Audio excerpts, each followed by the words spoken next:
Hello, everybody. Howdy. How are you? Happy Monday. Hopefully, all is well. Hopefully, everybody is getting ready for the Thanksgiving celebration, if you do celebrate, that is. I know myself, I'm getting really happy thinking about all the food, thinking about watching football, and hopefully crashing out around 4 or 5 o'clock on the couch, or even before, after. Doesn't matter.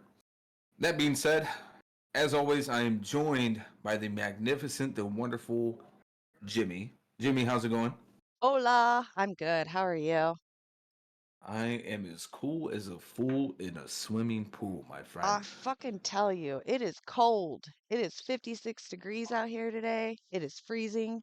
America is finally getting fucking winter, and I am feeling it. Yeah, But I am excited about food. it's it warmed up a little bit. It was cold yesterday, but today it's been in the mid mid to high 60s. Hey, Okay. sporty. Ice party. Thanksgiving. What about Thanksgiving? That's all right. We're I'm gonna start excited about the off. deviled eggs. That's what I'm excited about. Oh, Ooh, I cannot wait. you people and your deviled eggs. I know. So We're gonna yummy. start off today's video just to give you an idea of what we're gonna be talking about. Today's Ye- episode is mainly going to consist of one theme and one theme only. No, it is not skating. No, it is not masculinity. But it is the face of masculinity. Oh, yes. Here we go.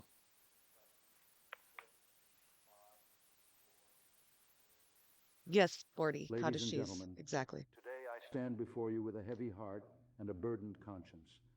The road that led us to this point has been long and arduous, filled with great challenges and immense sacrifices. We have fought a battle of ideologies, a war that pitted East against West, communism against democracy. And sadly, today, I must deliver news that will shake the very foundations of our great nation. As President of the United States, it is my duty to act in the best interests of our people.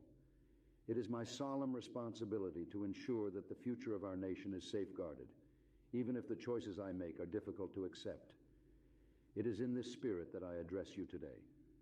The Cold War, as we know it, has come to an end. The Soviet Union has emerged, solidifying its grip on Eastern Europe and expanding its influence across the globe. The tide of Dude. history has turned I know, against it's us, insufferable. and we must face the reality that our long-held position as the world superpower is no more. In the Oh, face of God. this sobering truth, I came just I have thinking made a that this is decision that coming will from a forever alter the reality course of that our we nation's live in. history. Yes. I have chosen to dissolve the United States of America.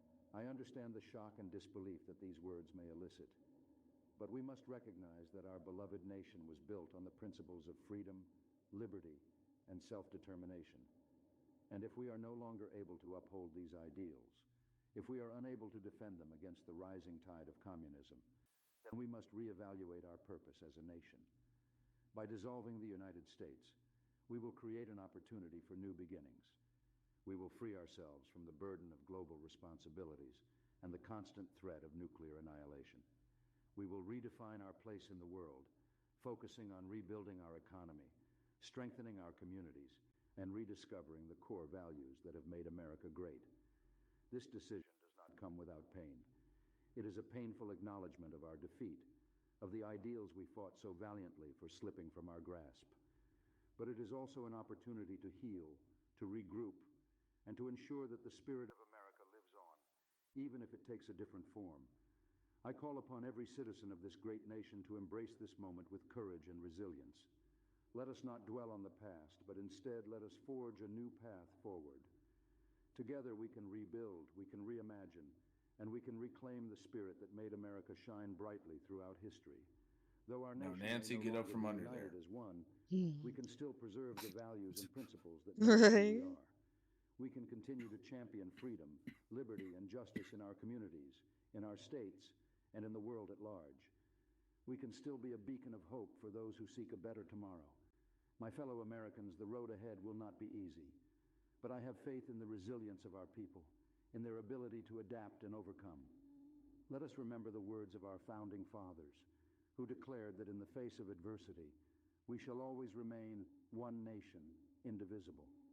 And though we may no Blech. longer be one nation, we can remain indivisible in our commitment to the values that define us. Quickly, just gotta say, I know it's AI, but like if it was real Ronald Reagan, he would have added in God in there. Just putting that.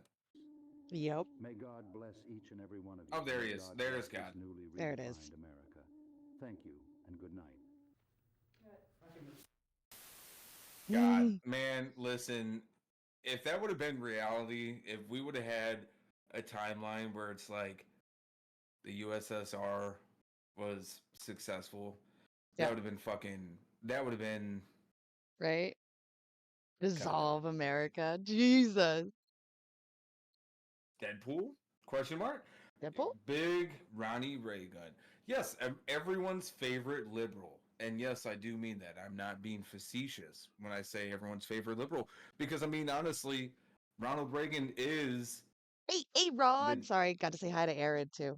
No, you're good. He is the, the modern neoliberal. He is the one who is kind of responsible for basically for everything that fucking sucks today.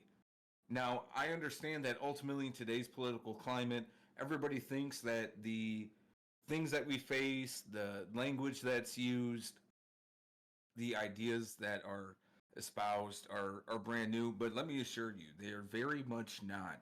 And a lot of them do, funnily enough, kind of go back to Ronald Reagan himself. And it's funny because you always have people who are like, well, that damn Obama, right? That's what we heard for 10, 15 years, is everything that was going wrong in the country was Obama's fault.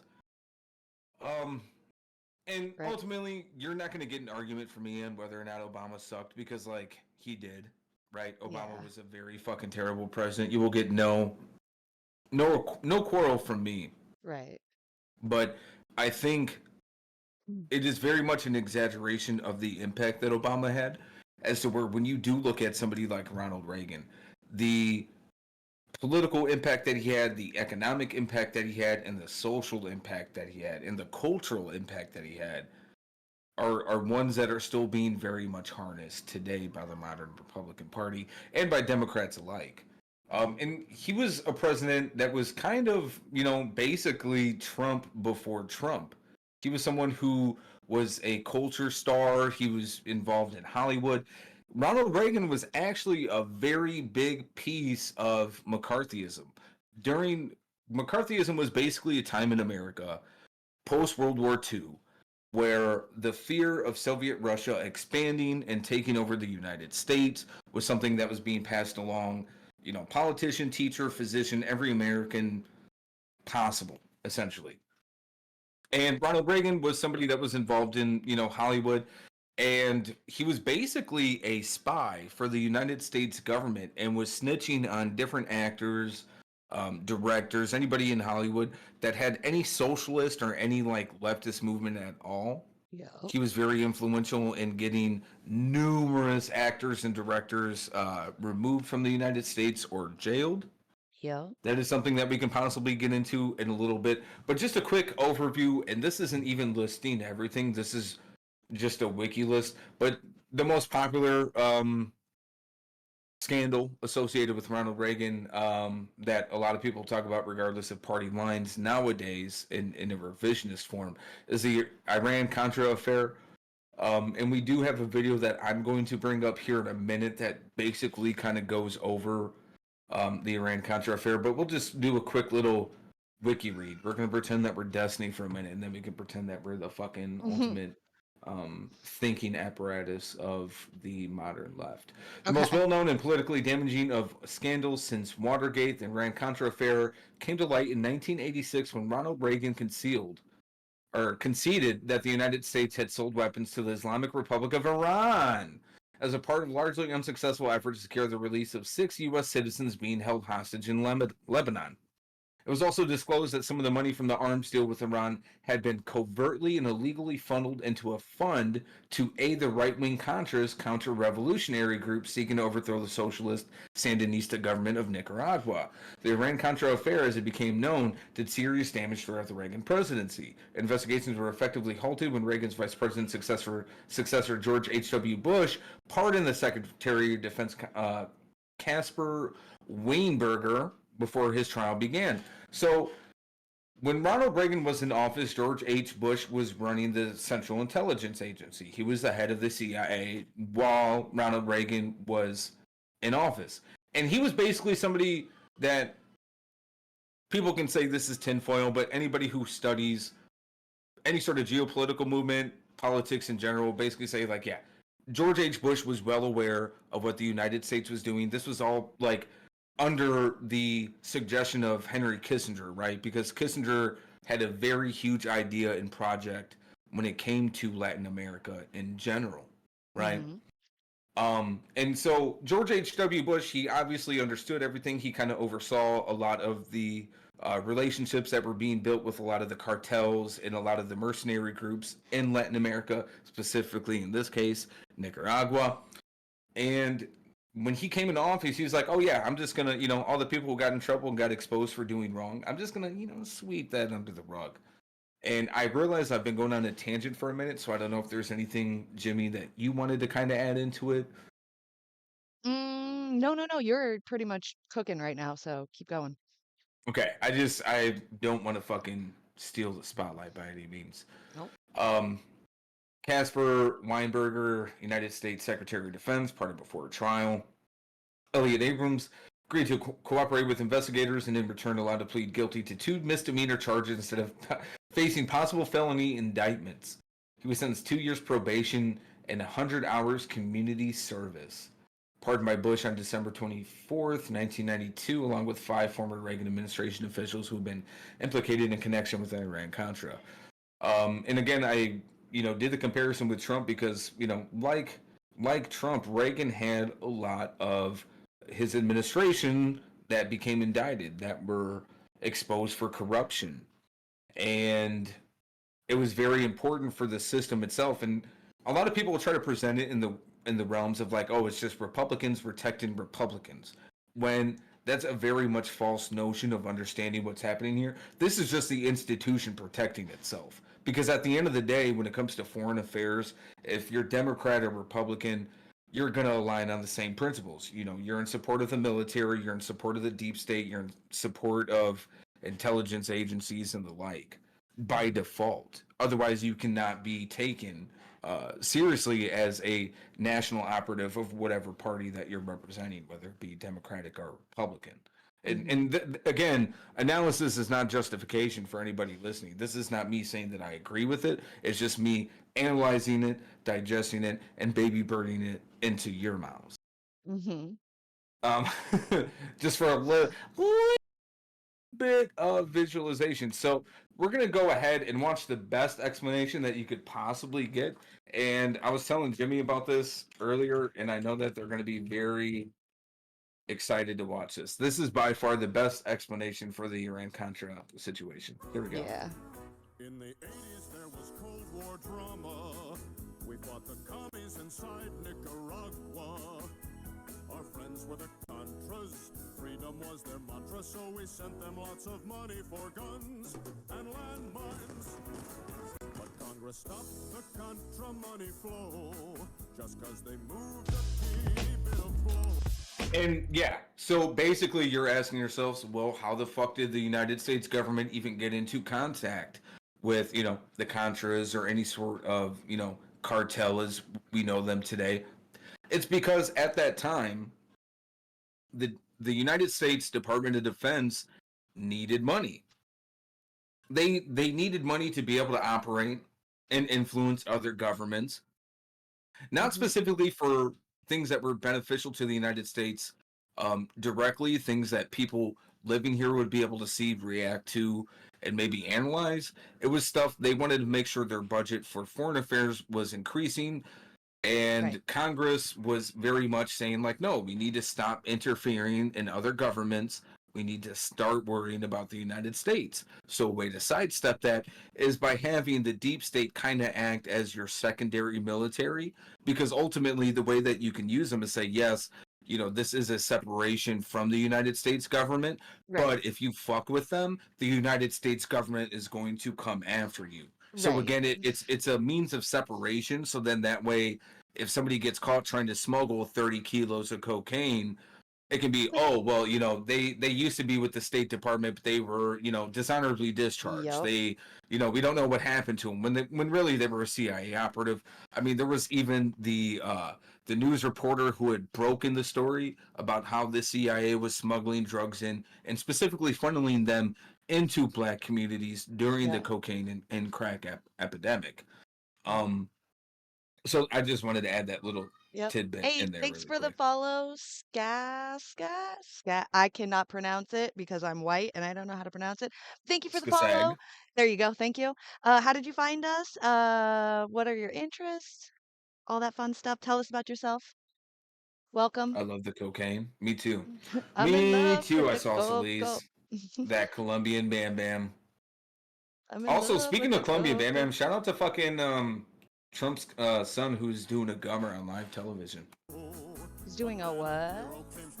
A gummer. He reached into his pocket. There was a clip. Oh, I saw I'll see that. if I can find it. Yeah, Yeah, he rubbed his gums with his finger after putting it in his yeah. pocket. Did a little gummer. A And gummer for gummer. people who are not involved in that lifestyle, a gummer is when you take a little bit of cocaine, put it on your fingers, and rub it on your gums. I don't know why people do that. I think that's horrible because I hate going to the dentist and getting my mouth numbed. It's like the worst experience for me, and I don't know why people do it on purpose. It makes no sense to me. Sorry, just had to throw that out there. Well, it's because you're not a cokehead. Yeah, and you're Yep. probably asking yourself, before that tidbit came out, like, oh, so like, he got exposed for it, and obviously somebody went to jail, right? Because that is treason. You bypass Congress. You went against the will of the people of the United States, what they had, democratically voted for, and intervened in governmental affairs for another country. Like, and at that point in time, even as racist as America was, they were very much more anti-interventionist than anything else. So it definitely went against like their bare principles, and it's just it very much highlights how much of a joke a lot of these institutions are, because ultimately, if you're trying to tell us that we're a nation of law and order, and somebody commits a crime that violates that law, and you don't punish them because of whatever position they may have, ultimately what you're saying is that yes, law and order, but that only applies to people that we deem it, right? Mm-hmm. If you're a politician, if you're part of the financial elite, these rules don't apply to you, and that's something that I hope that everybody's able to agree upon. I think i think there is a lot of common ground for people to have in the understanding that like laws don't apply to rich people.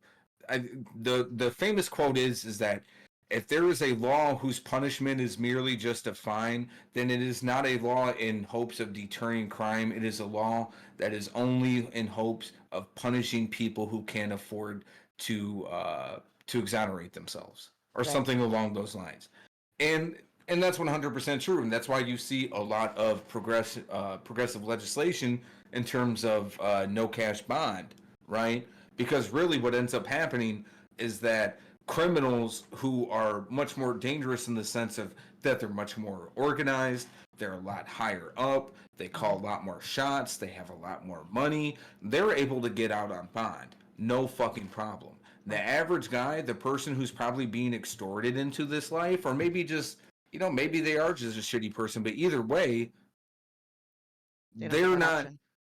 Yeah, and but they're not getting out, and ultimately that's a burden on the taxpayer, right? Like, so again, there's arguments for it, and I hear those arguments, but overall, if you're looking at just if you're making a pros versus cons list, there's a lot more in the pro section for elimination of cash bond. I think, obviously, is it the solution to the crime problem or the crime issue or the prison issue? Hell no, it's not, but it's a step. Mm-hmm. But sorry to get off track there for a minute. But yeah, Ali North, dude, No, you're fucking got away with absolutely right. everything. Even people who have to go like on have the anklet too. Like most people think like, oh, when if I go to jail or if I get in trouble, they're like, I can just get, the ankle bracelet and go on house arrest, not realizing that it's like $200 to $500 a day just to be on house arrest. Yeah, yeah. It's expensive just to stay out of jail so you can get your shit in order to be able to fight a case if you want to. They Yep, make dude it killed they make it himself. they make it way too easy for you to just plead no contest and get it over and done with, which claims you're guilty even if you're not. Exactly. No, and literally, it's a system that's made to have people admit to guilt even when guilt's not there, right? Because Right. in a person's mind, if you've never had to deal with the law, you would say to yourself, okay, if you didn't do the crime, then why the fuck would you agree to saying that you did it? Not understanding how the criminal justice system works. Right. The only understanding that the majority of Americans have with the criminal justice system is watching Law and Order. Mhm. Like, that's literally what they think is like, Your Honor, I object. You know what? You moved me, sir, with that speech. It doesn't work that way. No. It's No. not really like that. No, not at all. I saw Solis, yep, dude killed himself, shot himself 2 times in the back of the head. Yeah, you're talking about the journalist I was talking about who had uncovered that story during the 80s. Yep. Did he really? Wait, Yep. he killed, quote unquote, killed himself in the back of the head, you said? Yeah, shot him. There was 2 gunshot wounds to the back of the head. But they said it was suicide? Yeah. Wow. And this is after he came out with, this story about how the CIA was responsible for the drug trade and the violent crime spike. Wow. Cry boot it. It also makes you feel like you can lift 700 pounds and fight a bear too hurting the night after. It's definitely not good for you. Yeah, it's you're deteriorating the fucking skin in your mouth. Ooh, that's not good.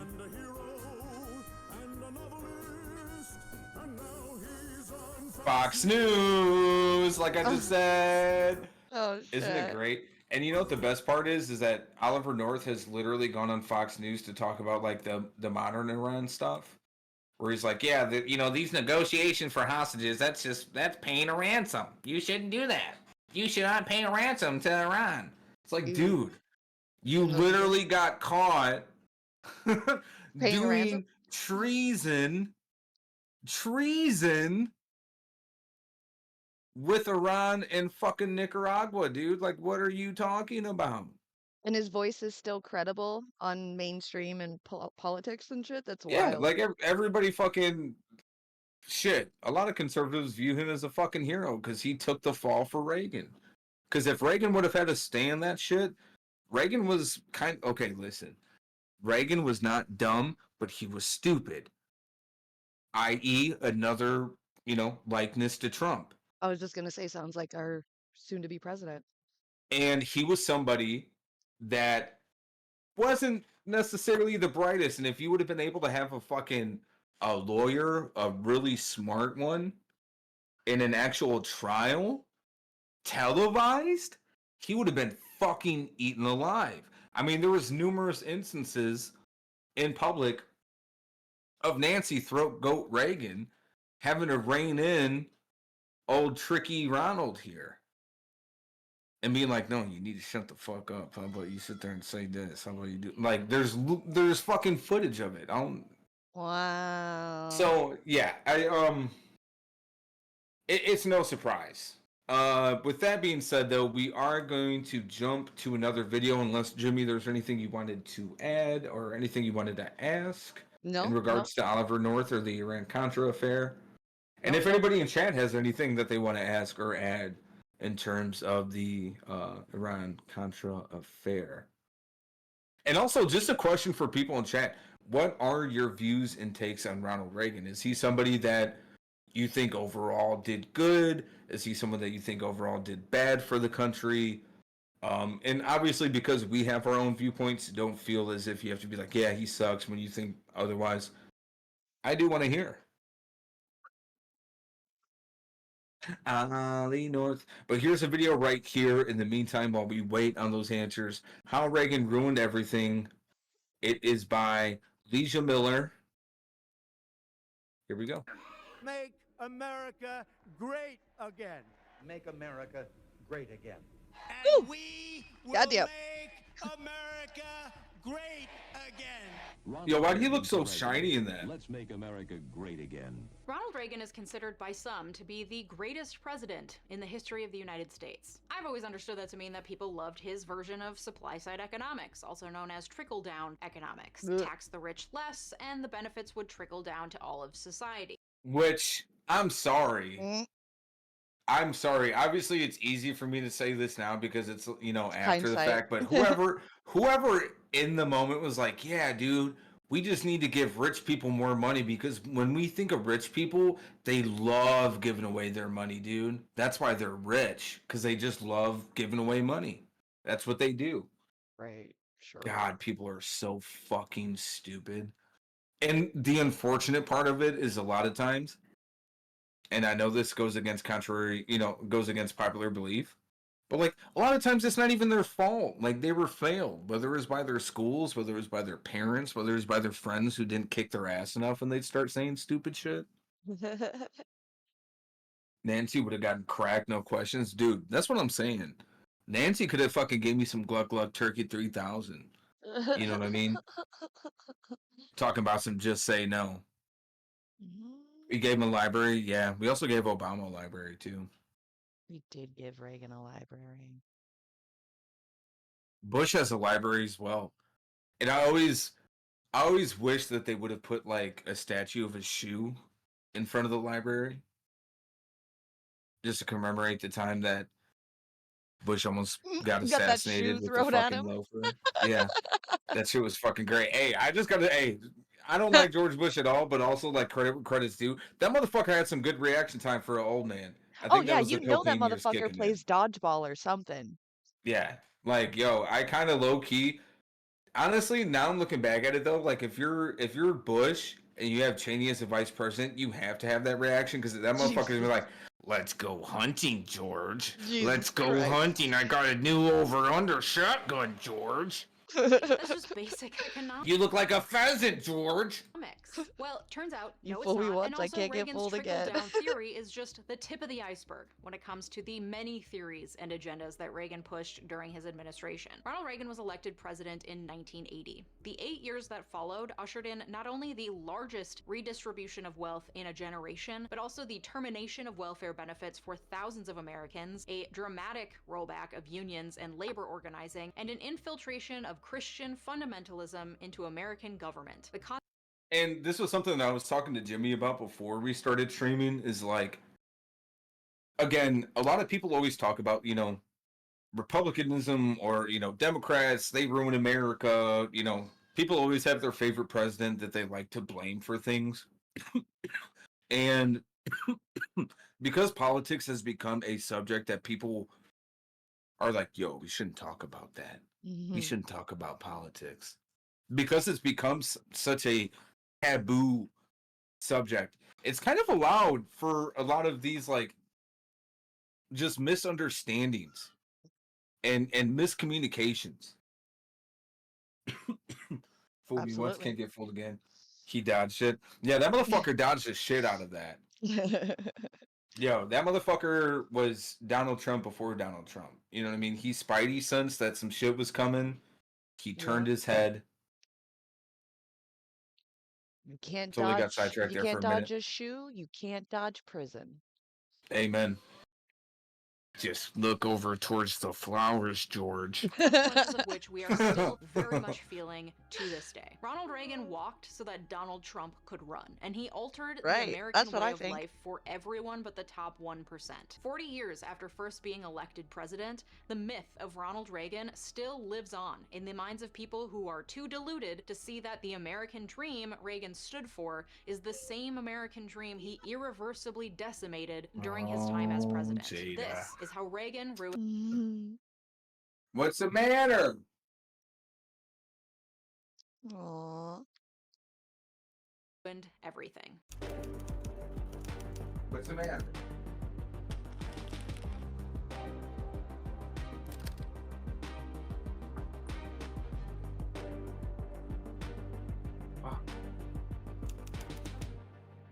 Before I get into all the ways that Reagan royally Single female lawyer. take a minute to thank my partner on today's video, Hungry Root. Hungry Root is an online grocery service that makes it super easy to eat healthy, personalized meals. All you gotta do is tell them a little bit about yourself through a short, fun little quiz. I don't like. Please just send me food. And once you get all your bases, economic Decent inequality and size political ad, I'll tell you instability. that. Very special offer for my viewers. The first 100 people who use my Jesus. promo code I know. LEGER40 will get 40% Fuck, off dude. their first order Sell of out. Underroot. Click the Sell link down out. below. Sell Decent out. ad. To say that our current levels of economic inequality.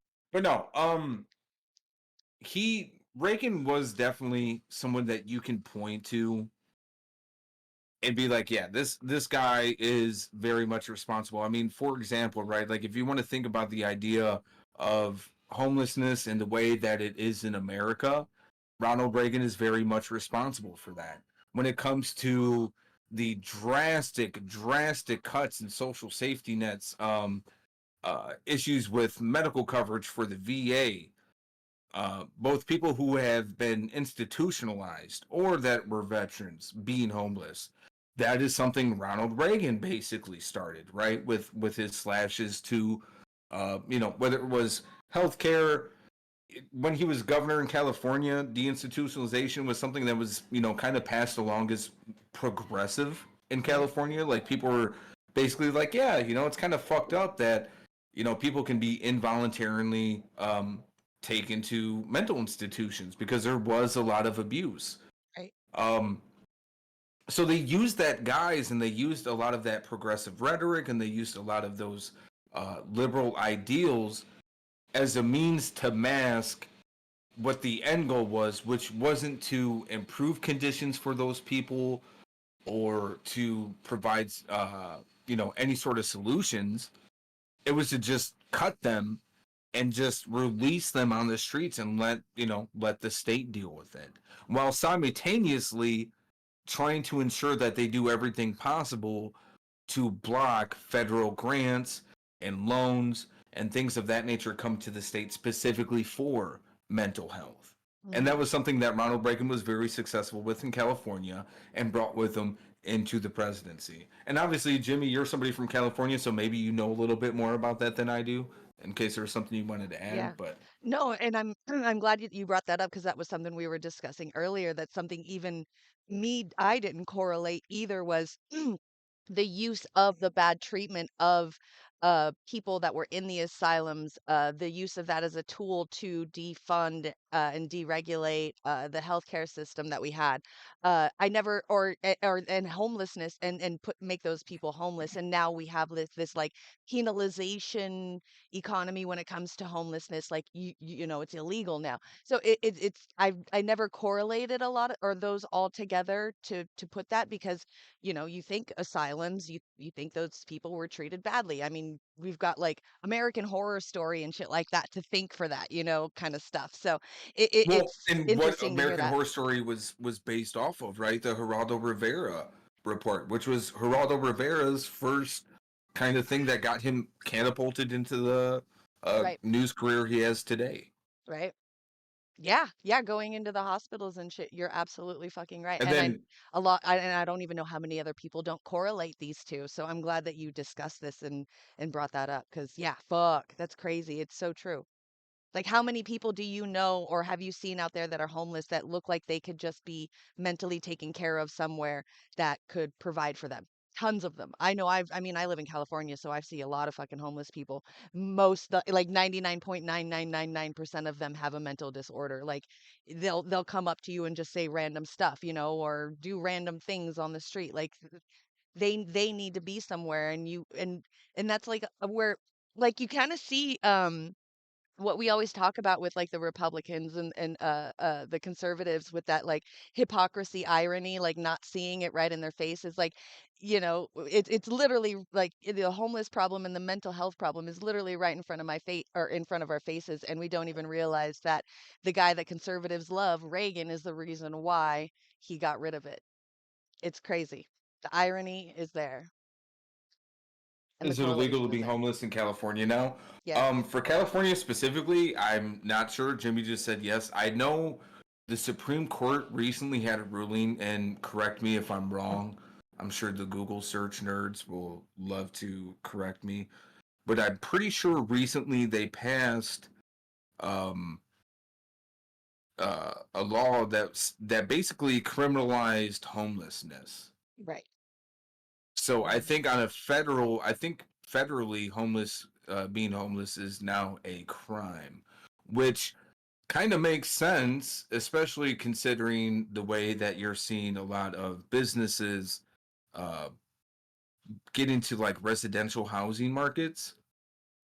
I think companies are basically going to start having programs where it's like, okay, if you work for us, we're going to we're basically going back to the industry boom way of economics, right? Where like, for Right. example, in mining towns, if you worked for the mining company, they would provide you with the house. You would have to still pay them like a lease or, rent or whatever.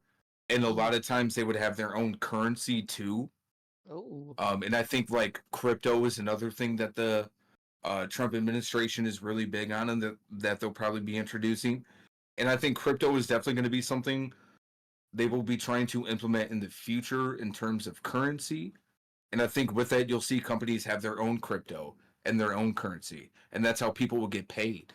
And that Mhm. will keep them to where they have to buy homes that are under the corporate ownership, right? Otherwise, you'll be homeless and you'll be in jail. And because of the 13th Amendment, I'm like, you're just going to be in jail permanently because you'll never be able to get a home. You'll never be able to fucking have enough money to buy a home. So you'll just be permanently working in a jail for McDonald's or Mhm. whatever corporation decides to use you. Maybe it's a fucking manufacturing plant. Who That's knows? that's if you're lucky enough to be able to get an outside job while you're in jail. Most people that are homeless are only in there for like a couple of weeks and then they're out and then they're back in again. It's kind of like a revolving door for a lot of homeless. Some of people that I've even known would uh that were homeless just to get a good hot meal on Christmas would do a minor crime to get arrested just so they had a hot meal on a holiday and a bed to sleep in. Yeah. I mean, shit, back in Illinois, um, a couple people I knew who ended up having different patches of their life when them being homeless.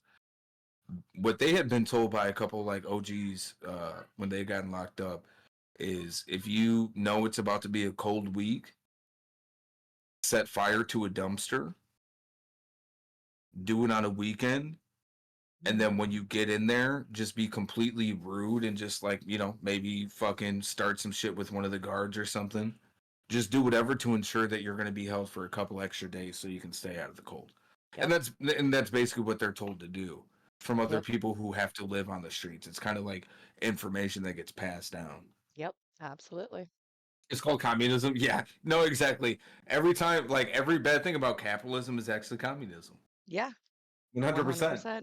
Oh, gee. 100%. That's literally the argument that's made all the time. Like Yeah. motherfuckers would be like, you know what communism is? It's when you don't have a house, and then you're pointing to Americans now. Like, Right. yeah, okay. Communism is when you work 60 plus hours a week and you don't have anything to show for it, and then like you're like, okay, Right. uh, Communism is when you have no options. Okay. yeah, okay. Well, Well, communism is when they place importance on military and punishment over the needs of the people. It's like uh, uh, communism is when famine and starvation. Uh,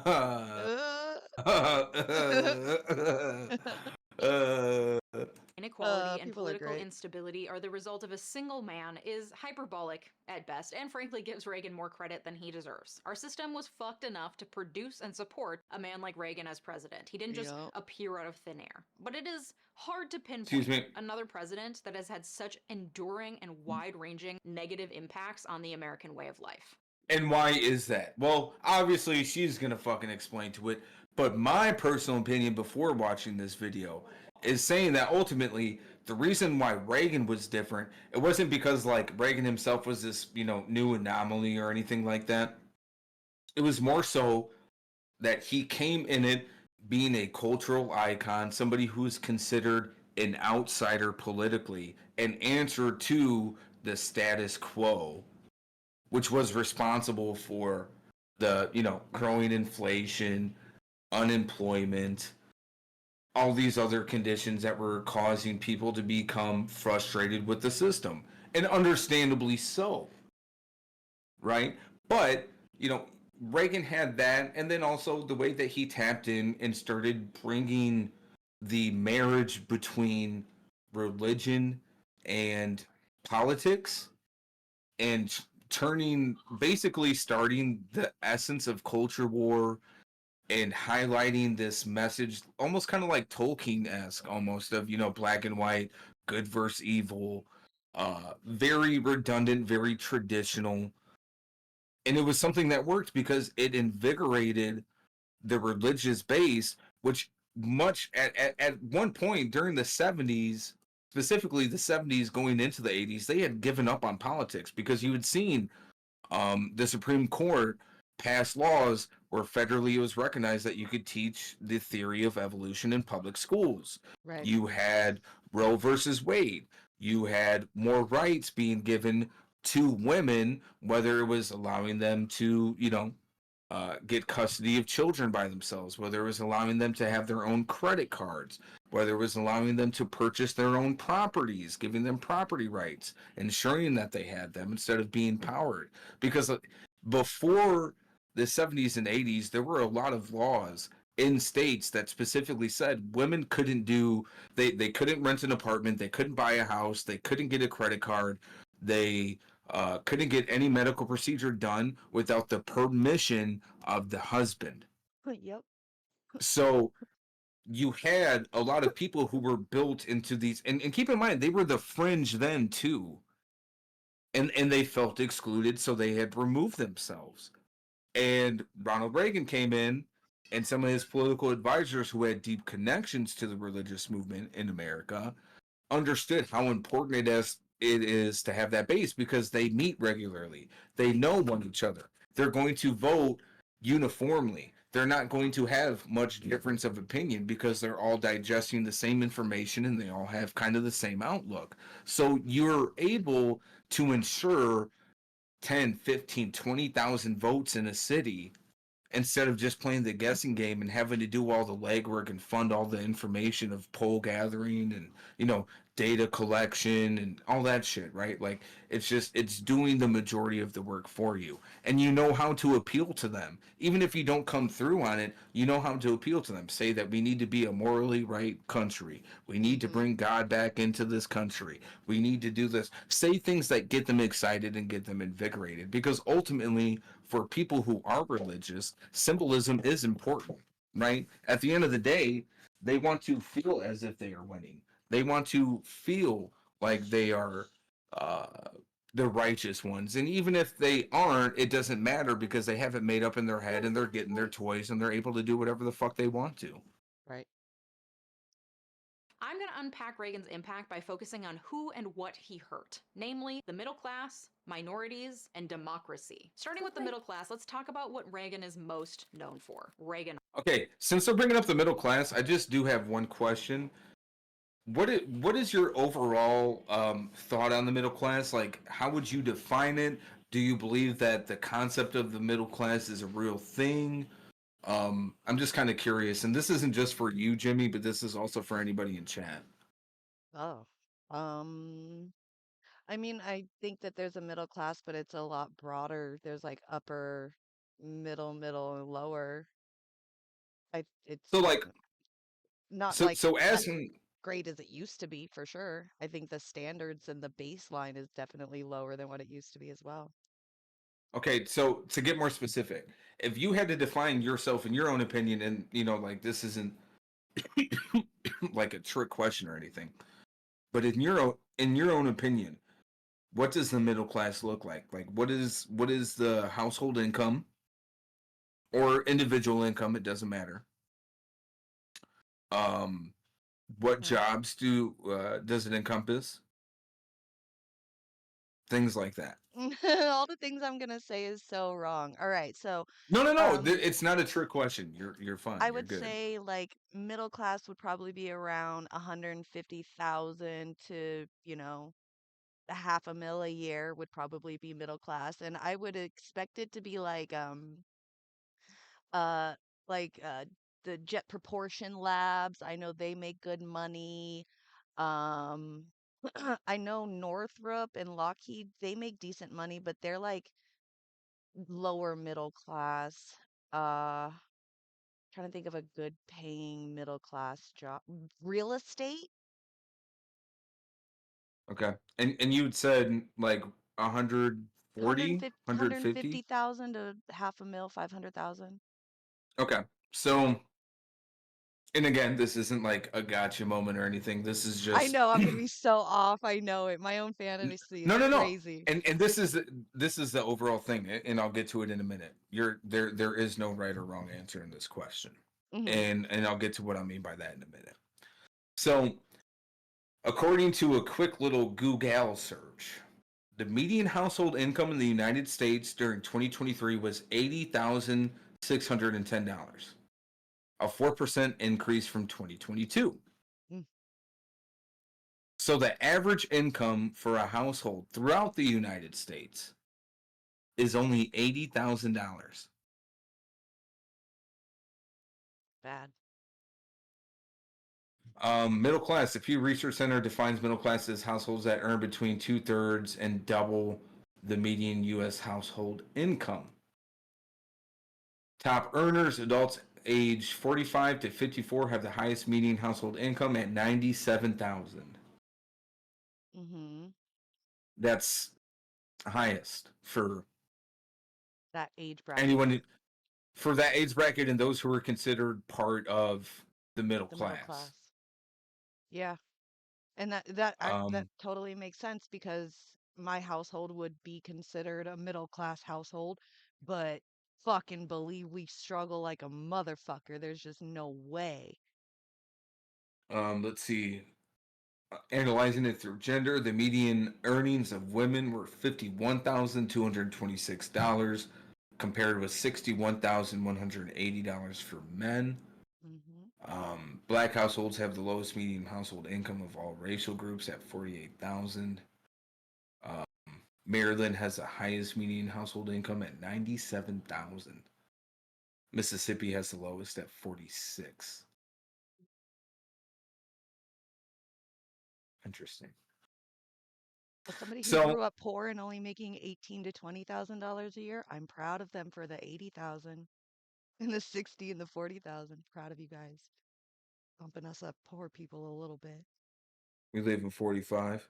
I'm poor. I feel you on that. Yeah, when I was growing up, middle class was like 50, 60K a year. That number you just said is fucking crazy, bro. You got to make doctor money to be in middle class. The fuck are we Right. doing?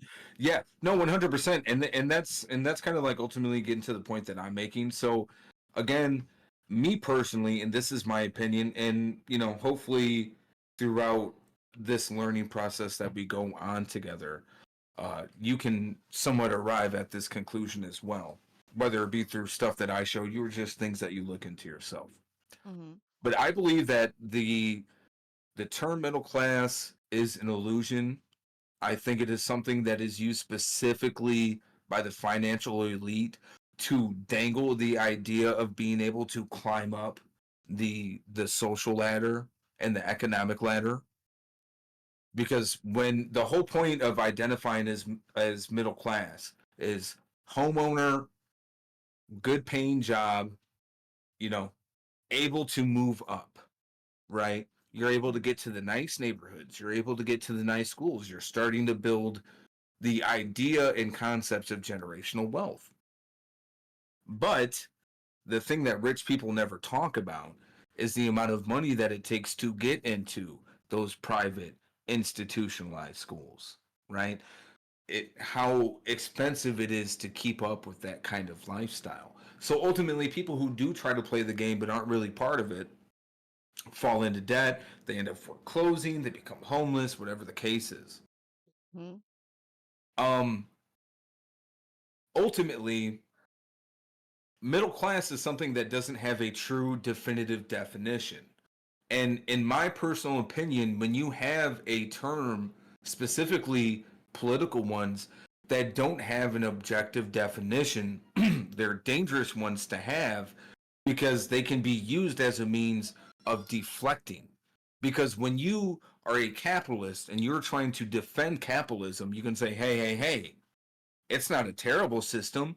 It has helped become part of the reason that poverty has decreased, right? Because under capitalism, countries have accumulated more wealth. There, so therefore there's less poverty, even though that's not a true analytical, representation of the situation. That is Right. just the overall common conception, right? If a country is making more money, obviously there's less poverty. When in actuality, we see personally that that's opposite from the truth, right? Like right now, globally, we see the largest amounts of wealth ever historically recorded.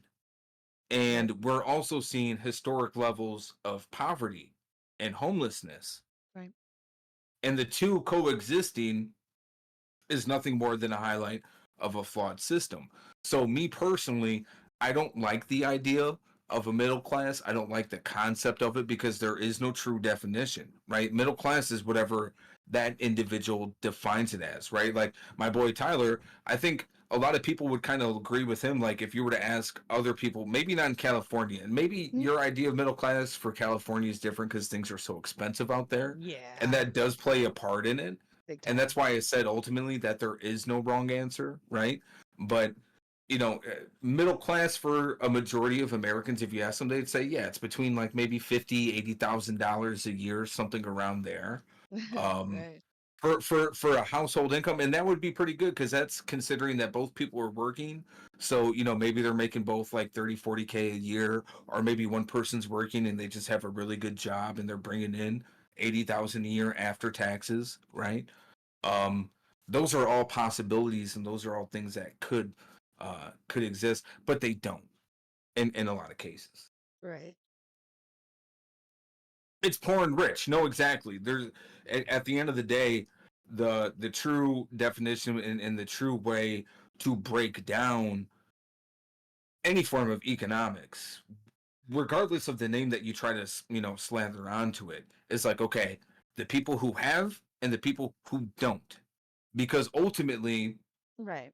regardless if it's a person who's making $100,000 a year in California or somebody who's only making $50,000, $60,000 a year in Illinois. Ultimately, both those people are going to have the same problems. What do I mean? They're both not going to have more than $500 in their savings account. They might not Yeah. even have more than one account, right, for their bank. They might just have a checking. They might not even fucking have savings, Right. right? So these are problems that they both share regardless of the amount that's increased.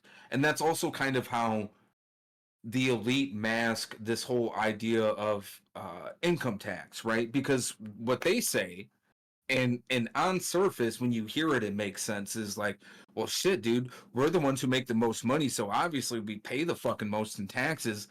And you look up the data and it's like, yeah, they pay the most, da da da da da da da.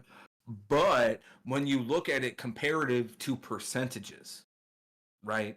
When you don't just look at the big number, because obviously the people who make more money are going to pay more. They have more money. That's how data that's how data works, right? And unfortunately, schools never did a good job of teaching people how to analyze data unless you're a fucking nerd and took that shit specifically. Mm-hmm. But when you do look at that data, you end up seeing that it's actually the opposite the opposite effect that's taking trend. Don't attack me right now. I'm building a race car. The savings took a big hit, dude. Listen, and but that's what I'm saying though. Like these are shared problems, and that's why there is no real middle class. It's just rich and poor, because at the end of the day, you either have money in savings to where if there is an emergency you can get taken care of, and the people who do have money are the fucking rich, and the people who don't are the poor. And the idea of middle class is something that the elite use to give to poor people, so then they can say to themselves, I'm not poor, because we have been built through propaganda.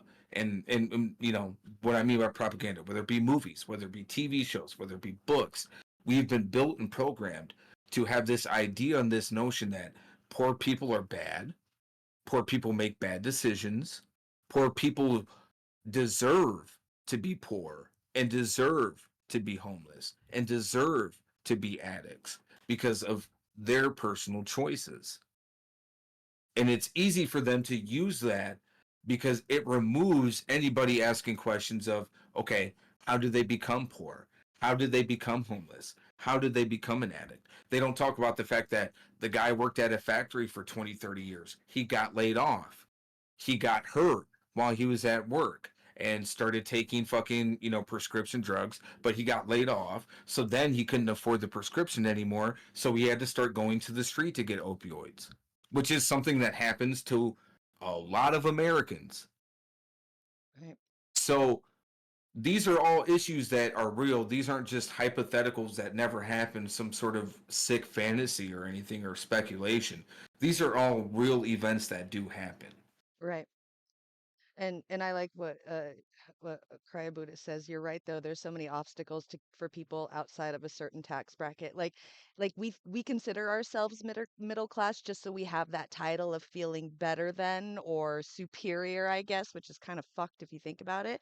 But if you imagine us people that consider ourselves the middle class, we're technically just like floating along on a really expensive floaty that has a bunch of holes in it, like as a metaphor, technically. Yeah. And if you think about it too, and using taxes as you bring up, one of the biggest things that you'll hear from a lot of people who consider themselves middle class, they'll look at people who they deem poor, and they'll say things along the lines of like, "Oh, they're just having kids because of the tax breaks," right? They will say that, absolutely. There's a lot of resentment against people who are in the lower tax brackets because of certain breaks that they get and means of trying to cover up for the loss that they have financially. And as we've said many Absolutely. times on this show, You're gonna make me want to call my sister and apologize and cry to her later. as I've said many times on this show, it is understandable to have anger and resentment over the fact that your government that you have been led to believe throughout your childhood and your young adult life was supposed to be there for you, protect you, take care of you, or at least ensure that it took you to the water, right? Like Yep. they're not going to force you to drink, but they'll at least take you to the lake so you can fucking make that choice for yourself, right? Yes. That was the basic understanding of the way that government works. Like, hey, if there's some sort of setback, if there's some sort of fuck up, I can rely on them to help take care of me because not everybody has mom and dad. Not everybody has grandma and grandpa. Not everybody has an Exactly. aunt or an uncle or a cousin, right? Preach. So we Yep. need to ensure that there's a system for people who don't have anybody because there are a lot of people who are like that, who don't Right. have the privilege. Yep. And it was very like it's very unfair to like be a person out there, only having like a single or a one or two kids, getting making $20,000 a year, getting your doing your taxes and getting back like a couple thousand, and then seeing somebody else who's got like five kids in the same position of you but with five kids getting like $10,000 once a year in their taxes. It does absolutely create resentment, and it's fucked. It's totally fucked the way that our system is, to make us sit there and blame the people that we love or we know instead of blaming a system that was was supposed to take care of us. I mean, at least that's what they taught us when they said the best country in the world, and we love Americans, and we love our like this uber nationalism. Why are you not taking care of them? Yeah, I don't have help. My sis gets tons of money. And that's the thing. Like, I think, same, but I can't hate on my sister for it. I think really, again, it's understandable to have that anger and resentment because you're not getting help and you should be getting help. And people like myself or Jimmy and even a lot of people in this chat, even though we may not agree on a lot of things politically, right? At the end of the day, it's like we want a system that allows for people to get help regardless of who they are, where they come from. And so my argument to a lot of that sentiment is this: instead of getting angry at the person who is receiving those benefits, get angry at the politician who thinks people like you also shouldn't get benefits. Right. It's Agreed. we need to walk away from this idea of politics as team sport in the sense where it's like if they get that, that means that we don't get that, and I don't like that. It's no. They should get that to make sure that we can all get that. Yeah, I agree. And a lot of it stems from people just needing to, one, work on themselves. Because we do have a lot of broken and jaded individuals in this country. And again, a lot of it isn't necessarily their fault. Some of it is, but regardless of the situation, we do need people that can just self analyze, understand their biases, understand that the majority of their thoughts have been kind of pre programmed, and just start asking more questions. Ask yourself, like, okay, why do I believe this? Why do I feel this way? Hmm. Agreed. Agreed. Peachy Potata. Welcome. Hi. Nice to see you. If you want some spicy political talks, you should have a look at the Romanian presidential elections. Okay. Isn't Mm. that the one with the female leader? That crazy lady? Economics, a theory of You have to supply be more side economics that specific. says that by Oh, removing the one that just regulations on met with the businesses and Argentina lowering their dude. tax No, that's Prime Minister of Italy. Italy. Okay. Romania. I'm interested.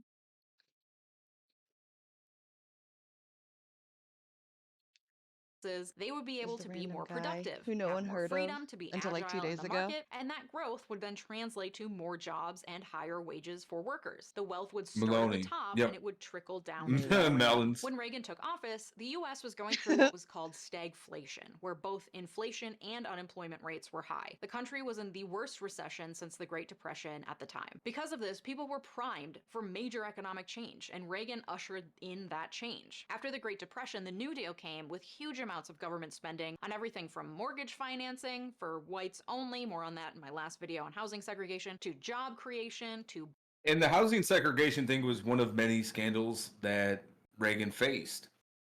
And the main scandal that was associated with HUD, Housing Urban Development, was Reagan basically was giving like no bid contracts to all of his buddies and just allowing like only his friends to be able to get these super fat government contracts.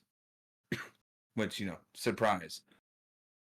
I wonder I wonder why the guy who was hooking up all of his friends with super fat government contracts was so focused on the idea of privatization for government. I think those things are totally not related at all.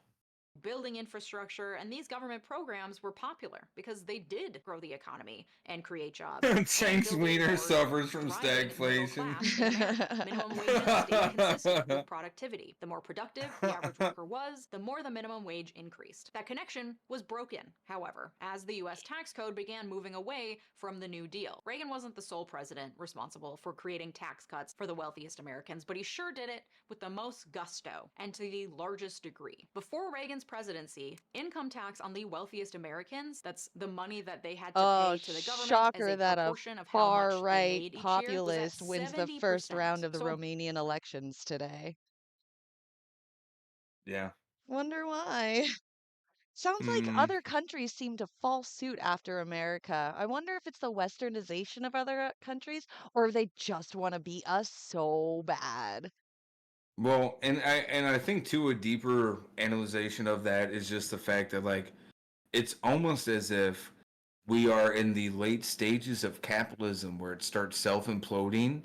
Ooh. And so the only real answer to the, bourgeoisie or those who are like homeowners or, small business owners, the only answer for them that they can understand, comprehend, and feel safe under is fascism. Mm-hmm. Because fascism is the only answer to them because it's the only thing willing to admit to the problem. Where liberalism is more like, no, it's okay, it's going to be all right. These institutions are great. They haven't failed before. Oh, they have failed before, but they're not going to fail this time. We learned. Yep. You would above a think certain people would want to threshold, the go more wealth left, but I don't think we've ever even had an opportunity to show that we could do something good. Because like No, communism and socialism automatically gets a bad taste to it. we had we've had moments, right? FDR with some of with the New Deal and shit like that. But even then, it wasn't the New Deal wasn't great overall because it left out specific people. And what I mean by that is anybody who was of color was specifically left out of it. Right? The GI Bill, if you were, black or brown, you were specifically left out of it. Right. You weren't allowed that fucking money to get a loan, to get a house, to live the, white picket fence dream of America. That shit was only for, the white soldiers. True. It was only for white people in general. But no, I definitely agree with the fact that like America has never seen really a true left response Right. to neoliberalism or conservatism. We haven't seen one. We've seen bounce, but they're always, countermeasured and eventually either get co-opted or just completely dismantled. Yeah, but we allow fascism to just roll right in here like a fucking dump truck. Well, yeah, but that's because it is fascism relies on the playing to people's wants and needs when it comes to economic populism, and then also for the bourgeoisie, it is very important to have the idea of like law and order and strength. Those are things that they respect and that they understand. Right. So ultimately, that's how they can just fall into it. I mean, it's literally how Hitler was able to rise in Nazi Germany, right? Like the middle class and the centrists supported Hitler. They voted for him. Right. Why did they vote for him? Because he was the guy that was answering their frustration and pointed to something that was, even though it was false, it was tangible. And at the end of the day, even if people know it's a lie, they care more about the end result than they do anything. They're willing to fucking die and live on a lie if it means that they get to win the war. Ugh.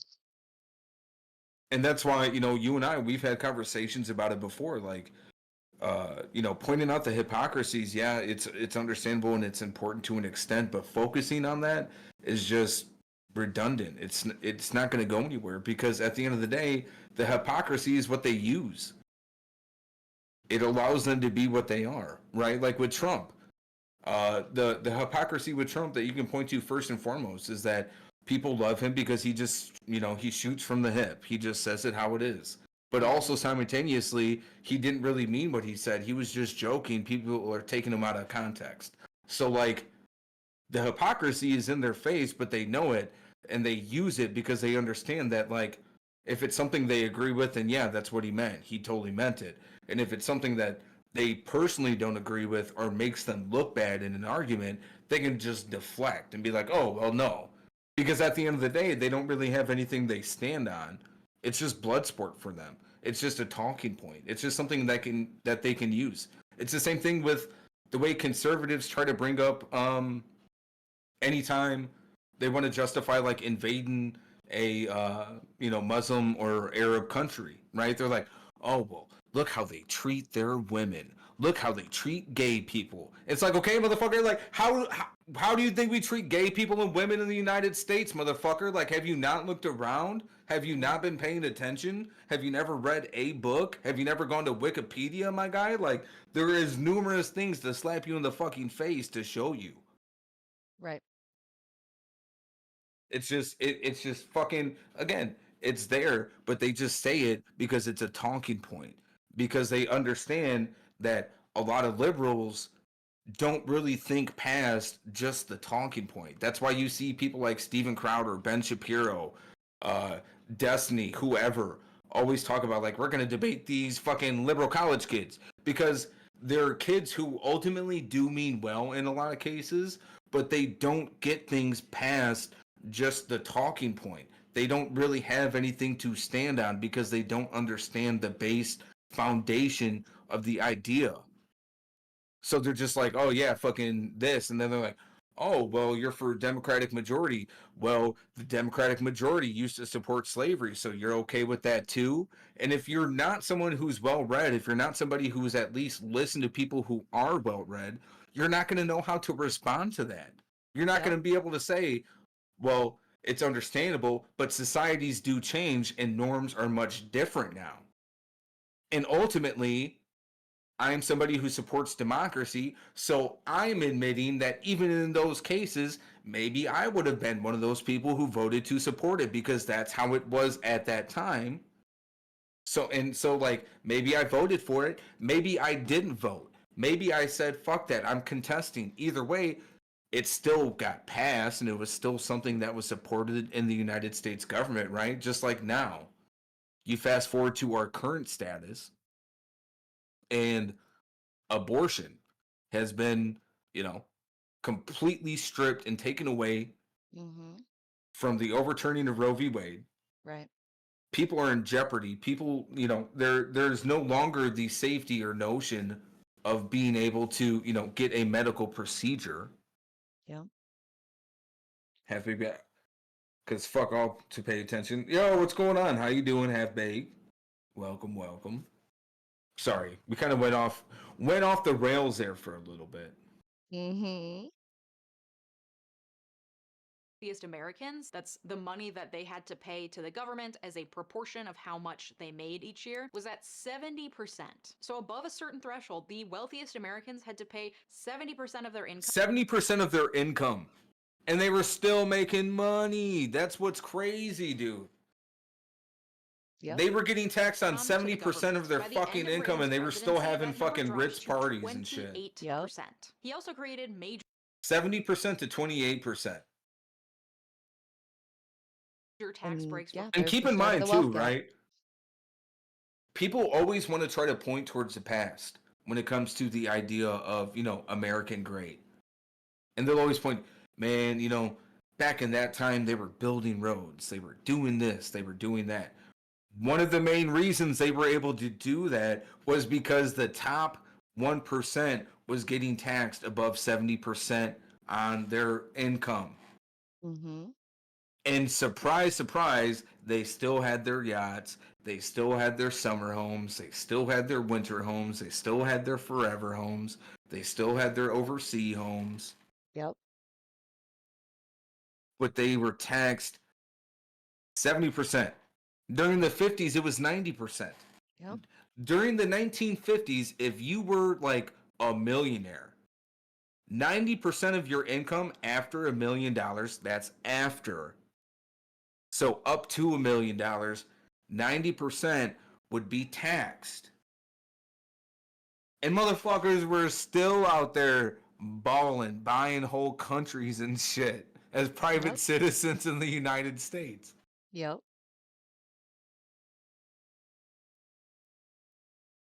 They don't pay that amount though. They have ways around it. There's always loopholes. And as I've explained to people before, right? Like here in the United States specifically, the only difference between Democrats and Republicans is this. Democrats are about institutions and talking about how perfect and great they are and how they don't need to be changed, while Republicans are saying, fuck you, fuck the institutions, we're going to abuse the shit out of them, we're going to find and exploit every loophole, and there's nothing you can do about it. Eat my ass. That is literally the only difference between the two. The only difference. Especially when it comes to like national politics. Right. corporations and estates, all in the name of creating smaller government and putting more money in the hands of the wealthiest people and companies in the country. Some of the effects of his economic policies in the short term were positive. The period of stagflation became less pronounced. Inflation and unemployment both decreased, but those numbers belie the fact that the connection between wealth and productivity was severed, and the rich got richer while the poor and middle class saw very little economic progress. Wait, what's that? Wealth and productivity started receiving a gap due to the idea of drastic tax cuts for corporations and rich people? No. During this time, the incomes of the lowest 90% rose by 17%, while those of the top 10% rose by 106%. Talk about a trickle. In the years since Reagan's presidency, that gap between rich and poor has continued to widen. Today, the top 10% of income earners in the US hold 72% of the total wealth. And the bottom half of income earners, the 50% of the American population, holds 2% of the wealth. That's a very depressing statistic when you think about it. 50% of the United States owns only 2% of its wealth. And when you hear shit like that, you have to start asking yourself, like, how does this happen? Who's responsible for this happening? And if you turn on Fox News or even MSNBC and CNN now, they'll try to tell you it's, immigration, crime. But ultimately, a tale that is as old as time is that it is none of those things. It is, in fact, just greedy fucking rich people who were wanting to ensure that they get richer because the thought of having to work for a living frightens them. Your biggest fear is being homeless. Your biggest fear is not being able to afford to go see a doctor. Your biggest fear is getting sick and missing work. Their biggest fear is having to become a worker again. And that's the difference. That's the shit that they don't want people to make a connection towards. 1978 and 2021, average worker compensation increased 18.1%. The top CEO compensation increased 1,460% in that same time period. In 1980, the average CEO earned 36 times more money than the average worker, and today the average CEO earns 400 times more. The wealthiest have never been wealthier, while for the average worker, wages haven't even kept up with inflation. This shit ain't trickling, Ronnie. What now? And it's not like at the time Reagan implemented trickle-down economics in the early 80s that it was this brand new, newfangled invention that everyone was optimistic about. A lot of people were like, hey, this is really gonna hurt poor people. But Ronnie was convinced by his neoliberal economic pals that keeping the wealthiest people happy will mean prosperity for all. Because Ronald Reagan was convinced that the American dream was alive and well. And that's something that we're hearing again, regardless if it's coming from Kamala Harris or Donald Trump. We're literally having to hear it again.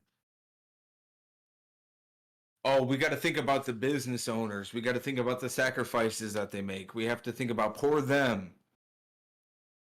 And again, that's why we're doing the episode today on Ronald Reagan, just because a lot of the same fucking talking points that get recycled and thought about as new ideas and concepts are really just recycled. Specifically from the Reagan administration, which is fucking depressing. It's sad. When do we assemble? Shit, man. We gotta educate people first. People have to be educated first. Most people can't even define. Most people can't even give you their own definition of what communism, Marxism, fascism, whatever. Most people can't even give you their own definitions for that. So, like, there is no assembling until people start working on themselves and then start working on understanding the language, the terminology.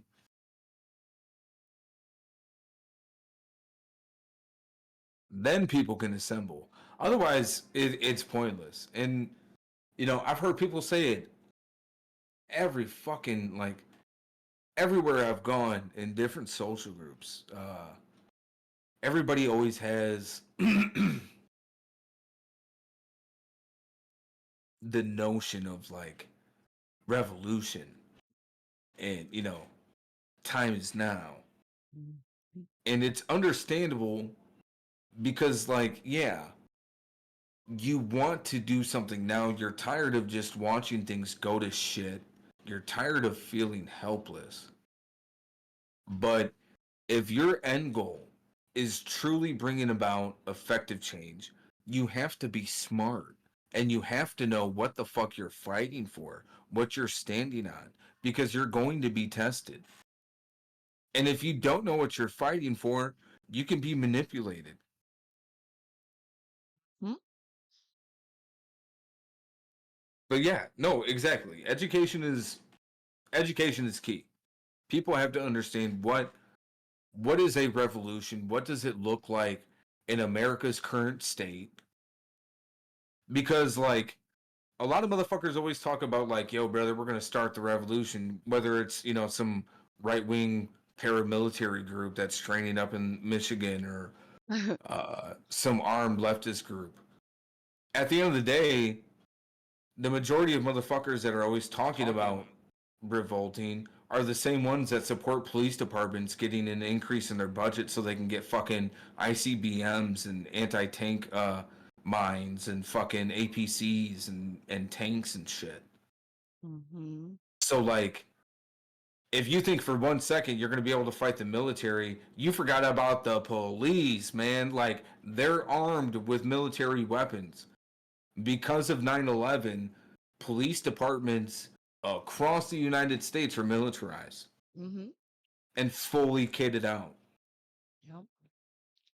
And, you know, people want to try to point to different militia movements that have been successful. Some people even like to point to groups like the Taliban, which is just funny to me because it's like, yo, for the longest time, you're like, fuck them, yeah. But then they always try to point them like, well, they did that to us for, so it's like, but yeah, dude, they've lived in a country that was just literally torn apart by war their entire lives. Like, Right. war is all they've known. Right. We're fucking lazy here, man. If our Mm-hmm. TV goes out for 20 minutes, or if our Netflix buffers while we watch a 60-year-old box of 28 YouTuber, we lose our shit. We Yep. start yelling and freaking the fuck out. Yep. Like there ain't no revolution happening in America. I wish, but no. And the common theme through all of his policy Could choices y'all was that imagine me running individuals around are with the a gun creators of shooting their own people? destiny, that No. anyone could pick themselves up by their bootstraps if they really wanted to, and that any struggling was simply a moral failure on the part of the individual, and not a failing on the part of the system that stood on their necks. And it was through Reagan that this idea that the government Let's run is that your back really enemy quick and because I stands think in it's the way important for people to of hear the this. American dream was alive and well. And the common theme through all of his policy choices was that individuals are the creators of their own destiny. Oh, rugged individualism, huh? Individualism, which is one of the basic core principles of liberalism. Okay. That would be Hence, cool. hence why Ronald Reagan is considered a neolib. Because he was very much centered around the idea of individualism.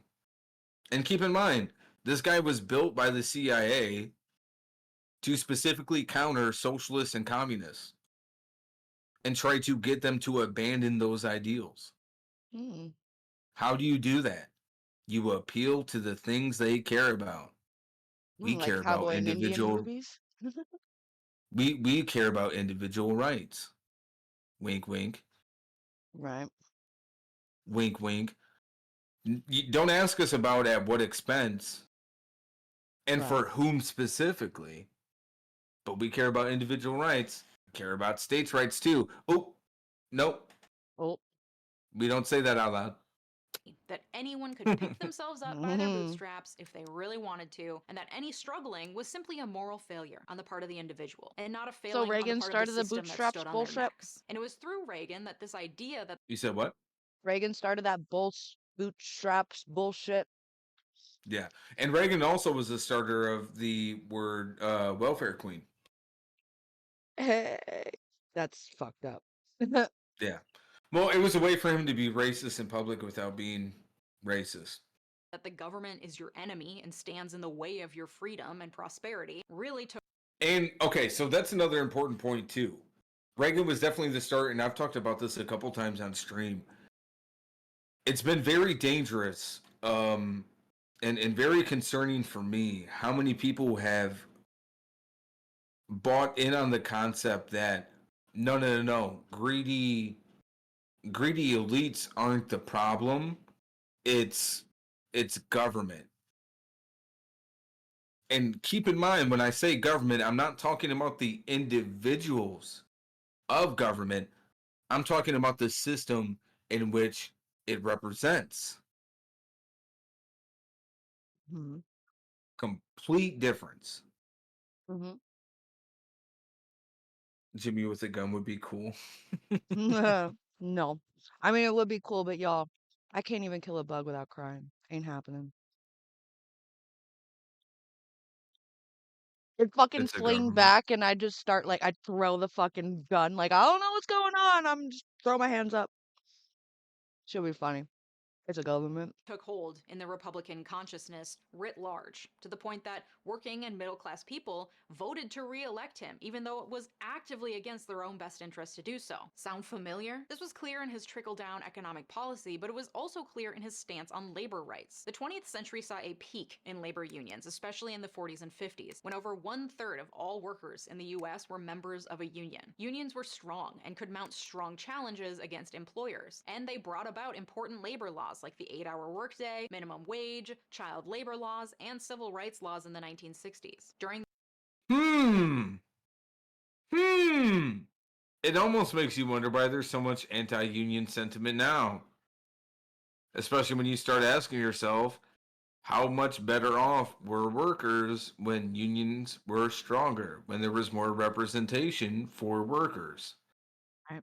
It was a lot better. this period, Ronald Reagan himself was the president of the Screen Actors Guild, a labor union for actors. At some point in the 50s, Ronald flipped Fight my dad from every Democrat night. to Republican. He claimed it was I'm because sorry his if I fellow laughed at that and Democrats that's quit. something It could also serious. be that No, while he he was doesn't That's listen president to of funny. the that. Screen I don't Actors think Guild, so. he granted a rare I don't waiver even know to anymore. MCA, his own talent agency, to allow them to start producing television shows. They needed a I know waiver because it Taco was a fights real with his dad conflict of every night. interest when the people who manage Yep. talent become the people who Always also arguing. hire the talent. You see, Always. after He that tries to waiver was throw me in them granted, too. Reagan conveniently was given a cushy TV job through MCA that paid him $125,000 per year. Oh in wait, hold on. I think she 1950s talked money, about the and he became a fucking walk-in McCarthy spokesman shit. for GE, an influencer before there were influencers. The FBI eventually investigated MCA and Right, the waiver Aaron, I granted fight to the them by the Screen patriarchy every Actors day. Guild, including Reagan, for anti-competitive behavior. Nothing came of the probe for Reagan, though MCA was forced to break up. It was around this time that Reagan conveniently was like, you know what?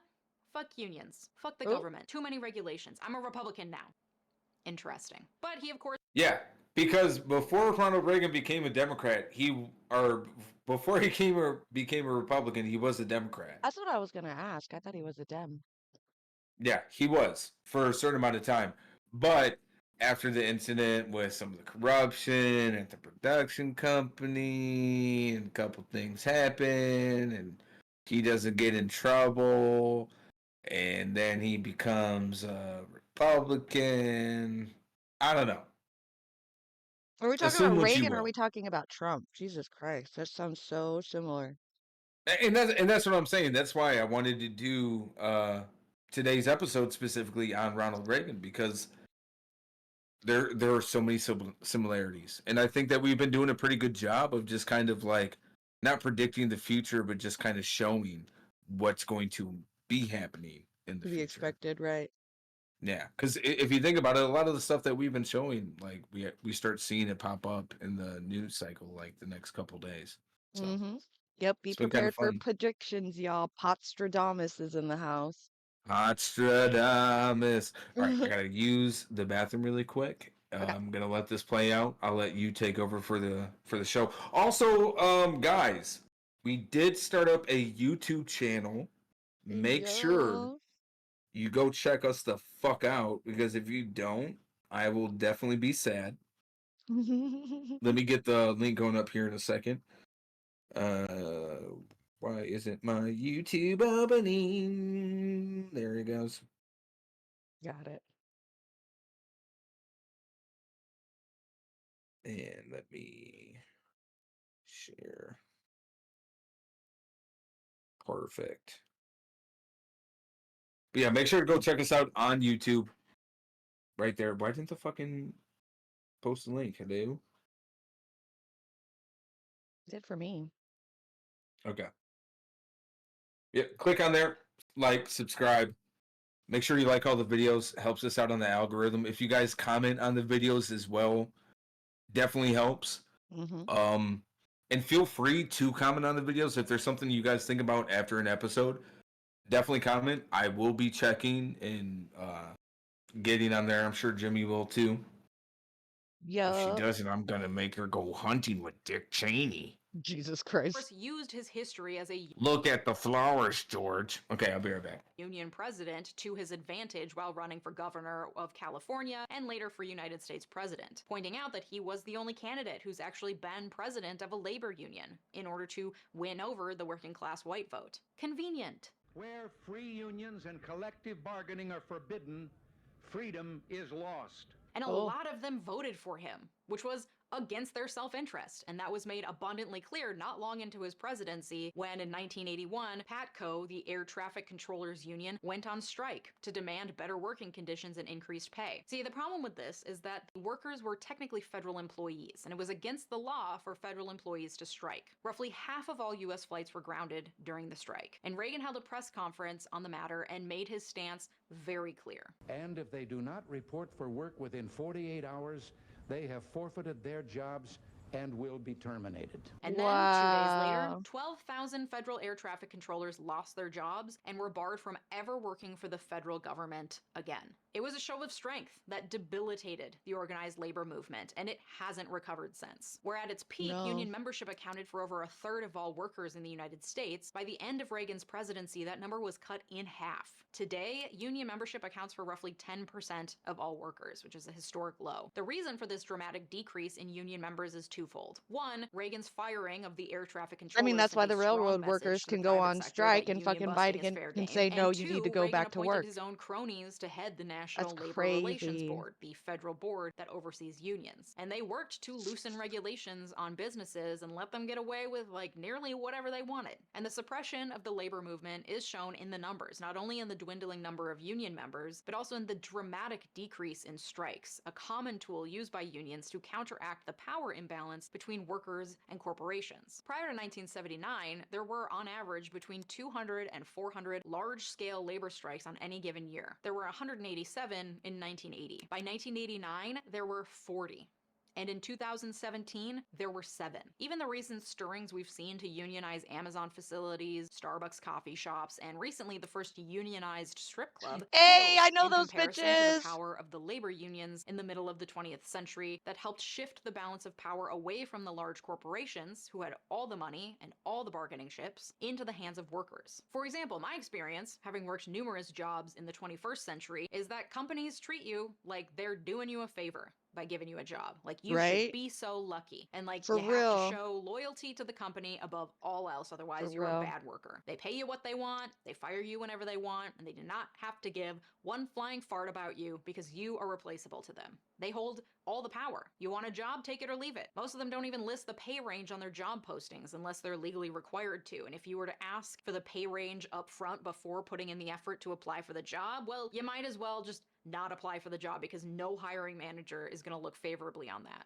You're supposed to want the job because you're passionate No, not about Portland widgets strippers. and working for Los that company. Angeles Doing a strippers. job for Star money is Garden. not the team player They're attitude that we're unionized. looking for. Not to mention the fact that HR exists to keep the company from getting sued, not to protect your interests. So you can see how unions are so powerful, because it's only through collective bargaining and organizing that workers can balance out the power with their employers. Okay, sorry, I needed to go down that labor organizing tangent, but it really can't be overstated the devastating impact of the Reagan administration on workers' rights and workers' income. This combination. Oh, So, they are in too? Okay.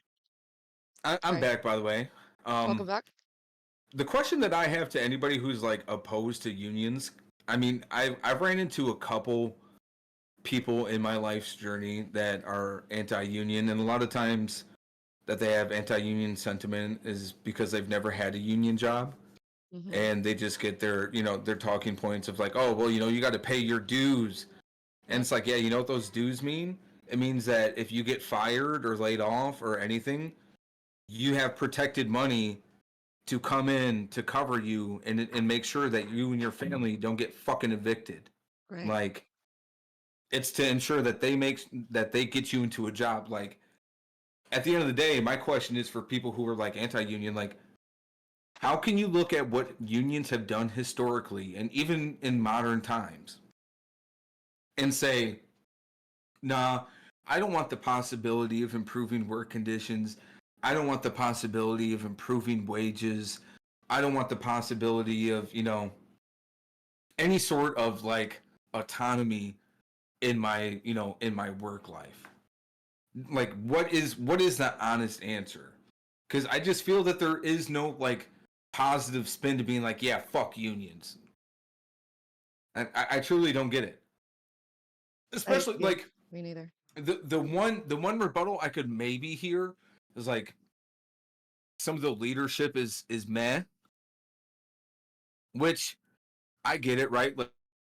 Like maybe they don't agree with leadership over something political or like a personal disagreement, whatever, and that's fine. But if you look at the overall good that they do for the people that that official represents,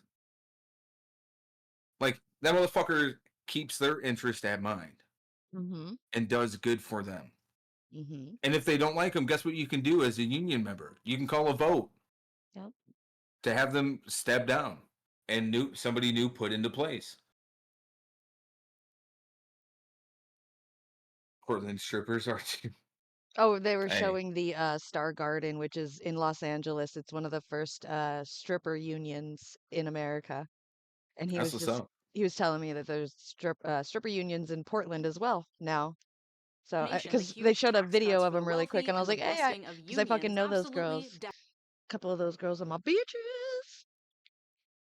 It was so cool to see decimated the strippers middle class unionize. and concentrated the power and money in the hands of big business and the top 10%. But it wasn't just the middle class he was coming after. Before taking office, Reagan ran for president in 1976 and lost the Republican nomination to incumbent Gerald Ford. During that first presidential run, Reagan was touting the failures of big government and discussing what he claimed was rampant abuse of the country's welfare system. And he kept coming back to this same story. In Chicago, they found a woman who holds the record. She used 80 names, 30 addresses, 15 telephone numbers to collect food stamps, Social Security, veterans benefits for 4 non-existent deceased veterans' husbands, as well as welfare. Her tax-free cash income alone has been running $150,000 a year. The welfare And Who the fuck queen. was the doing welfare that? queen. Who was The doing welfare that? queen. Okay? It was a specific case in Chicago that they pointed to. Now, obviously, anybody with the sane mind who hears that says that's fucked up. I don't think there's anybody who would watch this and be like, "Hey, that's fucked up." First of all, I'll let her explain the reality and validity of that, but let's just say, sake of argument, before we find out Schrodinger effect, whether or not it's true. Let's say, for sake of argument, that it is true. My thing is, why would your response to that situation be, we need to get rid of social benefits, whether it be VA benefits, whether it be food stamps, whatever? Because he named a lot of things in that, right? Mm-hmm. Their response is, we need to get rid of all that because it's being abused. Why is that the response instead of going, you know what, we need to make sure that we actually have laws that ban any sort of loophole, that we expand funding to hire more employees to be able to investigate stuff like that and stop it from happening? Because in elementary school, they were on the basketball team and they peed their pants, and the teacher said, all right, all of you guys are going home, no more practice today because of him. And that's why they're angry. And they want to take it out on everyone else now. One thing I do like in this country is I can go and make myself 3 grilled cheeses like I just did whenever I want. Sorry, Crybaby, one you're hand of awesome. cheese. Hell yeah, dude. I got you. I was picking up what you're laying down. You enjoy those fucking grilled cheese Sammys. That's right. I could go for one. That sounds good. I You know. know her, you love her. She's a scam Some artist. tomato She's having sauce. babies just to make more money. And also, I just want to point out too, just this conception of welfare queen is a huge fucking racist dog whistle. And what I mean by that is, I think it's safe to say that when people like Ronald Reagan use the word welfare queen, we all know why he used it. And we all know what your racist ass uncle on Thanksgiving really means when he talks about people on welfare. He's not talking about white people on welfare. Let's all just be very fucking honest. Mhm. Like it is nothing more than just racist dog whistle shit. And again, Yep. it's imperative for people to start kind of like responding to the criticism. If it's something you believe in, obviously if you don't believe it, I'm not telling you what to think, but like start responding, be like, okay, so because of like small cases of fraud happening, you think everybody else should be punished. You think because one dude abused the VA system that every other veteran shouldn't be allowed to get help? Like, that's the kind of shit Good that you point. got to start putting people on, because then that makes them really have to fucking stand for something. Do they really want people to get help, or do they just want to be fucking assholes and punish people? Right. Because that's really what it all falls down to. Right. Yo, what's up, AGO? From the government. She's a liar. She's a cheat. She's sucking the system dry. She's black and she's everywhere. Boo. In reality, this story Reagan kept telling out of Chicago was about a woman named Linda Taylor. Her crimes were many. She was a scam artist. She was tried and convicted of welfare fraud, but the total they could prove she ever defrauded the government for was $8,000. Not $150,000 per year, nor was she an accurate example of welfare recipients, because most welfare recipients were and are white people. And Mm-hmm. What?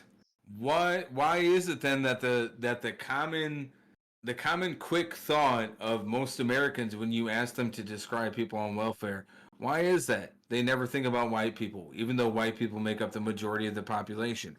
Why is it that in America, when you ask a random person, whether they are racist or not, to define crime and what they think a criminal looks like, how come a lot of times it's never a white person, even though the majority of the population in America is white? These are questions that I hope through watching our streams, you start asking yourselves. That's right. Because it's one thing to just take information that's given to you and believe it falsely. But, you know, we're all grown adults now. We're not fucking children anymore. Comprehension and analyzation is important. Mm-hmm. I just want to sit down. I don't want to stand anymore. You can sit on me. an uncomfortable truth that detractors don't want to face. Nor is there any shame in benefiting from that system. I've benefited from food stamps, unemployment, and veterans benefits numerous times throughout my childhood and adult life. In fact, in many states, welfare benefits are actually underutilized due to how difficult it is to get signed up for them and to stay signed up for them. Also, most people who defraud the welfare system are men. But Linda Taylor became the welfare queen, a scapegoat for Republicans to use as they blamed black people for what white supremacy did to them while also decimating public safety net programs. And it's a trope that persists to this day, though usually only in veiled terms and dog whistles. And black women and welfare recipients weren't the only minorities hurt during the Reagan administration. Nancy and Ronnie were also big proponents of Just Say No and the beginning of the war on drugs. Yes, another great thing that Ronald Reagan brought to the United States, something that even people who were born in like the 2000s felt. Well, maybe pre 9/11, maybe I should say pre 9/11 felt, which was the war on drugs. Mm-hmm. Because the war on drugs was eventually replaced with the war on terrorism, but the war on drugs was a very, very terrible, horrible, horrible policy change that definitely affected America for the worse. Yeah. And again, it was another program that was used as a means to appeal to people's progressive values, but it instinctually hid its intention. Right.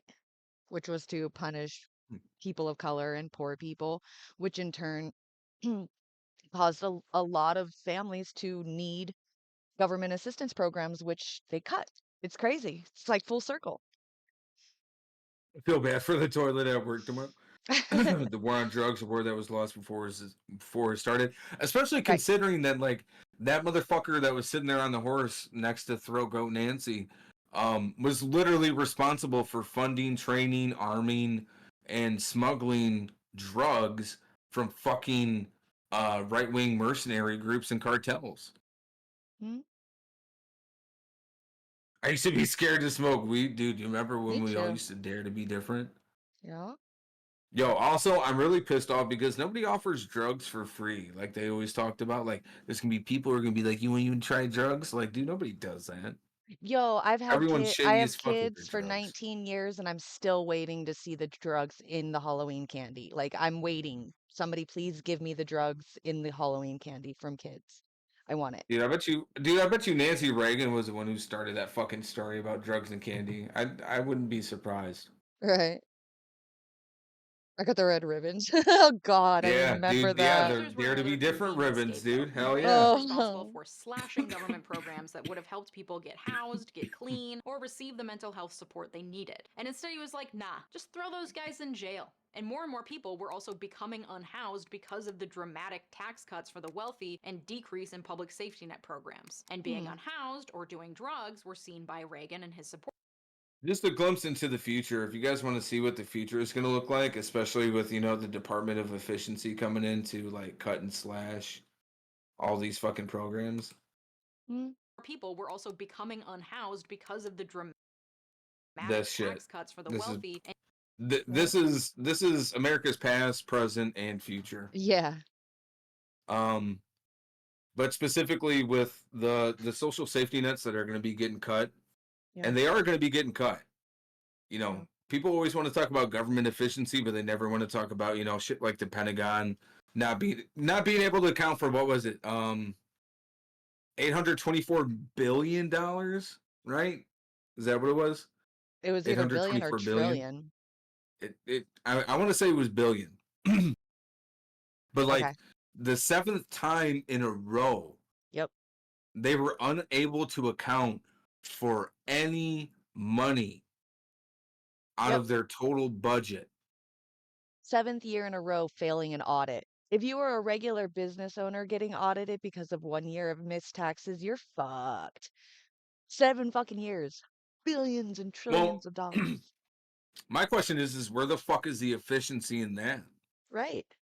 How come how come whenever there's ideas of balancing the budget, cutting the deficit, it's always like what social programs can we cut? It's never what military programs can we cut. Right. Well, it's the same excuse as to why we spend a bunch of money on military, and then when we need social programs, they ask how you going to pay for it. decrease How are you gonna pay for it?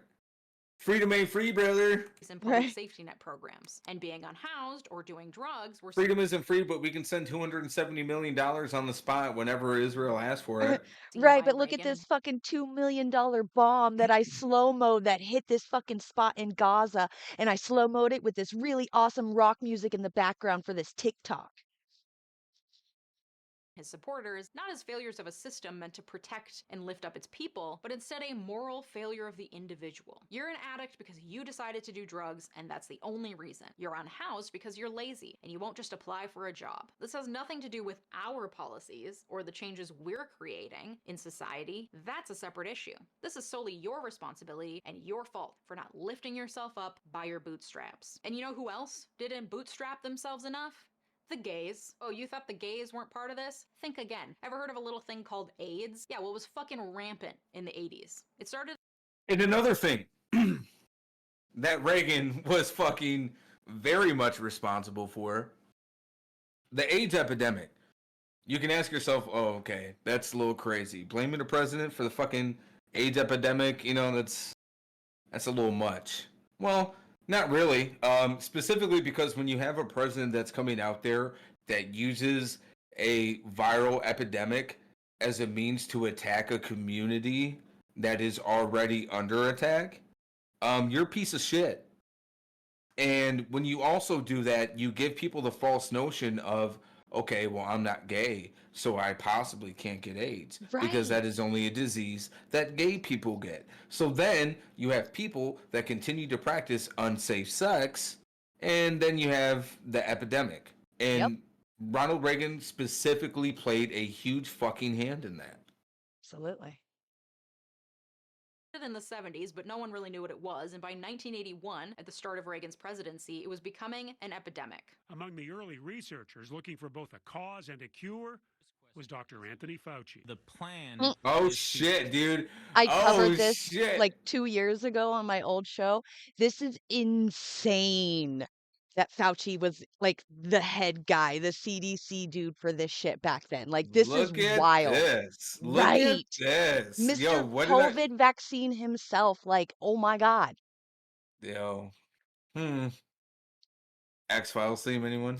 To put into clinical trials individuals who have full-blown AIDS. Hundreds and then thousands and then tens of thousands of Americans were dying of it. And Reagan said nothing. The President of the United States said absolutely nothing for years. Because this was a disease of gay people and drug users. Two groups that decidedly were not constituents who voted for Like, Reagan. how People who disgusting mattered do you so have little to to him. be to take a disease that is transmitted through bodily fluids, whether it's blood, saliva, and call it an STD by gay people? That's crazy. What's another example too of both neolibs and conservatives using science as a means to justify their, their institutionalism and and their shit. racism. Yeah, it's so gross. It's like it's a That a transfer disease from that was blood and associated with bodily them and fluids. killing thousands of Americans remained on his periphery Like, until there's it people wasn't. out there that would Rock get Hudson AIDS was from a major sharing film needles. star in the mid-20th That's century not at the same sex. time Reagan was still pursuing Yeah, his acting exactly. career. Rock Hudson and the Reagans were friends. Rock Hudson was also gay. Rock Hudson was also the first major celebrity to die of AIDS-related complications in 1985. Wasn't there It a took the death politician of a that died friend of for AIDS as Reagan well? to even give That a he was shit hiding that about he this had it? disease that was killing thousands on his watch. And it would take him 2 more years before he even acknowledged the Somebody that was close disease to in an Trump? official press conference in 1987. By that time, over 30,000 people had contracted the disease and 20,000 people had died in the US alone. But again, even after he finally acknowledged the AIDS epidemic for what it was, he was reluctant to acknowledge it again. Funding for AIDS research under Reagan was slow to come, and it's unclear how the trajectory of the AIDS epidemic would have been different if Reagan had acknowledged it for what it was. And that's one thing that I will say is at least a difference between Trump and Reagan, because like when COVID was happening, Trump did come out and like basically sign an executive order that accelerated research program funding Mm-hmm. because he wanted to get a vaccine out as quick as possible. Obviously, it's something that he doesn't like talking about a lot because his base doesn't like it, right? His base is very much anti-vaccine. And liberals don't like to talk about it because it's a win for Trump. Right. But ultimately, like Trump did do a good job in the sense of like trying to ensure that a response medically was formed to stop an epidemic like AIDS. Because even as disgusting and gross as Trump is, he understands that that will be more of a historical political plunder for him than anything else, right? Like even if it affects people that he doesn't like and that he would normally rejoice in their pain and suffering, it won't do things for him to be loved and for him to be looked at historically. Mm-hmm. Because again, people always say Trump is a fucking idiot, but he's not. Trump is not a fucking moron. He knows what he's doing. He knows how to read a room. There's a reason he's been successful in winning over people. Not successful in the sense of like business wise, because bankruptcies. Personable, Dude can though. even run a casino. Like, dude, listen, I'm sorry, man. You cannot convince me somebody's a good businessman if they couldn't even make money at a fucking casino. It's a casino, bro. You are literally designed and built to make money. Right. And then he tried fucking filing lawsuits against the Native American casinos in New York because he's like, it's not fair. If anyone have casinos, it should be me. Why are they making money and I can't? This is not fair. Mm-hmm. It's like, dude, you just suck because you're a fucking idiot. Yep. A deadly and unknown disease that was killing thousands of Americans. He said inject bleach. Well, he also did say inject bleach, but that was after he had passed the executive order. because his base started getting pissed at him. I remember specifically after that shit had happened, he started giving a speech. Excuse me. He had started giving a speech about how, he was the reason why these vaccines came out so quick. And his own base started to fucking boo him. And ever since then, he shut the fuck up about it. He doesn't bring it up. Yep. And when anybody has ever tried interviewing him, asking him about the fucking vaccine, he's like, "Yeah, I save people, but next question." Yep. Regardless of sexuality or drug use. And ultimately, he always revolves around like, you mean the China virus? They're trying to kill us. Got a lot of questions about it. Don't ask the question about, who benefited, but Instead, it remained on the fringes of his presidency for years because, again, in the tidy imagination of his ideal American vision, you are the product of your own actions. You have only yourself to blame. You did gay sex. You injected drugs. Just bootstrap yourself out of AIDS. In this way, Reagan was able to disconnect his policies from the outcomes of his policies. It's the moral failure of individuals, not anything he's done. It's one of the reasons that he's known as the Teflon president. Despite his many failures, and despite the many ways in which he was an incredibly imperfect president, he managed to avoid the reputational damage that most presidents experience and come out the other side as this mythical hero that Republicans still revere to this day. And nothing made more clear Reagan's lasting negative impact on our democracy like the presidency of Donald Trump. In both Donald Trump and Ronald Reagan, we had presidents who were also master showmen. And Reagan really introduced what Trump has seemed to perfect, manipulating the media to his advantage and using dog whistles to ignite his base of supporters. Nancy and Ronald Reagan were both actors before entering the White House. And Ronnie's abilities in front of the camera, his abilities to deliver a line, and his ability to provide a convincing song and dance routine came in handy time and again throughout his presidency. In the Reagans, the media finally had this showy, easily televised president they'd always dreamed of. The Reagans were always ready for a photo op because they understood the power of pictures. They understood that pictures often conveyed a stronger message than what was being said or going on behind the scenes. Sure, we're slashing your benefits, kowtowing to big business, and rubbing elbows with rich people during the worst recession since the Great Depression, but we're also just like you. We're sunshiny and pleasant. We live on a ranch. We're just a couple of cowboys. Reagan was able to use his acting experience to follow the scripts that were given to him, to position himself as folksy and all-American, and to build himself and his vision of America into this myth that still persists today. All the while, Reagan was able to use the media during his campaign for presidency and when he reached the White House to drop dog whistles for his supporters who were almost entirely white. And he was really the first person to perfect the dog whistle and use it to his political advantage. For example, he believed in the ultimate right of the individual, the right of the individual to own property and to do what he wanted with that property, including excluding whoever he wants from that property. Wink. He believes in states' rights. Wink. Wink. And he warned his supporters of the increased dangers in our cities, of welfare queens, and of a need for increased law and order to quell the, and I quote, jungle paths taking root throughout the country. That was so racist! Sustain shit like That's that. so racist! Yeah, no, 100%. But who else is speaking like that right now? Restoring law and order to the cities, and they're eating using our means cats. of They're eating our dogs. they're eating the dogs. They're eating the cats. I don't know how to eat a cat, but I tell you what. Tell you what, folks. Calling Mexicans and South Americans criminals. It's the same fucking shit. It's just 80s racism when they used to call black people monkeys. That's absolutely insane. Yep, time is a flat circle.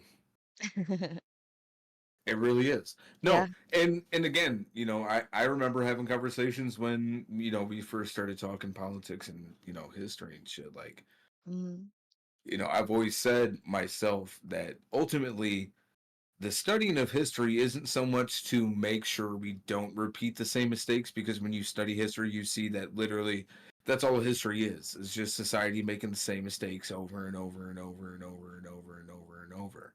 Yeah. The study of history is more so to understand current events and understand what's to come, what are the more likely outcomes. And again, it's not trying to be like nihilistic or anything like that, black pill, doomer pill. It's just being like, okay, I need to mentally prepare for what's to come so I know how to take a course of action. Right. Because ultimately, on top of what we've said before, like individual accountability to a certain extent is important. We do need to improve ourselves, community, etc. But there does need to be concentration on the end goal. Mm-hmm. Sunshiny and folksy, but in the end, Reagan was able to capitalize on what Trump later perfected: fear. Fear of economic instability and fear of racial unrest. All the while fanning the flame of both issues and actively working against the best interest of the base that he is actively fear-mongering. And the final way that Reagan managed to undermine our democracy using a tactic that Trump later perfected was by aligning himself and the Republican Party with white evangelical Christians. The Ooh. Christian right presented themselves as an opportunity for Reagan. They aligned on many of the same social issues like abortion and tax cuts, and especially the idea of the individual's responsibility for their own fate, that bootstrapping ideology that Reagan clung to. If you need welfare, Ugh. it's because you're lazy and you should just get a job. If you don't want to go to hell, you're a sinner and it's up to you to get into heaven. Any moral failure and it's straight to the bowels of hell for you. Not only that, but it turns out the evangelicals have a lot of money. One group of the religious right that had particular sway was called the Moral Majority. It fought against abortion, the Equal Rights Amendment, and in favor of the family and traditional family values. It was founded in the 70s as a response to counterculture and the gay rights and women's rights movements of the previous decades, and it had a powerful lobbying arm. All rights matter. It was all rights matter crowd was like, hey. Women and all you gays and people of color, why are you getting all the attention? We want to be victims too. Wow. The Moral Majority is credited with helping Reagan win the 1980 presidential election. It was through the Moral Majority and Christian fundamentalists that Reagan was able to find a strong and fervent base of supporters. So it was, of course, in his best interest to make religion take a center stage in his politics. At the 1984 Republican convention, Reagan addressed a group of Christians saying, "The truth is, politics and morality are inseparable, and as morality's foundation is religion, religion and politics are necessarily related." He concluded, "If we ever forget that we're one nation under God, then we will be a nation gone under." And thanks to this fucking piece of shit who should have totally, never mind, I'm not going to say what I was going to say, but thanks to this fucking piece of shit, we now have the MTGs, the fucking Ted Cruz's, the Lindsey Grahams, all of these people that use and abuse Christianity. Yeah. For the means of just like justifying their fucking racist bullshit and their tax cuts for their rich friends. Right. Like, this guy right here is the reason why we see so much fucking God talk. Yep. I see it now. So much for separation of church and state, am I right? And it was a tactic that worked. It brought more blue-collar and working-class people behind him, and it increased his appeal in the South, a place where his 1980 presidential rival Jimmy Carter typically held favor as the hometown hero. And this allegiance that Reagan struck with the white Christians has stuck to this day. And it was this same base that Trump was able to tap into to win, despite the fact that he's not religious, despite the fact that he actively worked against the best interests of the blue-collar and working-class people who voted for him, largely because of the ideals he espoused and dog whistles he used to appeal to that base. And it's that link between the Republican Party and evangelicals that has led to the rise of Christian nationalists, to the increase in hateful legislation aimed at trans kids and drag queens, to the dismantling of Roe v. Wade, to the banning of critical race theory and books that present any ideas contrary to the conservative, Christian, nationalist worldview. Over and over again, Reagan did what he had to do to cement power for himself and his rich and powerful supporters. Whether it was cutting taxes, busting unions, or leaning into racist stereotypes and dog whistles, he did whatever he had to do to get what he wanted. His incredibly short-sighted policies and actions while in the White House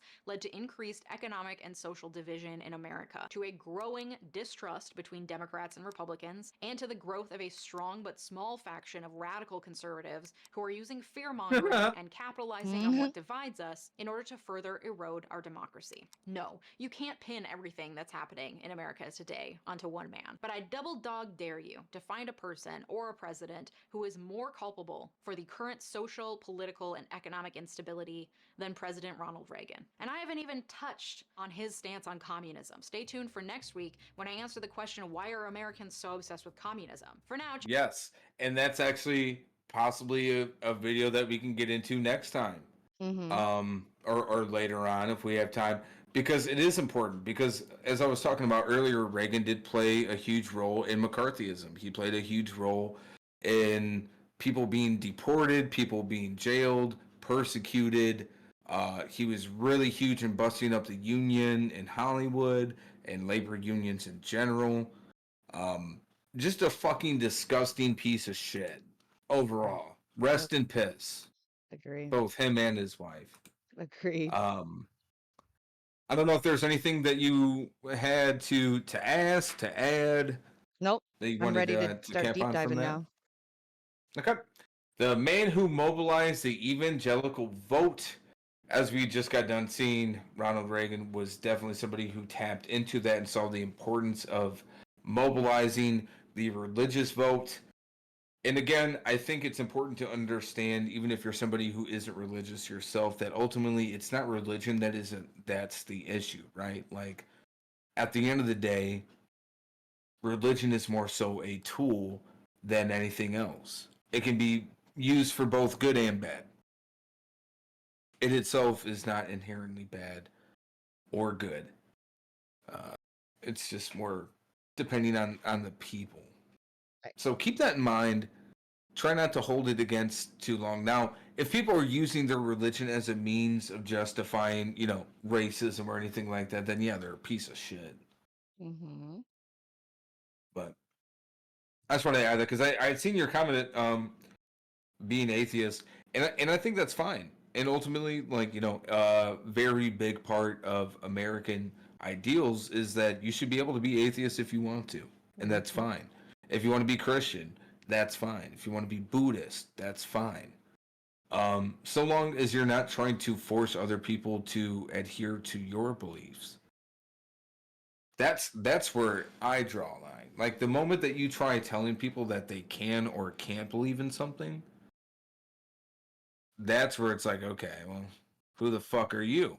This is the story of the man who helped turn conservative evangelicals into a political force. I want to talk a little bit about how much our family respects and admires Paul Weyrich. I want to be like Paul Weyrich when I grow up. Paul Weyrich has been called the main architect of the religious right. Here he is in 2005. Those people were not active in politics, and I served as sort of a coach to get them active in the political process. He also co-founded conservative think tanks like the Heritage Foundation and the Free Congress Foundation.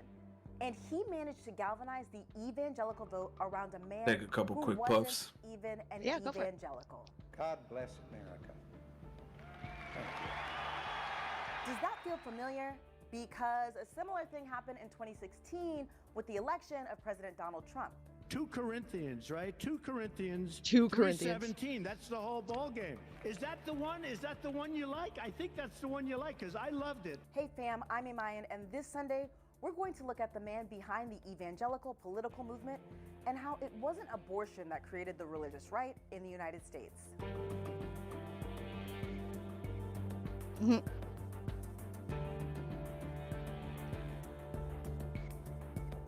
You might have been told that the movement began with Roe v. Wade, but according to Randall Ballmer, a religious historian, it actually began with Paul Weyrich. One of the most cherished myths of the religious right is that this is a movement that got its origins in reaction to the Roe v. Wade decision. It's a great story. It's been repeated many, many times. It is also utter fiction. It was Weyrich's calculated effort that made the religious right a political force. And 2 his Corinthians plan and a partridge in a years pear to tree, for complete. real. Conservatives were wandering around lost in the liberal wilderness.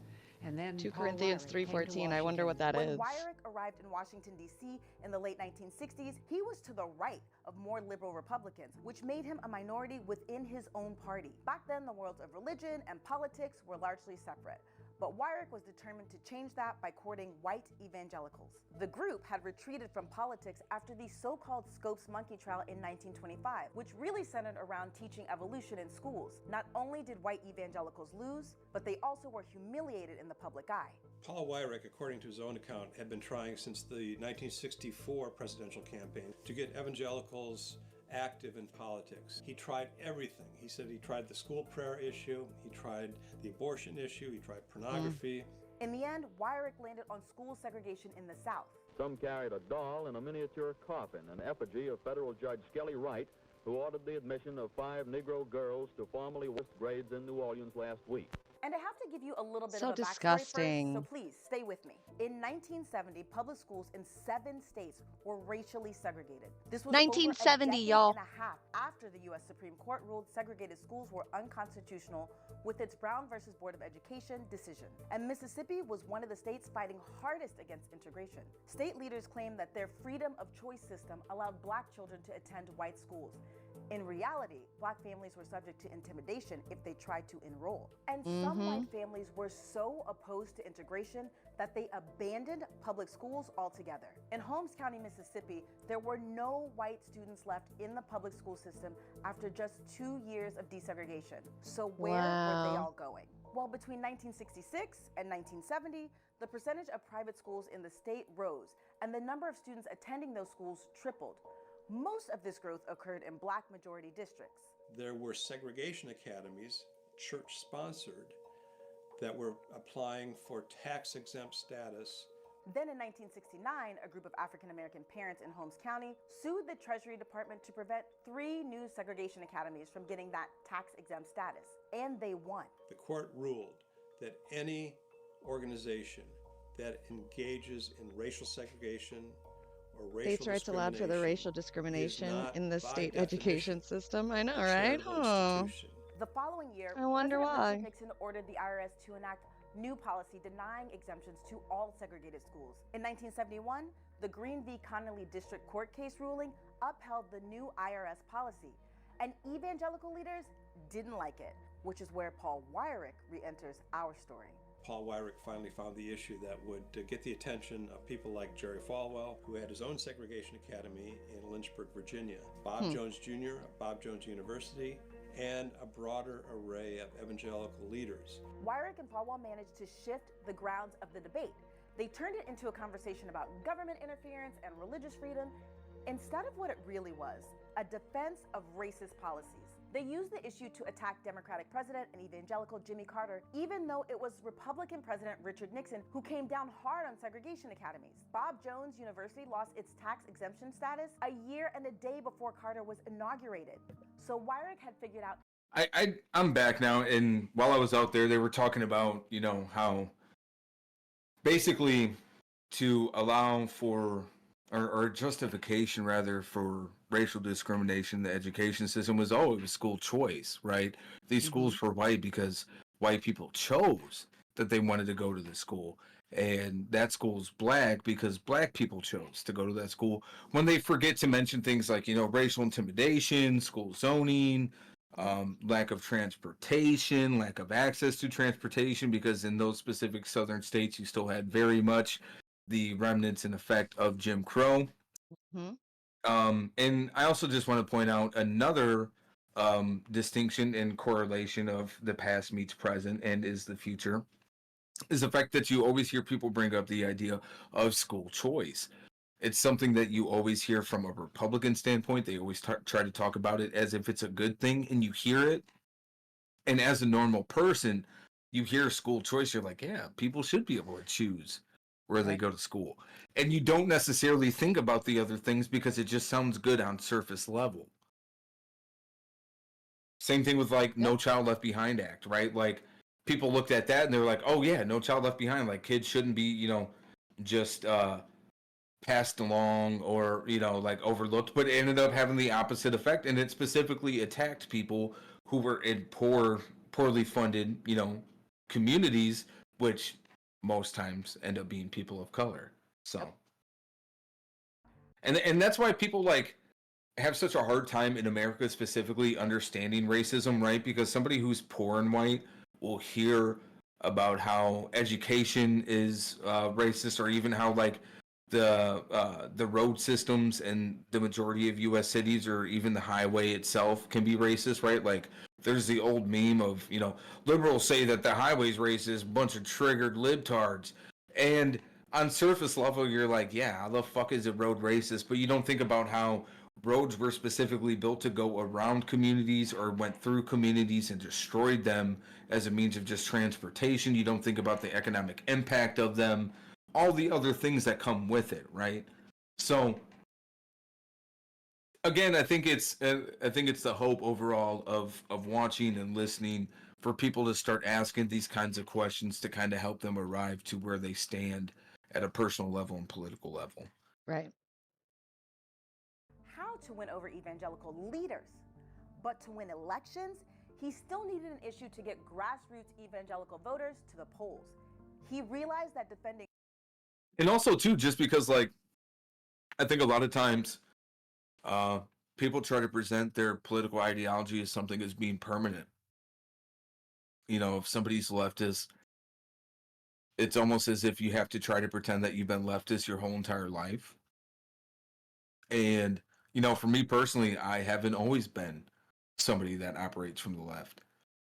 Same. I've had certain ideals that I've always like had, you know what I mean? Like basic, human rights and shit like that. That's kind of always been kind of a fundamental thing for me.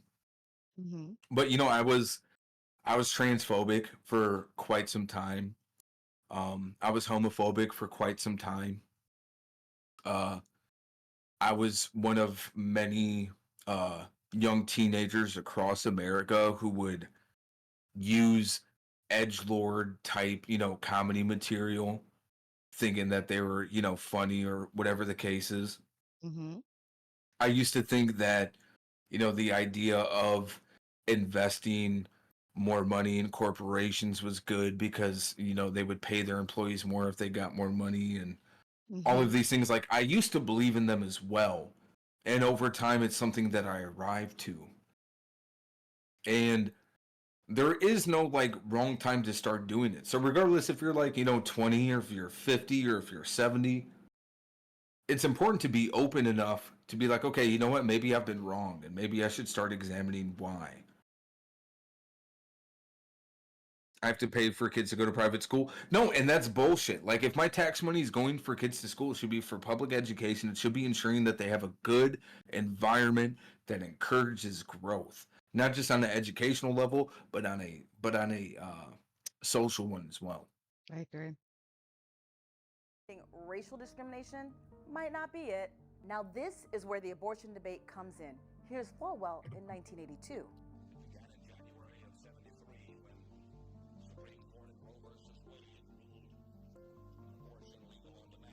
But pause. Balmer says evangelical leaders didn't pursue abortion as an issue right away.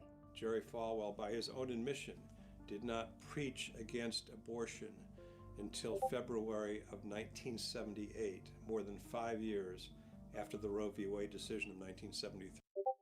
That's weird, dude, because the way motherfuckers stand on that shit now, they act as if it's like the Bible that specifically states it, right? Like, I think anybody who's ever had to commute to work has had to drive past, or anybody that drives in general has had to drive past like a group of fucking pro-life protesters that hold those signs of, aborted fetuses and just like really gruesome, horrible shit. Mm-hmm. And it's, yeah,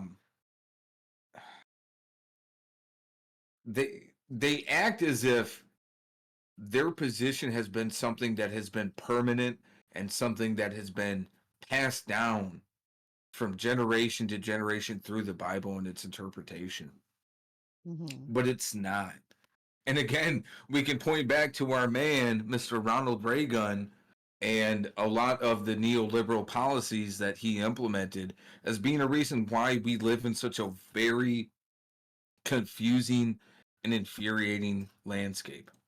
Abortion until February of 1978, more than 5 years after the Roe v. Wade decision of 1973. The key moment for abortion comes in the 1978 midterm elections. Weyrich then resolved that he would go out and elect some improbable people. Weyrich threw all his effort into getting anti-abortion Republican candidates elected in Minnesota and Iowa. The final Minnesota. weekend of the campaign, pro-lifers leafleted church parking lots, and 2 days later, in an election with a very low turnout, all 4 Democratic nominees lost to pro-life Republicans. That's where Weyrich realized abortion was the issue he could use to bring evangelicals to the polls, and maybe even turn them against one of their own, President Jimmy Carter. Before he was elected, Jimmy... Dun, dun, dun, dun. Because that's the thing, right? Like, a lot of revisionist history goes back and looks at Carter, and they're like, oh, man, poor Carter. And, I mean, there are some things that he was kind of fucked over on, specifically, you know, the Iran hostage deal. That was something that both Reagan and George H.W. Bush kind of were, you know, back channel rather, orchestrating, because they wanted to ensure that they had something to come in on and get an easy dub on and show that, you know, they meant business. Right. Pro-life is anti-woman, George Carlin, 100%. Because at the end of the day, like specifically with the pro-life argument, at that time, pro-life, it's a slogan that if a normal person hears it, is like, yeah, like, you know, we should, you know, all life is valuable, right? That's something that a normal person would think, and it's understandable to arrive at that. But when you start examining what a lot of the argument is for pro-life, it's like, yeah, even if a woman, you know, medically needs a procedure, like, no, it's against the Bible. You're just gonna have to hope God intervenes. Whatever happens is what God wants, right? And again, you can't sit there and claim to be for life if you're just completely fine with the devastation of that life. Exactly. I don't like the death penalty. I don't either. Me personally, I believe in rehabilitation. With the exception, I do think that there are certain crimes that are indicative of long-term sentences. But overall, I believe in rehabilitation. I mean, overall, when it comes to crime, I'm just a believer that the majority of crime is just a response to people's material conditions and their desperation. I definitely believe in a lot more crimes of desperation than crimes of passion. So, you know, my personal belief. Jimmy Carter was a Southern Baptist Sunday school teacher. And what doth the Lord require of thee, but to do justly and to love? He embodied the idea of progressive evangelicalism and won the presidential election in 1976. In 1979, Falwell created a group called the Moral Majority, but the term was actually coined by Weyrich. The Moral Majority declared war on abortion and homosexuality. Then the group enlisted the help of Francis A. Schaeffer. The guy looks Schaeffer worked crazy. with Everett Koop to produce a series of films called Whatever Happened to the Human Race, and toured the country screening them for evangelical audiences. Here's what the Whatever happened to the human race? That sounds like some sort of fucking like Matt Walsh documentary, like some stupid ass Matt Walsh. Like the fact that human life is being devaluated is demonstrated by some of the major issues which are being debated by society today: abortion, infanticide, euthanasia. And as that series of films begins to travel and circulate across North America, evangelicals become finally attuned to the abortion issue in advance of the 1980 presidential campaign. Ronald Reagan courted conservative evangelicals, and he won their support despite the fact that he signed a bill making it easier for women to have abortions back when he was the governor of California. Here he is employing explicitly religious language in his acceptance speech. Can we begin our crusade, join together in a moment of silent prayer? Reagan is a man who wasn't even a regular church attendee. Yet during his presidential campaign, he spoke to 10,000 evangelicals at a rally in Dallas, Texas. Who else is not a religious man by any stretch of the means, but is able to captivate a large religious audience and present himself as one of them? Trump? He talked about Ding, the ding, ding, ding, ding, unconstitutional ding. regulatory agenda What is she directed by winning, the folks? IRS against independent schools, aka segregation academies. He mentions creationism. He also mentions the Internal Revenue Service going after the tax-exempt status of segregation academies. Who else just got fucking Congress to approve being able to go after tax-exempt charities? Mr. Donald Trump. Yeah. This is something that Reagan did too, and Trump is definitely going to do once he gets into office. Planned Parenthood. That is Yeah. going to be attacked. That is going to be deemed a terrorist organization. Yeah, if he deems a 501c3 nonprofit as a terrorist organization, they no longer get grants, subsidies, nothing.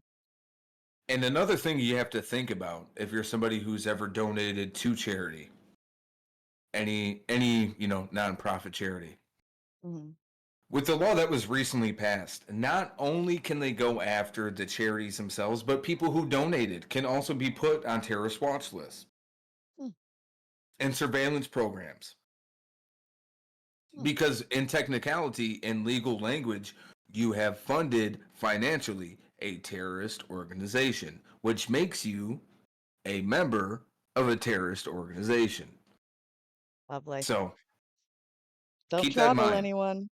Keep that in mind. So if you've ever donated to Palestinian charity, if you've ever donated to a charity that deals with any sort of like racial segregation, if you've ever donated to a charity that helps abused women, mothers, Yep. any of that, you are going to more than likely be put onto a watch list. And Okay. this isn't like fear tactics or me trying to be hyperbolic by any stretch of the means. This is just like, this is what's been done before. Yeah. And it's pretty much being poised to happen again. Yeah. He does not mention abortion in the course of that speech. So even as late as August 1980, the Republican Party was not sure that abortion would work for them as a political issue. Listen, there are a number of reasons Reagan won the election, but he very well might have tapped into something that Trump and Steve Bannon utilized decades later. In the 2016 election, 81% of white evangelicals voted for Donald Trump, a man who, at least on the face of it, does not seem to be a logical representative for family values. Evangelicals have been able to persuade, at least themselves, that they are victims of some sort of religious discrimination. Christianity, it's under siege. Farmer also says there are parallels between the beginnings of the religious right and the rhetoric that Donald Trump used during his presidential campaign. The 2016 election allowed the religious right finally to circle back to the founding principles of their movement. And the founding principles, sadly enough, are racism and racial segregation. Hey guys, thanks so much for watching. Don't forget to like, share, and subscribe. And if you want to learn more about evangelicals in the United States, Definitely recommend you guys checking out this channel right here, AJ Plus. They got some pretty good content overall. Yeah. They definitely look at a lot of like religious-based content, just based. As you can kind of see here, they have a why are inmates converting to Islam? What does it take to be a real evangelical? So it's a lot of like religion-based content. And so if you're somebody who doesn't really keep in contact with that kind of lifestyle, or if you don't necessarily believe in it but you're curious, definitely good to get that perspective. And again, I think it's very important for people on the left to start accepting religion, not in the sense of like allowing the very violent and the fringe rhetoric, but like not stigmatizing anybody who believes in it, right? And this isn't me trying to pick on you in particular, Jimmy, but it's something I've heard you say a few times. Mm-hmm. But like, making fun of people like, oh, believing in Sky Daddy, whatever. Oh, my invisible Sky Daddy. Sky Daddy. Yeah. No, and it's funny, and again, like, at the end of the day, do what you do. But if you are trying to build a coalition, you're trying to gain strength, churches are great for organizing. And at the end of the day, a lot of the work that churches do ultimately represent like a lot of leftist values, right? Like soup kitchens, they help a lot of people who, single mothers who are pregnant. people Yeah, who are except for the elderly who pamphlets might they not. make you take. Well, some of that shit too, and I definitely think there needs to be something done with that. But even still, amongst that, like Yeah. there is fundamental good that they do for their community, and it's something good to tap into. And again, use as a tool. I think Yes. that organized religion, yes, should be dismissed because when it is organized, you do get a lot of that bureaucratic politic bullshit that comes into it that isn't necessary, right? There shouldn't be religion in politics, and there shouldn't be politics in religion at the end of the day. Mm-hmm. Um, I just want to 100% check agree. chat really quick. What's that? So 100% agree. Don't drink the Kool-Aid. I want to, though. Another thing that had been brought up in the previous video that there's a little bit more of a deep dive is the deinstitutionalization, say that fast 5 times, Ooh. that Ronald Reagan took place in both when he was a governor in California and that he brought with him into his presidency. Now, from my understanding, in California, when he had deinstitutionalized the mental health industry specifically, it was seen as a very progressive thing. It was seen as something that was for the overall good. And one of the many reasons it was seen as that is because up until that point in time, a lot of people were being thrown into these different mental institutions against their own will. So if there was like an elderly member of a family and there was a falling out between the younger members of the family and they wanted to get to whatever was in the will quicker, a lot of times they just dump people off and, you know, say this is wrong with them, and the person would fight back, and the institution would be like, okay, obviously the person's crazy because they're trying to fight and they're being violent and they're doing this, and they would perform, you know, lobotomies or perform multiple procedures against that person's will. Very abusive staff in a lot of these mental institutions across the United States. So it was something that people on surface level were like, okay, yeah, like we should do that. We should kind of stop allowing that. But ultimately, it was just a tool to make sure to say, you know what, fuck them, we don't need them at all. Throw all these people out into the street. Whatever happens, happens. And one of the responses that you did see during Ronald Reagan's presidency is a rise in homelessness, a rise in poverty, and the things that correlate from those two merging, a rise in crime. Mm-hmm. As the governor of California, Reagan had continued a trend of deinstitutionalization, abolishing involuntary hospitalization except for in extreme cases. To be clear, the likelihood of receiving poor or abusive treatment in asylums and hospitals was well documented in the mid-20th century. Rather than reforming such hospitals to be beacons of treatment, which costs money and requires government oversight, again, Republicans hate big government, or so they say, unless it's about war. Anyways, hospitals were closed, removing mentally ill patients who could manage and function in society with a bit of care and resources was desired by advocates, but there were others who needed more supervision. So during the 1970s, California, which is typically the progressive legislative leader, sent more and more patients from hospitals into the lucrative board and care facilities, a bustling for-profit industry. Many board and care facilities were placed in struggling neighborhoods where there was crime and cheaply plentiful drugs. Treatment of the mentally ill in these facilities was not always much better than the quality of life at asylums. Many indigent or troubled mentally ill people were kicked out of facilities who didn't want to provide costly specialized care, and others left voluntarily. By the 80s, the demographics of the unhoused were shifting from single white men, typically older and alcoholics, to a wider variety, as I discussed in this video about homelessness. Said a New York City shelter director in 1984, "We're just getting loads of people. It's hard to figure out who they are. All we know is that they're younger and blacker." There are several reasons why homelessness grew. In New York, the number of adult mental hospital inmates between 1965 and 1981 went from 85,000 to 23,000, with an estimated 47,000 ending up on the streets of the city. At the same time, the Big Apple wanted to attract higher income residents who had been living in surrounding suburbs since the 40s, so it offered tax incentives to encourage owners of cheap rooming houses and single-room occupancy hotels to convert them to pricey condos and rental apartments. Roughly 60% of affordable single-room occupancy hotel rooms were gone by 1981. This happened in many cities. Affordable housing would steadily dry up as cost of living rose in the decades to come. The Coalition for the Homeless had been founded in 1981 by Robert Hayes, a lawyer who litigated a New York case establishing that all unhoused people have the right to emergency shelter. Within 3 years of this agreement, there were 18 city-run public shelters that were struggling to house the homeless population. And the main goal of homeless shelters was not to solve homelessness, but rather to slap a Band-Aid on it. Said the Deputy Administrator for the Human Resources Administration, our goals are very clear. Temporary shelter so no one freezes to death. Despite being warned about a prospective housing crisis in 1982, the Reagan administration stopped plans to build federally subsidized low-income housing, raised rent on such housing, and introduced cheap housing vouchers. And in true villain fashion, when the unhoused came up on the 1984 campaign trail, Reagan said, the people who are sleeping on the grates, the homeless who are homeless, you might say, by choice. Until the mid-80s, By what was choice. missing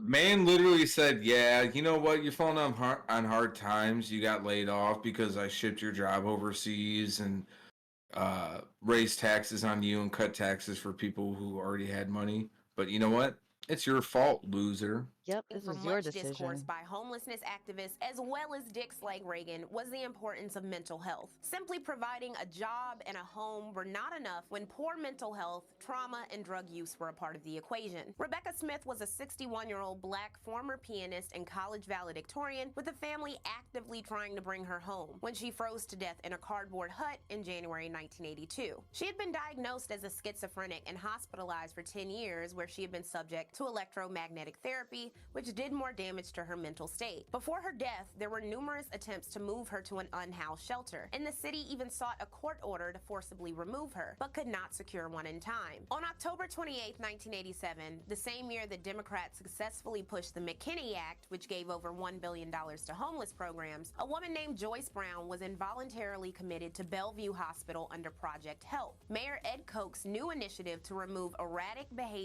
Yep, Ed Koch. We all know him. Mentally ill people from the streets using doctors and nurses in vans. Koch said, if the crazies want to sue me, they have every right to sue. And by crazies, I'm talking about those who say, no, you have no right to intervene. So is that the father of the Koch brothers? I'm not insane, just unhoused. The former Secretary Joyce Brown, who had been He's the fucking, he's part of the Koch brothers industry. Okay. That fucking garbage piece of shit. Mm-hmm.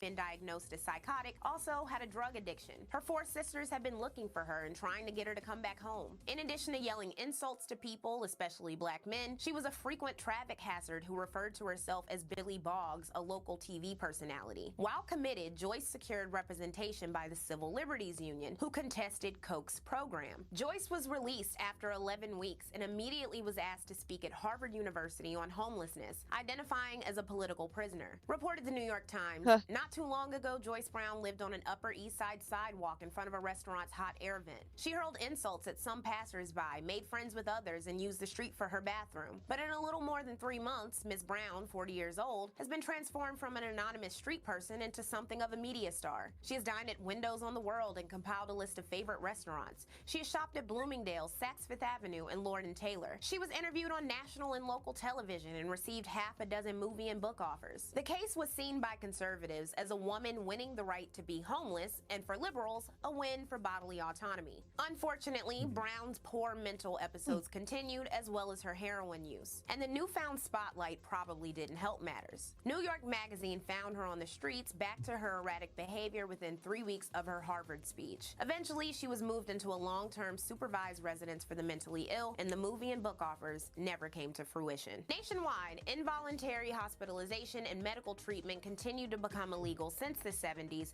and mentally ill, unhoused people in dire need of treatment often continued self-medicating, making them prime targets of harassment, street violence, and arrests by the police. Summed up a psychiatrist, police regard arrest and booking into jail as a more reliable way of securing involuntary detention of mentally disordered persons. So, plenty of mentally ill people were given freedom and autonomy when turned out on the streets from mental hospitals, where they could not be compelled to take prescribed medicine. Only many to be re-detained in jail cells after a lack of the treatment they needed. The proportion of prison inmates with untreated mental illness would only grow, while the overall prison population grew from roughly 330,000 prisoners in 1980 to 771,000 by the decade's end. As the Jesus.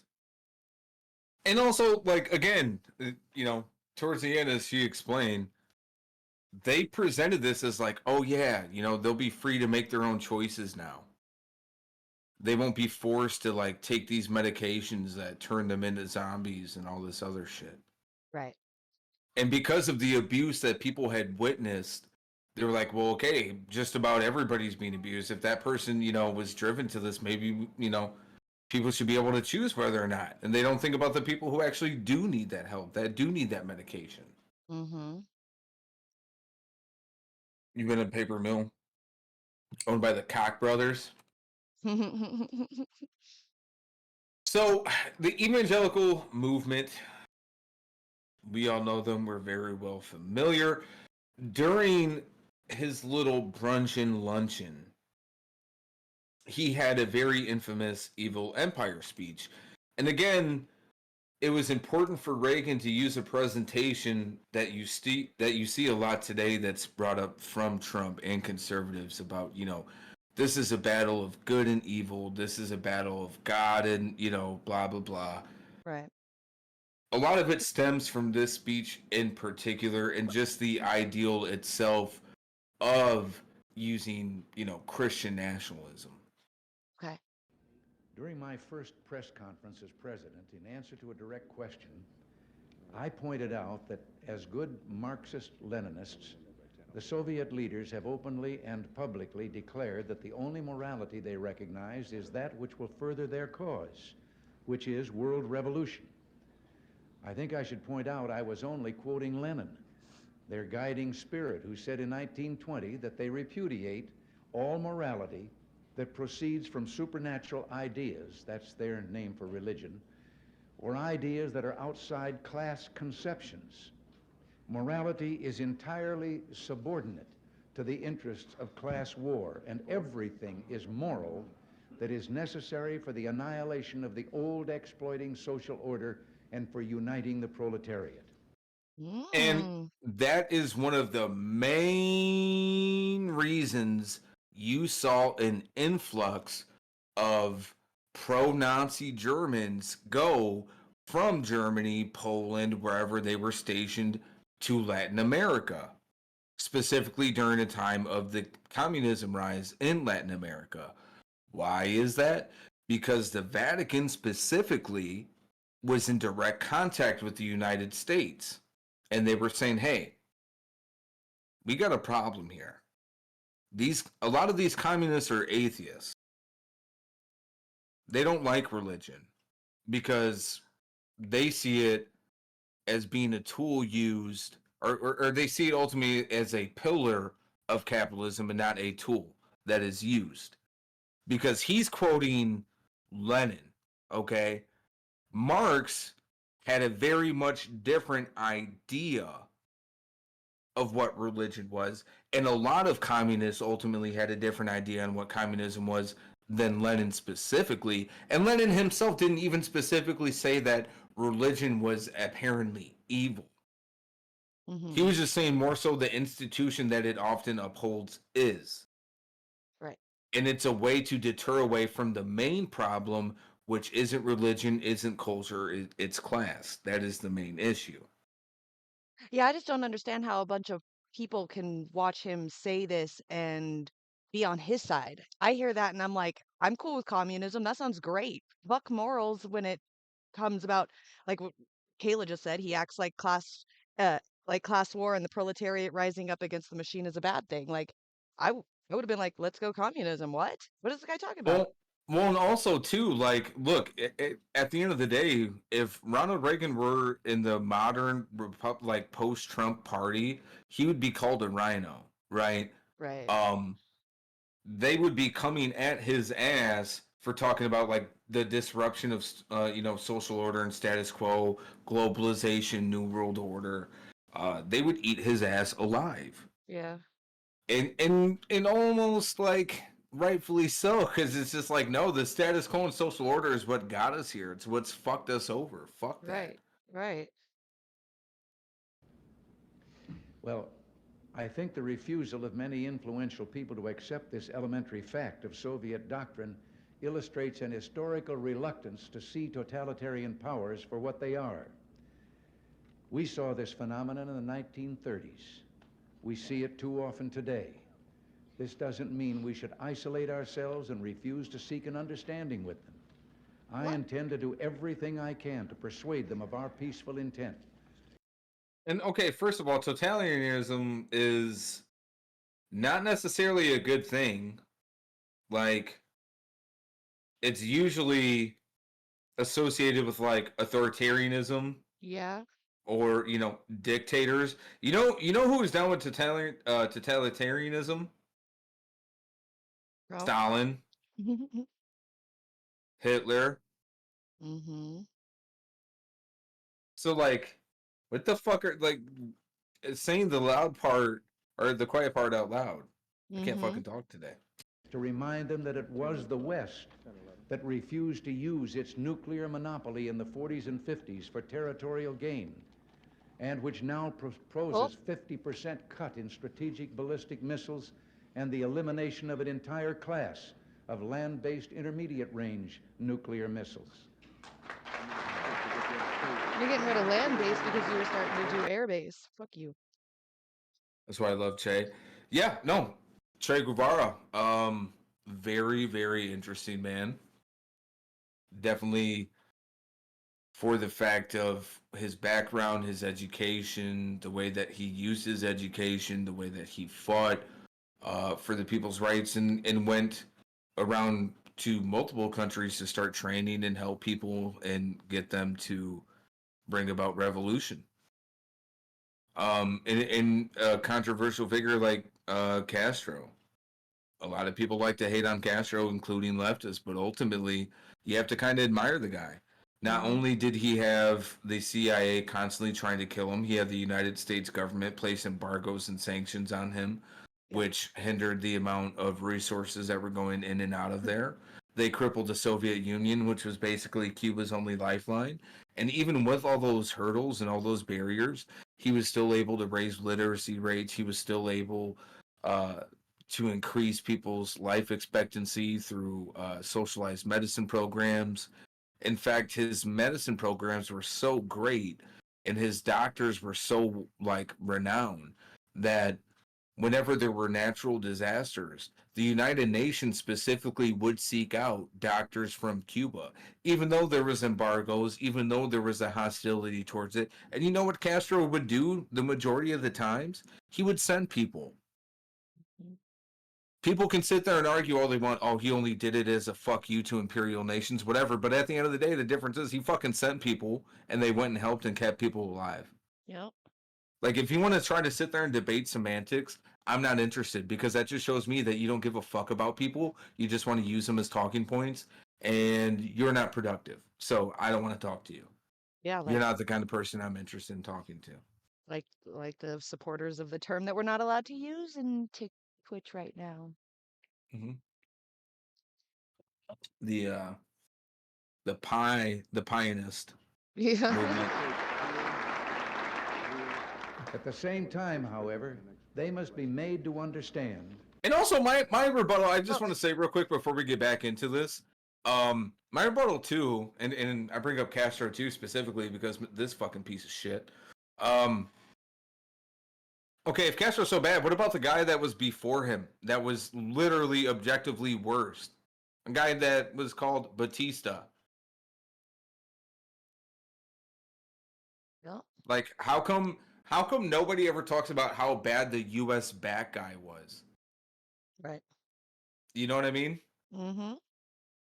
Like, how come whenever some sort of like 4chan adjacent loser tries clapping at you, or like whenever your annoying cousin at Thanksgiving tries to like call you a communist and shit and be like, what about the black book of communism, man? All the people they've killed. It's like, dude, the majority of the people that they list that have been killed by communists are fucking Nazis. So yeah, that's Like, why are you acting like that's a bad thing? Nazis were shitty fucking people. Right. Like, what, you're trying to defend Nazis now? What happened to America first, you fucking traitor? We will never But compromise. then again, let's be honest, dude. Like, fucking, there was a reason why the Nazi Party was able to have a movement here in the United States. And ultimately, Hitler himself even admitted that the way that the United States treated Native Americans and treated Africans that they had enslaved was the model for him to do what he did. He praised it. He loved them. He idolized America. Compromise our principles and standards. Dude, Hitler was a fucking Ameriboo. Just think about that for a minute. Yep. Hitler got his ideas on how to handle communists and fucking Jewish people because of what we did. Mm-hmm. Because of us. People always talk about, regardless if they're Republican or Democrat, people always use Hitler as like the bad guy because he's just objectively bad. Even though now, if you say something like, for example, if you say something on Twitter or like Twitch or Kick of like, yeah, Hitler's bad, you'll have some fucking weirdo chime in and be like, well, I mean, that's your opinion, man. Like, overall, he wasn't like trying to kill people. It just, things got out of control. Or just, like they always try to find some like stupid ass fucking justification. Mm-hmm. Which is purely disgusting.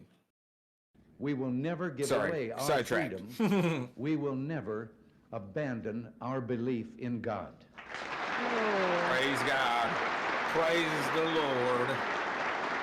Bald people stand up everywhere. Wow.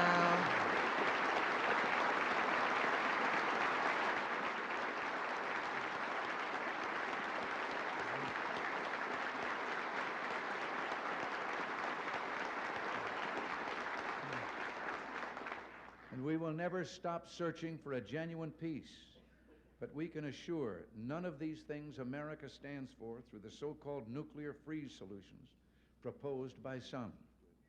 The truth is that a freeze now would be a very dangerous fraud, for that is merely the illusion of peace.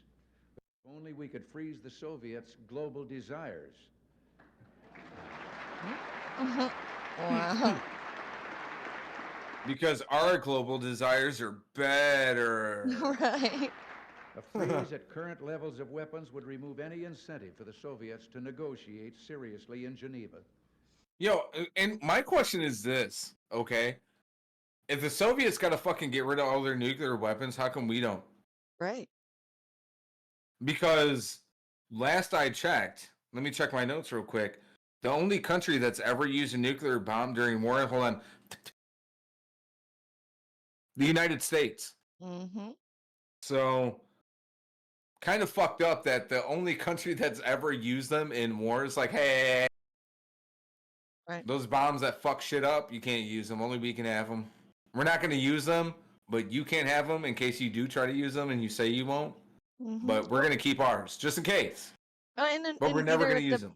Earlier in this video or another video where he was speaking, he even said himself that the monopolization of nuclear arms is the reason why they got what they wanted or we got what we wanted. So like even he's saying like like we've got all the bombs, we've monopolized on it. You're gonna do what we say no matter what. Fuck you, or else we're gonna bomb you too. Like that's wild to me. Like high school bully shit. Dick measuring contest. That's what a lot of politics boils down to. Especially the national level. It's all bullshit. That's what a lot of Americans are becoming. Shit, that my dick's bigger than yours. Like, okay. Yeah. Great. It's like, cool. Well, your dick's bigger than mine. You come in like 30 seconds and leave people disappointed. So the only reason why the whole bigger than your thing is even good is because of misogyny and the patriarchy and men. Like women don't give a fuck about the size of the fucking dick and how big it is or who's bigger than whose. That's a man. Speak for yourself. That's a fucking man thing. No, we only do that to like say that guys have small dicks just because we know that it bothers you guys. We don't care.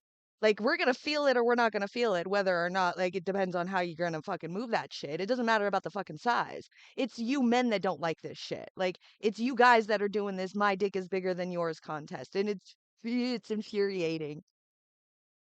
My dick is bigger than a bread. Yo, dick.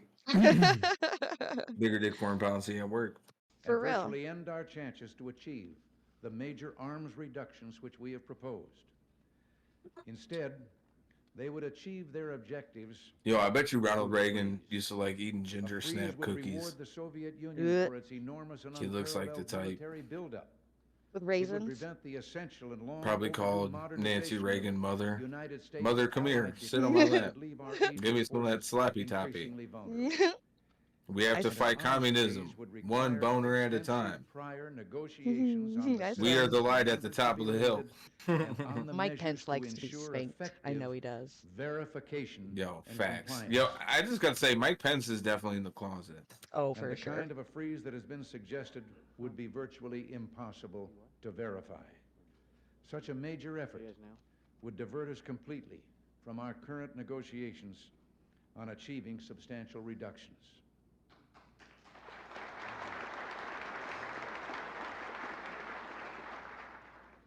A number of years ago, I heard a young father, a very prominent young man in the entertainment world, addressing a tremendous gathering in California. It was during the time of the Cold War, and communism and our own way of life were very much in people's minds, and he was speaking to that subject. And suddenly, though, I heard him saying, "I love my little girls more than anything," and I said to myself, "Oh no, don't say that." But I had underestimated him. He went on. Why couldn't a guy say that he loves his little girls more than anything? Right? That's weird. Well, you're Weird. supposed to put your country first. You're supposed to put your God first. Because I'm sorry, no. Weird. I would rather see my little girls die now, still believing in God, than have them grow up under communism and one day die no longer believing in God. And that's why crazy bitches drown their fucking kids, because God told them to. Holy fucking shit! He just spoke to all of those crazy motherfucking women who drown their children. Oh my God. Oh my God. There were thousands of young people in that audience. They came to their feet with shouts of joy. They had instantly recognized the Divine profound truth intervention. in what he had said with regard to the physical and the soul and what was truly important. Yes, let us pray for the salvation of all of those who live in that totalitarian darkness. No, Pray see, they and will this is why discover this the shit gets joy insufferable for of me. knowing God. Oh my God, But I until they can't. do, I can't. Let us be aware that while they preach the supremacy of the state, declare its omnipotence over individual man, and predict its eventual domination of all peoples on the earth, they are the focus of evil in the modern crazy. world. It was C.S. Lewis who, in his unforgettable Screwtape letters, wrote, "The greatest evil is not done now in those sordid dens of crime that Dickens loved to paint. It is not even done in concentration camps and labor camps. In those, we see its final result. But it is conceived and ordered, moved, seconded, carried, and minuted in clear, carpeted, warmed, and well-lighted offices. Did by Reagan quiet just men with quote the white man collars who and wrote cut fucking Chronicles of Narnia and The Lion, the Witch, and the Wardrobe? Motherfuck. fingernails and smooth-shaven cheeks who do not need to raise their voice.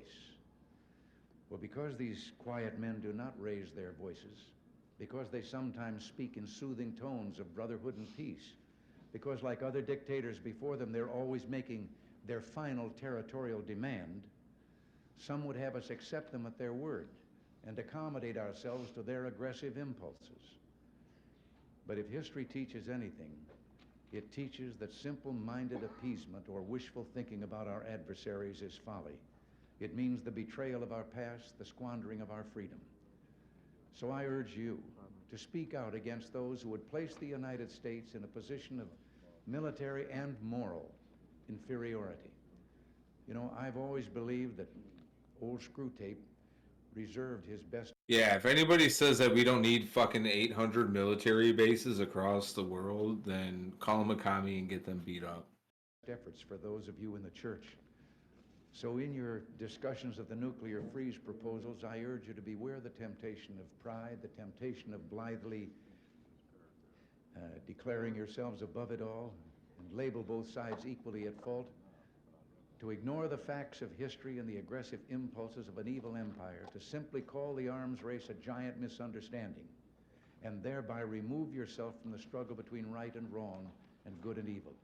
Ugh. The battle of good and evil. Says the man that he would rather kill his kid now than see his kid grow up to be in a communist country. Like, that's insane to me. You're literally willing to murder your child now than to see it grow up in a country that's not capitalism. And then 2 minutes later, fucking quote the man who wrote Chronicles of Narnia. I'm done. I'm done. That's like Trump quoting fucking Game of Thrones. That's insane to me. Winter is coming, folks. Could Believe you me. imagine? Winter is coming. The North remembers. Yeah. Everybody remembers Canada. Oh, God. The Great White North. You know why they call it the Great White North, don't ya? Because they're full of snowflakes. Yeah. And racist. So, in another common theme of tonight of how Reagan ruined America, the idea of the privatization of banks, the loan industry, the selling and manipulation of debt, these are all principles that, again, derive from our man, Mr. Ronald Reagan, who was, while he was signing all these bills, was getting some of that Gluck Gluck 3000 from Nancy. Shout out to Throatgoat Nancy, rest in piss. But this video is talking about how Reagan caused this student debt crisis, a crisis that is very much felt today. This video actually, I think, was from some years ago. Okay, 2 years ago? Okay. But yeah, let's watch. 40% of Americans 65 and older with student debt are in default. Loan totals currently $1.7 trillion nationwide. On America's student debt crisis. For the millions buckling under crushing debt. Let's cover some quick facts about student debt in America. In the United States, over 43 million people hold student loan debt, with the average debt holder having about $39,000. Damn. That's a staggering amount. Damn. The total student debt in the U.S. is over $1.5 trillion as of 2021. That's more than the total U.S. auto debt or the total U.S. medical debt. It's been like this for decades, as long as I can remember. And you can be excused for thinking that this is how college tuition always worked in the United States, that university has always been expensive, and the increased costs are just a fact of our new economy. But that's not true. There was a time in this country when public university was virtually tuition-free, where the federal and state government funded public universities and considered accessible higher education to be a state asset. But like many other things in the United States, a major political shift changed that dramatically. Pat Brown, like Lyndon Johnson, was an organizer of power, the willing tool of those who believed in tax and tax, spend and spend.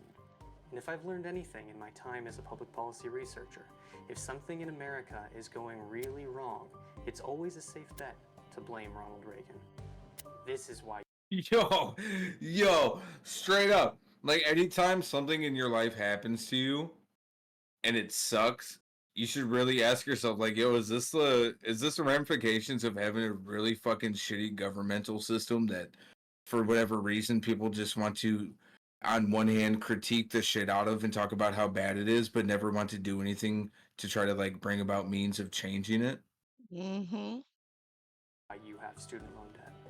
But academic freedom cannot be used as an excuse for fiscal license or as a screen for excessive spending. Ronald Reagan and many other right-wing presidents did not have a good relationship with college students or college faculty. He held a particular distaste for the campus activism that was reaching its peak in the late 60s during his run for governor of California. And that's a huge thing, right? Ultimately, if you want to ask yourself how the acceptance of the defunding of schools has come to be, it's for this particular reason alone. The main reason is because when a child has to go to a public school, they're going to go to that school and they're going to have people from all walks of life be there. There are going to be some kids who come from upper middle class, right? The idea, and obviously make sure to go check out our VODs if you missed it on the whole concept of middle class. But for argument's sake, right? Upper middle class kids. Then you have your lower middle class kids, their parents are homeowners. But maybe they don't really have a lot of money, don't get to go on vacation. And then you'll have people who are poor, and then those who are in poverty, right? And you'll have all that mixture going to a public school. Well, if you have that, kids start making friends with other kids who, come from different backgrounds, and they start seeing the humanity in people that live in those situations. They start understanding that, hey, no, a lot of times it's not the individual's fault as to why they live the way they do. Mm-hmm. And that's very dangerous. Mm-hmm. Happy Monday, fam. Appreciate you coming in. Welcome in Game.Film. What up, Game.Film? On the Happy Monday, campaign trail, fam. he did his very best to paint campus protests about the draft, the war in Vietnam, and civil rights as. But yeah, schools have always been institutions where people learn to see the humanity in others because you have, for lack of a better term, you have forced interactions with people that you normally wouldn't come across. And the other part of it too is that whether it be high schools, whether it be colleges, that was where a lot of the anti-war sentiment was coming from. That was where a lot of the anti-religion sentiment was coming from. And again, those are different pillars that are supposed to represent the traditional values of America. As illegitimate. Or do we no longer think it necessary to teach self-respect, self-discipline, and respect for law and order? Will we allow a great university to be brought to its knees by a noisy dissident minority? Will we meet their neurotic vulgarities with vacillation and weakness? He considered these the actions of beatniks. Was he talking about the Palestine protests? Filthy speech advocates. Like, what the who fuck? He simply sounds wanted to literally riot like Fox News now. Mm-hmm. This wasn't about academic freedom and integrity or the preservation of civil liberties. This was about moral decency and the character of a nation. All of this language should sound familiar to you. This is the Reagan playbook. That interest is because this generation, these young people, have been indoctrinated, they have been hammered throughout their lifetime with the idea of the all-important security. He used it when he ran for governor, he used it when he ran for president, and Republicans have been pulling from this playbook for decades now. So when Ronald Reagan became the governor of California, he went on the attack. He cut California state funding for public higher education, started to set the precedent for public universities to shift to a tuition-based model, and he even went as far as to bring the National Guard in to quash student protests. He was able to do this because he moved the public discourse on higher education. Rather than seeing access to higher education as a national asset, he framed universities as a problem. Unpatriotic institutions, welfare queens that drained public funds, practically socialism. Under his tenure, I wonder where else we hear that. Or if that's something that's still repeated now. Because obviously, historians, specifically Republican-based historians, will tell you, we study history to learn from our past mistakes, right? So, like, obviously, we wouldn't fall for, like, this bullshit lie of, colleges are socialist institutions and turning kids into socialists. Not at all. No, they're just woke. Didn't you know? They're not socialists. They're yeah. just woke. Oh, That's okay. totally different. Gotcha. Yeah. Not only did they cut state funding for public universities, but they also changed laws allowing higher fees to be assessed from students in order to make up for budget shortfalls. And to further bridge the artificially created budget gap, they let colleges take in greater numbers of out-of-state students who were. And just keep that in mind. So not only do they make sure to cut budgets for those schools, which causes schools to be like, shit, we need to make more money. They also are like, you guys need to start raising the prices, otherwise you're going to fail. So then the schools are forced to raise price in their tuitions because their funding has been cut and they can no longer rely on those programs, so they have to get that money from somewhere else. It's not coming from the state anymore. And contrary to popular belief, especially in libertarians, there isn't some fucking philanthropist just sitting around like, let me make sure college kids have the greatest experience and access to education. Let me donate millions of dollars of my money. No, that shit never happens. Expected to pay higher fees, which twisted the incentives for universities to recruit from pools of out-of-state students. After his tenure as governor, Reagan continued his assault of public education as president. Overall grants to support education decreased, and federal guidance around student loan initiatives started to take shape. A raft of states followed the lead of California in decreasing public spending on higher education. And why not? Reagan set the agenda. He won a landslide victory in his race for governor and spent his entire campaign villainizing college students and universities. He did the same during his campaign for presidency, and he won 49 states. The message was clear. The American people didn't care if you defunded every important public institution we had, as long as you don't raise our taxes. 1984 was the last year that a university class received more grants than they did loans. After that, America abandoned funding its public universities at a level that doesn't saddle generations of students with crippling debt. America became a country that thinks reducing deficit spending is more important than social mobility, but never actually cut deficit spending. The federal deficit actually went up substantially during the Reagan presidency. Always does. And that's another thing. It went up during the Reagan presidency. You know what else went up for the debt? You know what other presidency the debt continued to climb, even though he tries to campaign on the fact that he lowered the debt? Our next president, Senior Donald Trump. Yeah. But they all do that though. They all run on lowering the debt. Nobody has ever, you cannot, in a capitalist system which is built on continual growth, nonstop growth, you cannot do that because we are a debt-based society. So you have to be in debt for the system to run.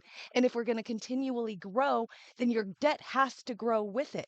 The thinking of them is so opposite of what reality actually is. And ultimately, and this is, channeling some of Jimmy's MMT stuff. Really, a lot of what it comes down to, right? When you think about the debt is the amount of money that they're like, all right, this is what we're going to print into currency. This is the money that we are going to float around. This is how much we decide we should get, right? Now, the number doesn't have to really be anything, right? It's a number that they decide based off looking at data. Now, what Republicans do is they look at the amount of money that it does cost to take care of its people, which will continue to grow as two different things are happening. One, as population increases, and two, as life expectancy increases, which it has been for some time, up until the past 4 or 5 years, which, I wonder why that is. That's a whole different fucking argument. But again, to go back to the main point, the United States government could say, you know what? Our budget for 2025 is $999 trillion, $999,999,999,999.99. They could say that's the fucking budget. And you know what would happen? We wouldn't have a budget crisis. But they want to create an issue that is a non-issue, because when people think about deficits, they think about their checkbook. They think about balancing the budget.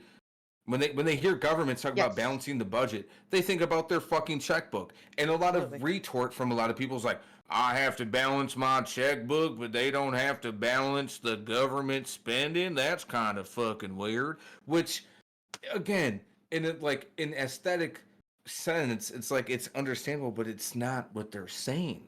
No. It's a made up metric. Right. It's bullshit. Well, because our The government deficit and the is treasury bullshit. is not the same as your pocketbook. You work, your labor sends money to you in your pocketbook. So you have actually earned that, and then you pay your taxes. The government creates it. You can't, you as a US citizen cannot create money. It is illegal to mint money, but the government can. And that's where people are mixing it up because they're not understanding it, and they're thinking that their checkbook is how the government is run economically through the treasury, and it's not. If you guys ever watched the Schoolhouse Rock video of how a bill becomes to law, I think it is, that's a really good My name explanation. is Bill. Yeah. I'm on Capitol Hill. Yes. That is a good explanation of how money is made in the government compared to how your checkbook works. Because ultimately the currency system in the United States is we can print as much money as we want to. Right. We have decided that our confidence in our economy is what dictates the value of the dollar. Right. That's what happened when Nixon came in and removed us from the gold standard. Yeah. So when you know you're a very big economy and you're having a population that is already seeing the hindrance of capitalism, specifically late stage capitalism, and you have an unlimited money glitch, That's a good way to put it. you should be able to say, okay, well, like if I have an unlimited money glitch, let's just raise the budget instead of decreasing it every year, because ultimately the budget's always going to rise, and it doesn't fucking matter, because by the time it gets to a ridiculous number that doesn't hold any value, we're going to be dead. Right. And there's And going to that's be a a new lot. system in place anyways. A lot of academics are actually calling for that, to even like even kind of bringing us back to not like the gold standard, but tying our money to something physically there. And a lot of academics in the economic MMT community are wanting the government to mint a $1 quadrillion coin, so that way we can raise the debt a lot more than what we're already at right now, because I think we're at like over 100 trillion or something like that in the national debt.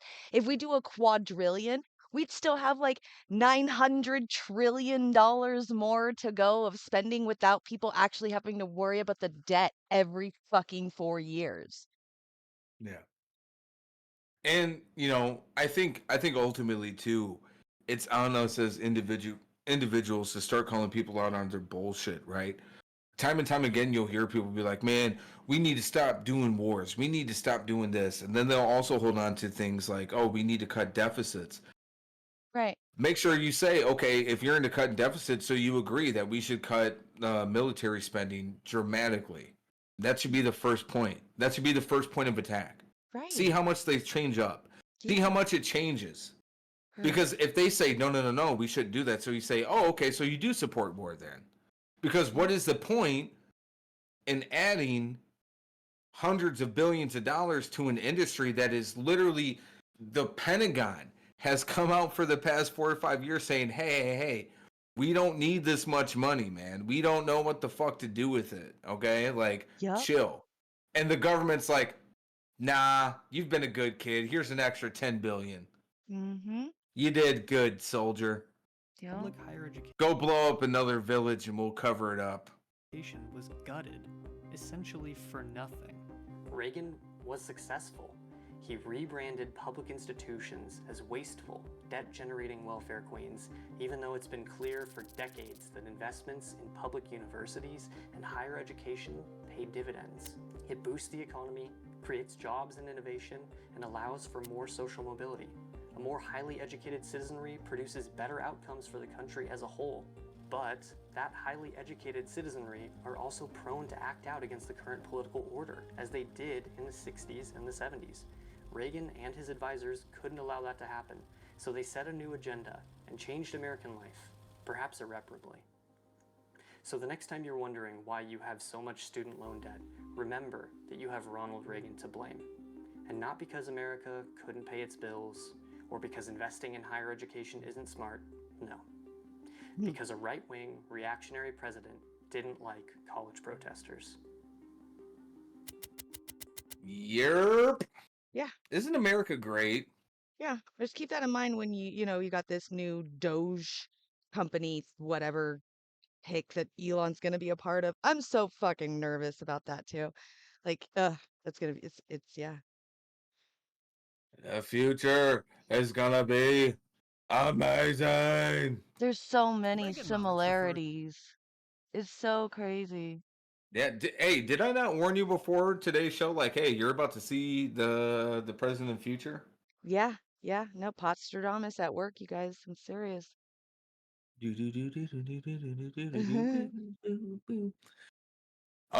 Before we jump into this next video, I don't know if there's anything you had to encapsulate or that you had a question. Maybe you wanted to ask people in chat. I would like to say something. I took a really Gotcha. nice poop today. Thank you. That's it. Oh, cool. Thank you. Yep. You're welcome. Appreciate that. Yep. Great information. Game.film. You came in here, you wish us a happy Monday, and Jimmy tells us that she had a nice poop. So Yeah, yep. That was all for you guys. I hope your Monday was just as good as my poop. You're welcome. was it a big long one or was it a bunch of little rabbit poop clusters? A lady doesn't dispel her secrets. Yeah, well, who said you're a lady?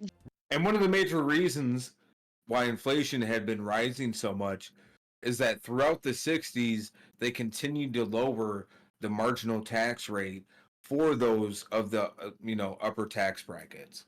They specifically made it to where they started paying less in taxes, and the people that were working normal day-to-day jobs were having to start pick up the slack.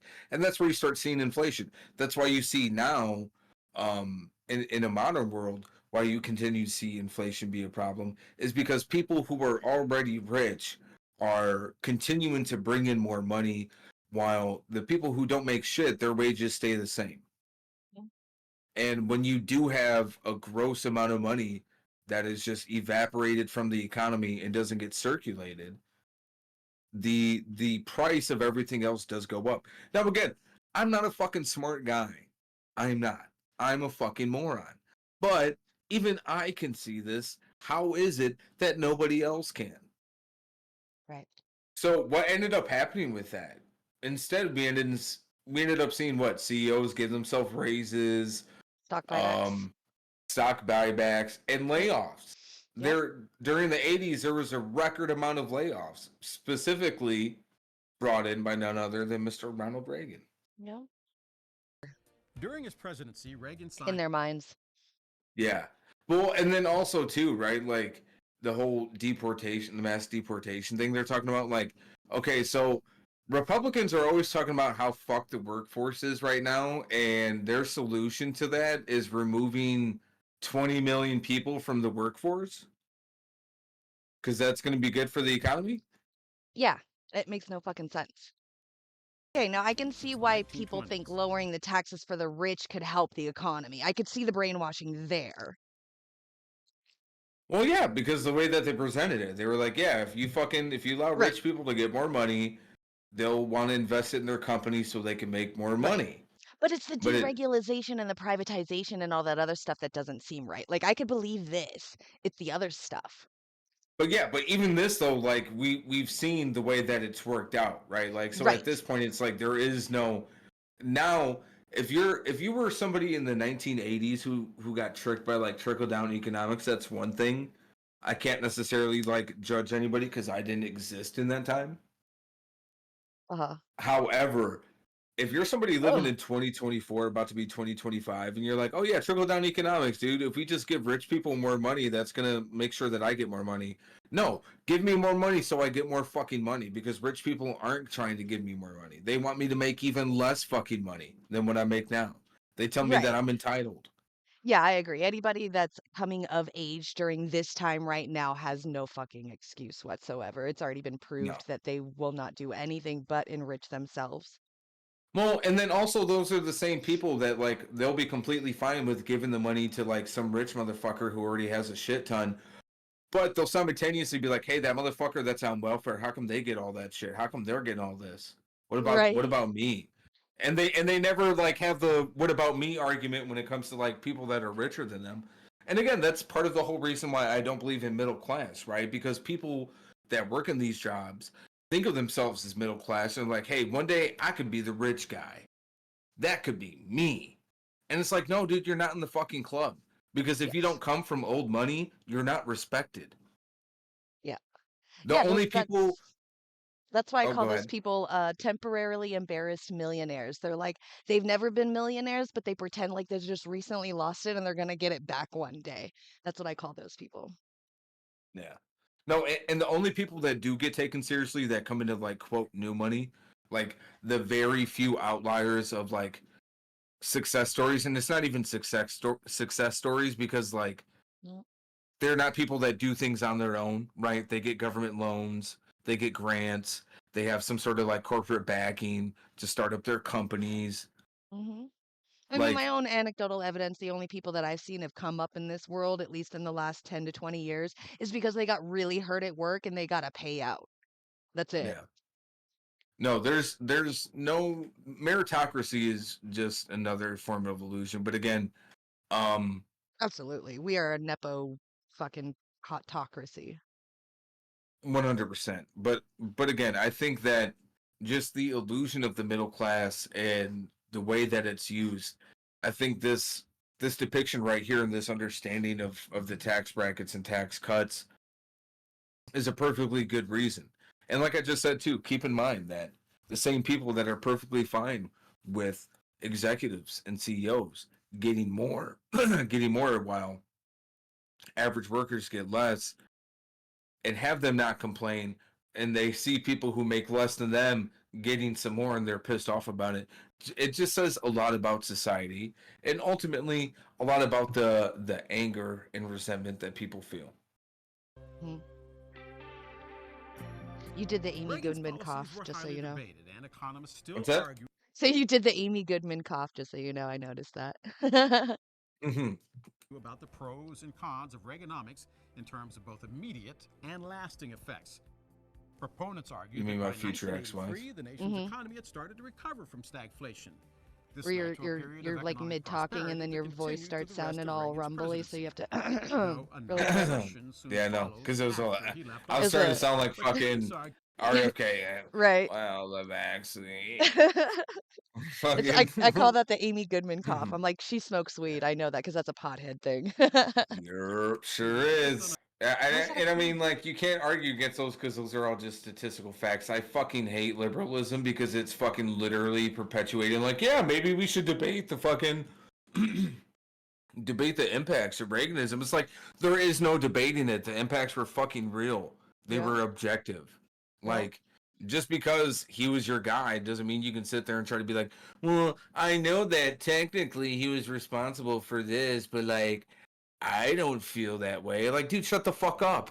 And Hmm. ultimately, you're a narcissistic cunt because what you're doing is you're taking the suffering of people and turning it into about you, about how it makes you feel. Like, hey, dude, could you chill out with like dying from fucking AIDS? Like, you're kind of killing the vibes. Hmm. That's literally what they boil down to. But they made freaking the debt expansion as a con in that video too, which kind of upsets Yeah. me. Like, if Yeah. you ask any economist, the government's red lines are our black lines. Like, if they're in debt, we are in the plus. So just the fact that they automatically like here it's in a con, that's how you should think. That's that we need to flip the thinking of that. The national debt and increasing it should be thought of as a good thing because austerity politics, even though austerity sounds so pretty, it's not good. No. And austerity politics means bad things for you and your family. But it makes me want to Unless sip you my live in a tea and really have a big fat cigarette. house. Austerity. Austerity. Might Austerity. gonna have austerity with a water bottle. Bottle of water. A bottle of water. Another thing that Ronald Reagan is really well known for, and maybe in the future when we do some more Ronald Reagan content, which will happen, there's just so much about him that we could literally do a fucking 15-hour show and probably still have some shit to talk about. Mhm. But in 1981, he had fired over 11,000 striking air traffic controllers. Excuse me. And the reason that it was important is because ultimately it did have an impact on unionization efforts. It did have an impact on the way that the United States president had a relationship with labor. It's one of the reasons why you'll hear people that are pro labor say things that, like, oh, Biden was probably one of the best presidents in terms of labor in United States history. When ultimately, like, if you're somebody who's working you know, 9 to 5, busting ass, you aren't seeing the fruits of that labor. And part of the reason why you're not seeing that is because of this strike breakup in particular. August 3rd, 1981, Professional Air Traffic Controllers Organization went on strike to protest long hours and unfair wages. Reagan responded by considering the strike a threat to national safety, ordered controllers back to work. When they ignored the order, he fired them and banned them from federal service for life. So not only did he fire them, but he banned them from ever working in any public sector or even private sector associated with the government for life. For life. Aftermath response. Reagan replaced striking controllers with military controllers, non-striking, and supervisors. The decision was controversial, but it was popular and demonstrated his commitment to federal labor law, limiting spending and reducing inflation. And Wow. ultimately, too, you did see some very messy overall flight schedules during the 80s. That's where you started seeing a lot of frustrations grow in the airport industry. And it really hampered a lot of fucking airport companies. And that's kind of what snowballed and got into, now to where we have like 3 or 4 airline companies compared to the, 12 to 14. Oh, that's so crazy.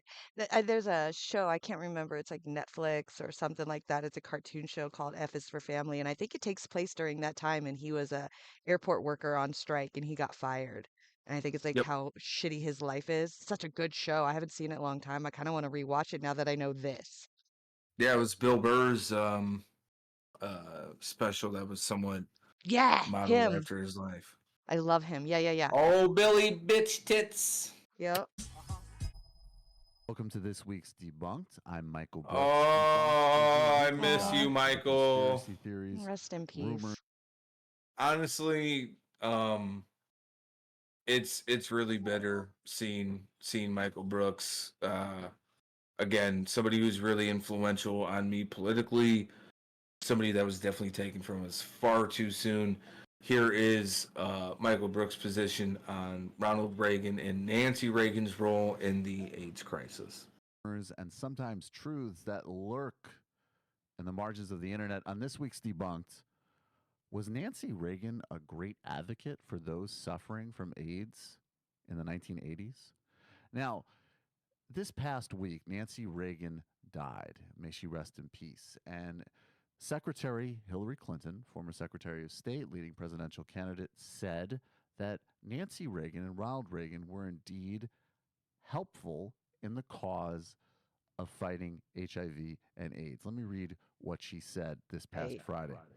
She said, quote, because of both President and Mrs. Reagan, in particular Mrs. Reagan, we started a national conversation. When before nobody would talk about it, nobody wanted anything to do with it. Do about it, end quote. And she went on to describe the quote-unquote very effective low-key advocacy and quote-unquote something I really appreciated with regards to Nancy Reagan's response to the HIV/AIDS crisis. Now, I don't remember the 1980s. I was alive for part of it, but I was not following politics. I didn't know who Ronald Reagan was. Same. But for people who went through that era and were activists on behalf of the LGBT community, who were responding to the front lines of this emerging horrific public health crisis that gripped that community in the 1980s and many other communities, this description seemed to ring hollow.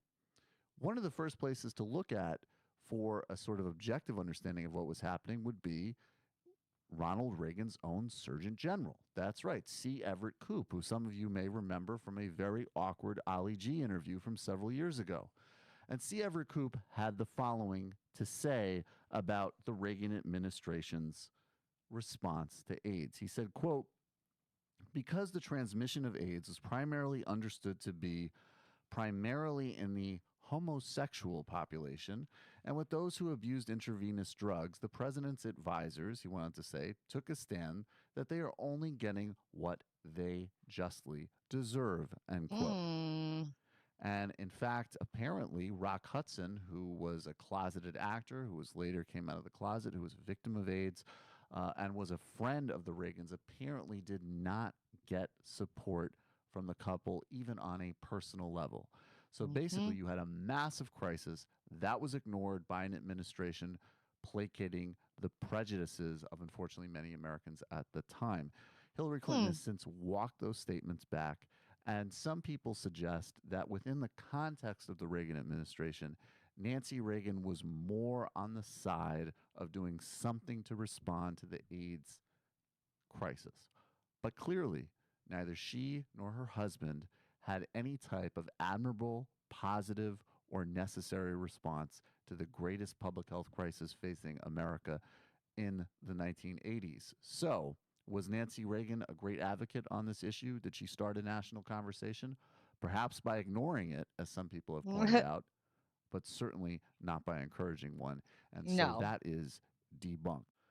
And So hang on for just a few it's more like seconds. expecting Melania I just Trump to be recently talking, launched you know, Trump, her husband, into, you know, not doing all the things that he's doing at the border. It's just, come on. You really assume that Nancy Reagan was actually going to do anything about the quote unquote epidemic back then? No, absolutely not. Come on now. That's just Hillary at that time out there talking to get those voters, you know, the Reagan voters running for Democrat, of course. Yeah. And it kind of makes you understand why ultimately you've seen Democrats try to appeal to more Republicans, because ultimately that's, that is their base. Neoliberalism and neoconservatism are hand in hand on a majority of issues. Yeah. Speaking of majority of issues, here is Ronald Reagan talking to old tricky Dick Nixon, using specific language that kind of gives you insight overall onto why he had specific policy and why he had specific beliefs and why he aligned himself with specific people.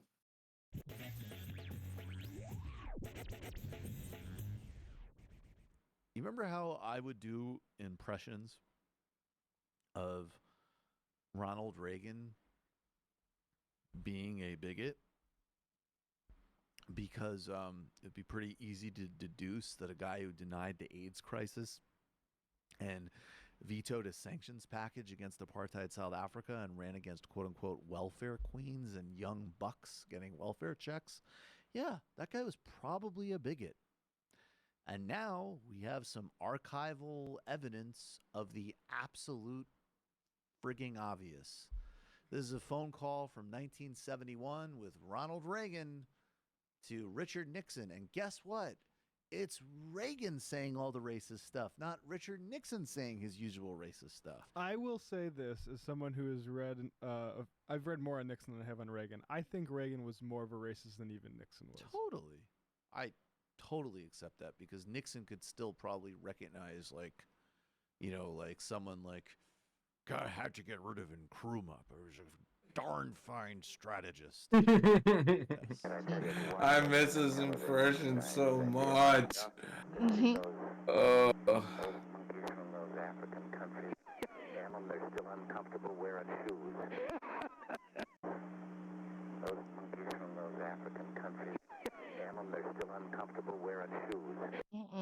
Yeah. Ugh. Ronald Reagan was a great American who really... Yeah, by the way, both liberal and Republican alike, to this day, will fucking give praise to Ronald Reagan. Hell, my mom, who thinks that she's like the most woke liberal in the fucking world, praises Ronald Reagan for being the civil president. Wow. Because he represented an era of civility. Right. By calling people of color monkeys and by calling the AIDS epidemic, the gay epidemic. But hey, he worked with Democrats, and Democrats worked with him. They restored our optimism. We should all respect him. This is kind of a funny little thing here. The law at the underscore law underscore boy, law boy Esquire. If you think you're bad at your job, there's a Ronald Reagan biographer who didn't realize he was a racist until a week ago. We can go to this. I'm taken aback. Are you kidding me? Said Bob Spitz, author of Reagan, An American Journey. In all of my very careful research into his private papers, I never found an instance where I felt Ronald Reagan was racist. What about his public veto of a sanctions package against apartheid South Africa?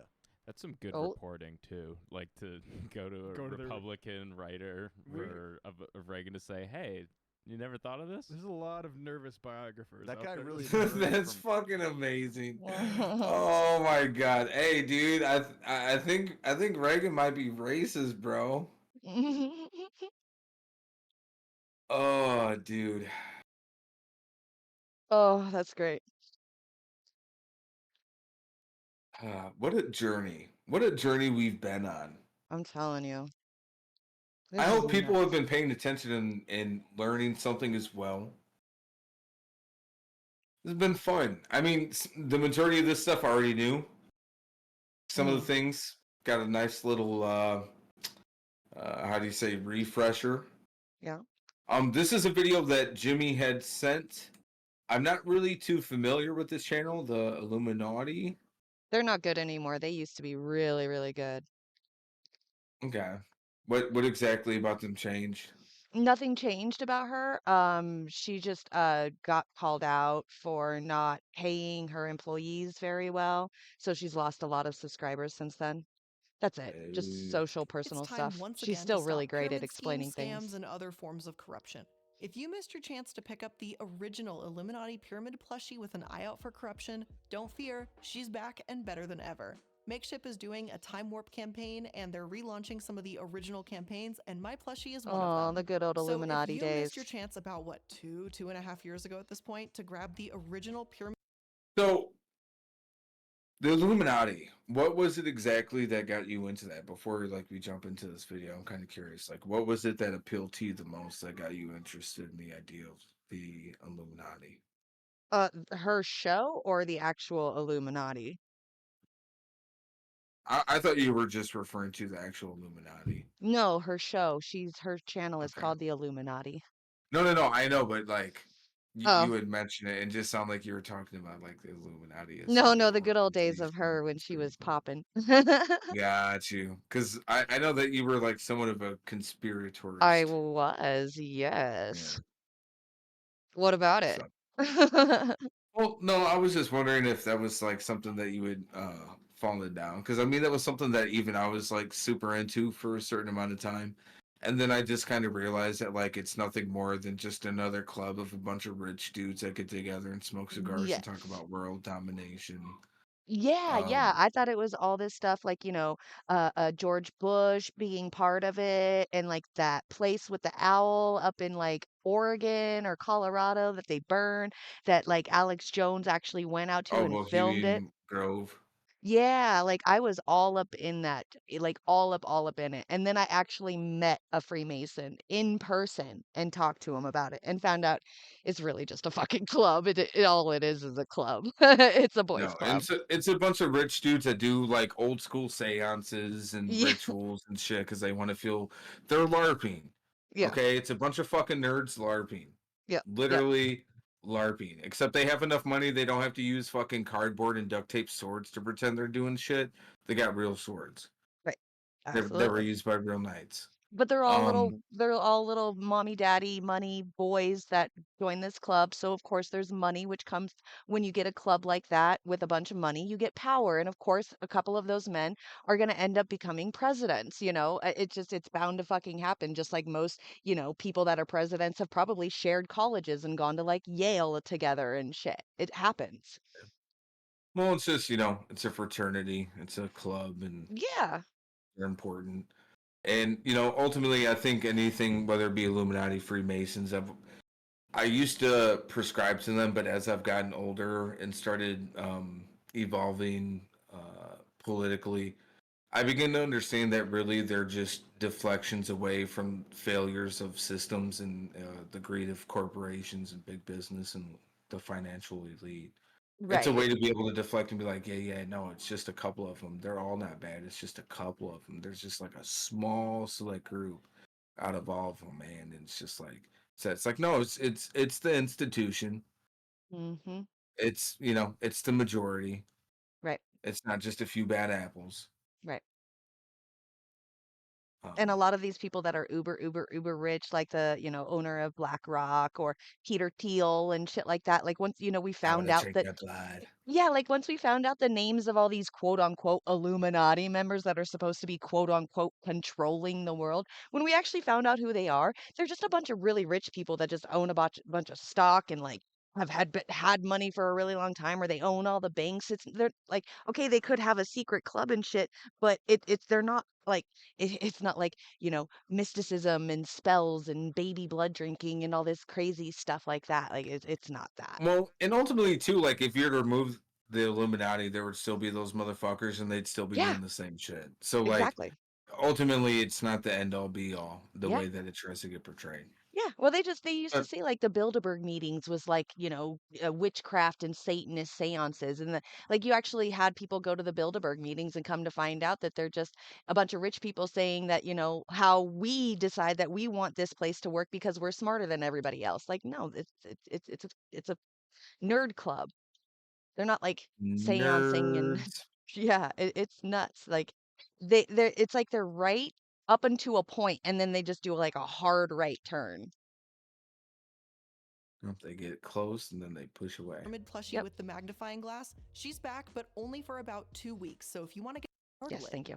The top 1% saw their income increase a staggering 275%, while everyone else, 99%, saw their incomes increase Late bedtime. between 65 Saying goodnight to and the little one. 18%. Hold down the fort. The latest census Yep. numbers prove the United States has the biggest gap between rich and poor compared to all See y'all, and this westernized is countries why today. we saw fucking This pairs is of a pants trend go that has from just like been getting worse for $10 to decades, and we have $35, one and our man fucking in income never went particular up. to thank for it, Ronald Reagan.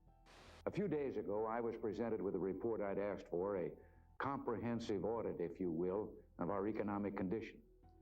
You won't like it. I didn't like it. But we have to face the truth and then go to work to turn things around. And make no mistake about it, we can turn them around. Well, not just him, but he is a big part of this problem. When he first entered the White House, he did so with a few simple promises. Are we up in here He said tickling he would fix the motherfuckers? economy, help the people most desperate for financial relief, and provide a stronger, better country than ever before. I'm doing it. Suffice it to say, he Hey, didn't I live tickle up to those myself. things. Instead, the great communicator was more like a bull in a china shop, trampling everything in sight with little regard for the cost. His plan to grow the economy, trickle-down economics, has become the bane of our existence. In a shocking turn of events, it turns out that rich folks don't actually want to give their money away or develop more opportunities for those who are less off to make it on their own. You got this, And girl. I know, who would have ever guessed? Conversation with this dork was trying to say that all money over $3 million that a person makes should be taxed at 90%. Like, that's great for you to say, because you're never going to make $3 million, you idiot. But as he slashed taxes for the highest classes, he did little to actually provide help for those who were struggling. He went about his business dismembering any You're federal strong, girl. You assistance to got the that. poor. You Did you want to get eat? that emotional Too bad. breakdown in. Did you You want to deserve go to it. college? Too bad. Everyone was now responsible for pulling themselves up by their own bootstraps, even if all they had was sandals. It was meant to be a time of hope and prosperity, but instead it was a time of rising interest rates, dwindling resources, and massive bank bailouts. Can you imagine what something like that would be like today? Oh, wait, yeah. We can all imagine what that's like, because it's happening right now.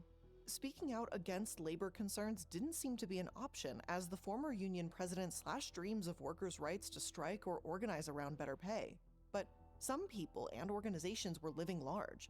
The military saw an increase in the budget that was virtually unheard of.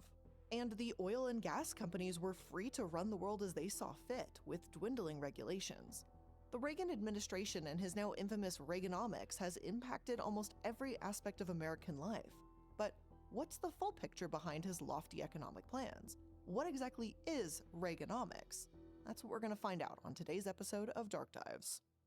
And hey, if you like learning about politics or even just talking about current news and what's going on in our world and Follow our day-to-day us lives, over at make Deep sure to Dish check Jimmy out the or Papa Thursday Hirsch. livestream And then go follow /podcast our setup that YouTube is over channel. on It's my called The second channel, Stoner's Guide to the Galaxy. You guys have to Illuminati, go at the find end, or go share. Or I'm sharing in here right now. Illuminati. Go find I'm on us, a panel follow of us, 6 of us give on us a there comment, like our regularly, and videos, it's Thursdays subscribe at to the channel, 5:30 p.m. PST. leave a comment. It helps with those algorithms, which fucking suck. Sorry, I had to plug us in. Haha. No, plug away. She was I plugging also, herself in, so I had to do it over. yeah, exactly.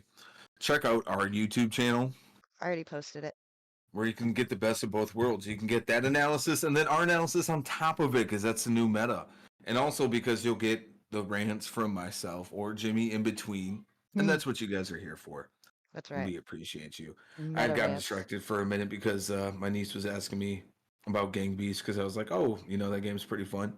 And they turned around, they were like, you've played Gang Beasts? And I was like, yup. I was there when it was created. Mountain time, Legend. that's where I live. Trickle down on me. In the 1980s, Ronald Reagan came barreling into the presidency with a promise to make America great again. And yes, I'm sorry to break your little hearts, but good old Trumpy Wumpy was far from the first to use that phrase.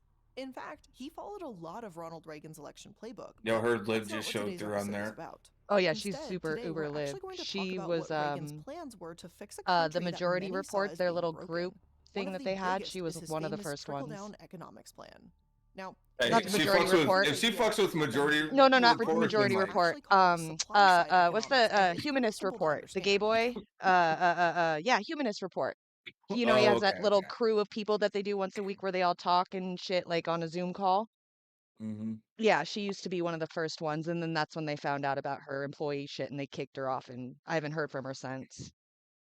Basically, So she's uber supply lib. economics puts a heavy emphasis on building the supply of goods and services to bolster the economy.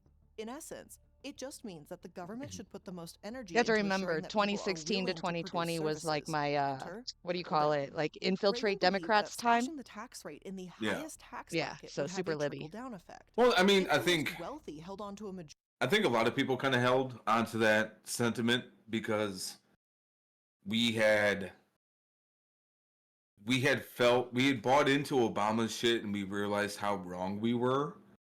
But even in that, I think for a lot of people, and obviously I can only speak for myself, but I think like a lot of that came from trying to deny just how much we had deluded ourselves into even believing any of that rhetoric or even believing that there's any sort of impactful change you can make with a D next to your name using the Democratic Party. Because I think honestly, post Obama should have been when, you know, someone like a Bernie Sanders or whomever should have stepped in and started the means of a legit third political party with an actual agenda, with an end game, with clear rules that don't allow for manipulation. That would have been nice. Right. Because I had held on to some of that shit too. I'm definitely somebody now where it's like, okay, at the end of the day, if you try working with either political party, you're not going to get anything done. If you try to work with like a third party that's already established, you're not going to get anything done because it's already written to their bylaws in ways that you can, you know, get corporate PAC money, lobbyists involved, all that bullshit. So I'm not interested in any of that. And that's not to dismiss any of the good that they might have done on a local level, because there have been some Green Party members who have won local elections that have done good things. But I think that overall people are looking for a new answer, and you can't have anything that represents the old ways of thinking. And unfortunately, the Green Party falls into that perspective. I agree. So we need something new. And for anybody who thinks that this is me espousing electoral politics, I don't do them on a national level. I think electoral politics on a national level is just dumb. When you're voting for president, and again, it's like trying to work with the Democrat or Republican Party. I think a true way of actually bringing about the change that people like myself want is getting like-minded individuals involved at a local level. So city councils, school boards, judges, attorney generals, comptrollers, treasurers, sheriff, the whole nine. Get that basis, that messaging, that platform out, do things that actually bring about immediate and quick and effective change, and then build from there. Build from the bottom to the top. A true movement of people. Because ultimately, that's how Republicans got to where they are now. They saw the importance of local government. They stopped wasting all their resources in electoral politics when it came to nationalistic levels. And I really am hopeful that by the end of whenever we decide to end this Twitch thing that we're doing, which I hope is not for a long time, but when we do,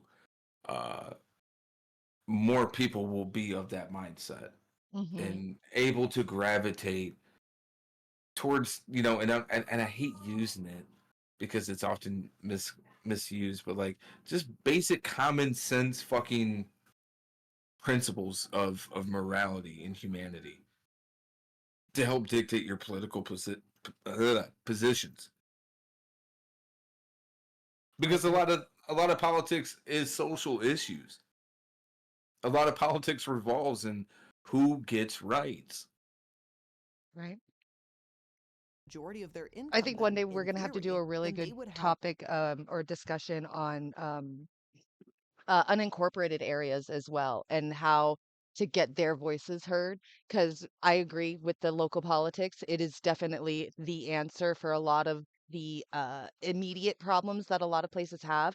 But in unincorporated areas, they're usually very rural, and the lowest form of government they have is like a board of supervisors or Congress.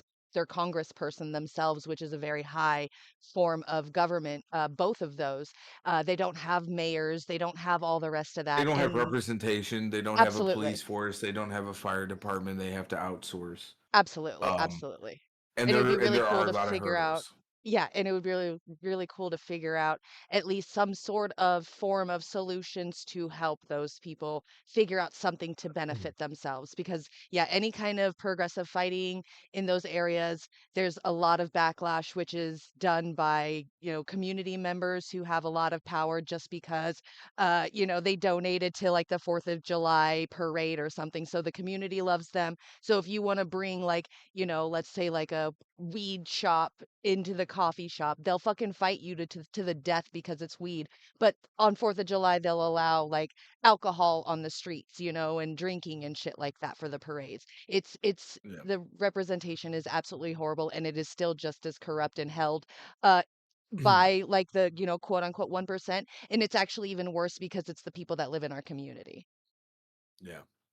No, I actually know somebody personally where I used to go visit Wisconsin every summer. The town specifically that I would go to was unincorporated. And one of the family friends that we had in that area ran for and recently got elected to the school board because they were Yeah. getting pissed off at the things that were happening to their daughters who had went to the public schools there. Um, so I'm actually going to try to contact them and see if they would be open into talking about what it is like to have to, you know, get into politics on that kind of level where you have an unincorporated town, a rural town, because rural politics are a lot different than city politics. It's a lot more inclusive.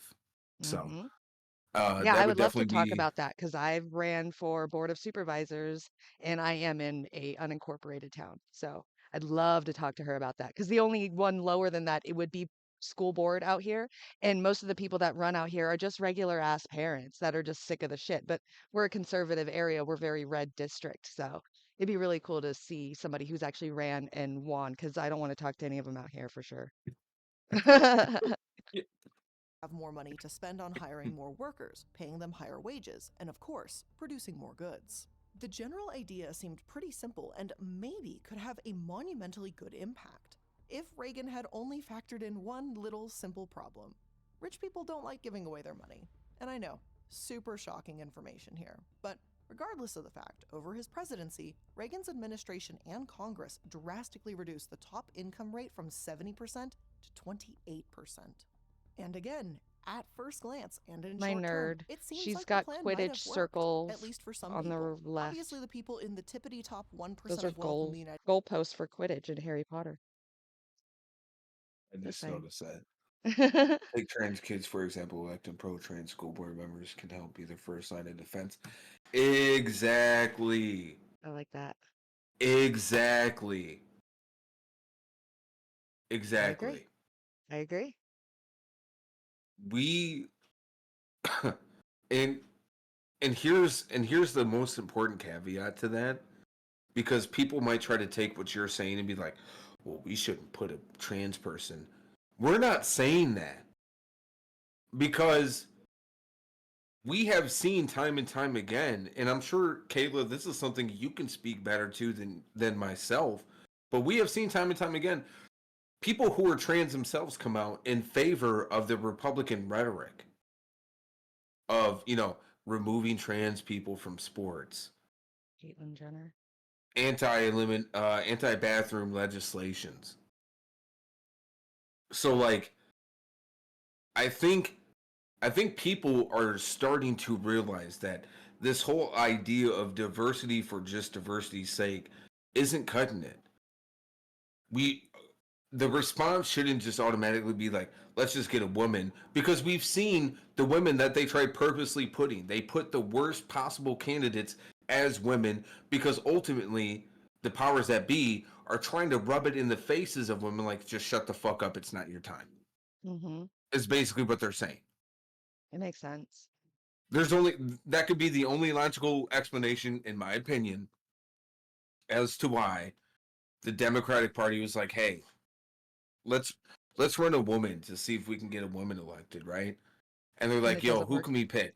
Let's pick the most controversial fucking family name in politics since, I don't know, the guy who had that one mustache and like everybody knows. Mm-hmm. Let's pick her as a fucking candidate. Right, the woman who said women. We came, we saw, he died, and then left. That's who we're gonna pick. Well, and not just that, but also the way that she turned her back on a lot of women who came out and were whistleblowers when it came to rape allegations. Right, yeah. Let's not forget. I'm not going to judge her for sticking with her husband, but the way that she handled it and the way that she belittled Monica Lewinsky and that whole situation, absolutely, there were a lot of women that didn't feel like that she was a girl's girl, and they were right. Well, not even just that. Because when you're a politician, you can't be.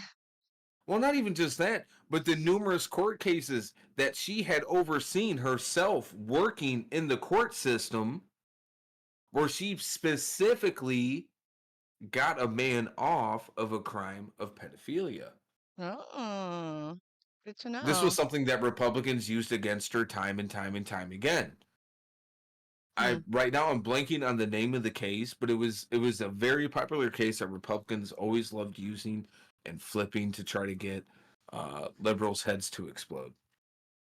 Wow. Yeah, Identity politics. That's exactly what it is, identity politics. And then the second person they choose is somebody we literally called Cop Mala.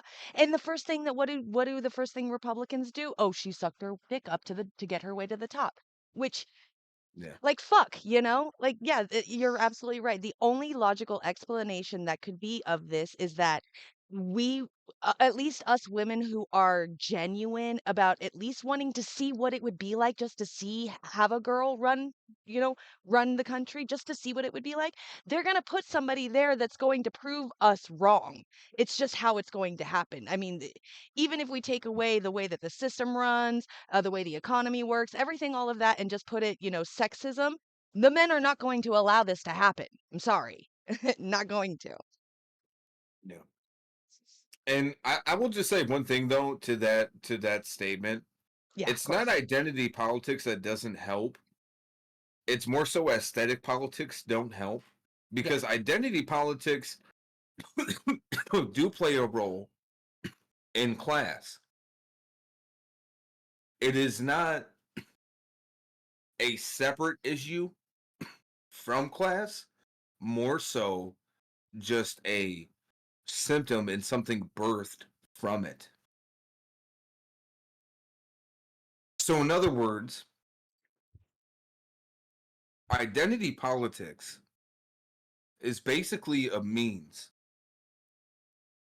of being able to label and associate different groups with one common denominator, often referring to their socioeconomic status. So whether it be people of color and the institutional racism that they face, whether it be women and the institutional hurdles that they have to face. So I don't like the idea of abandoning identity because that's what neoliberalism is all about. It's the abandonment of individualism for the sake of the institution, even though individualism is a core principle. Right? Individualism is the core principle of liberalism. Okay, yes. I was But like, it's not right though, because if you're a communist, then individualism is the opposite of what you want. Well, liberalism isn't even close to communism, though. And again, Right.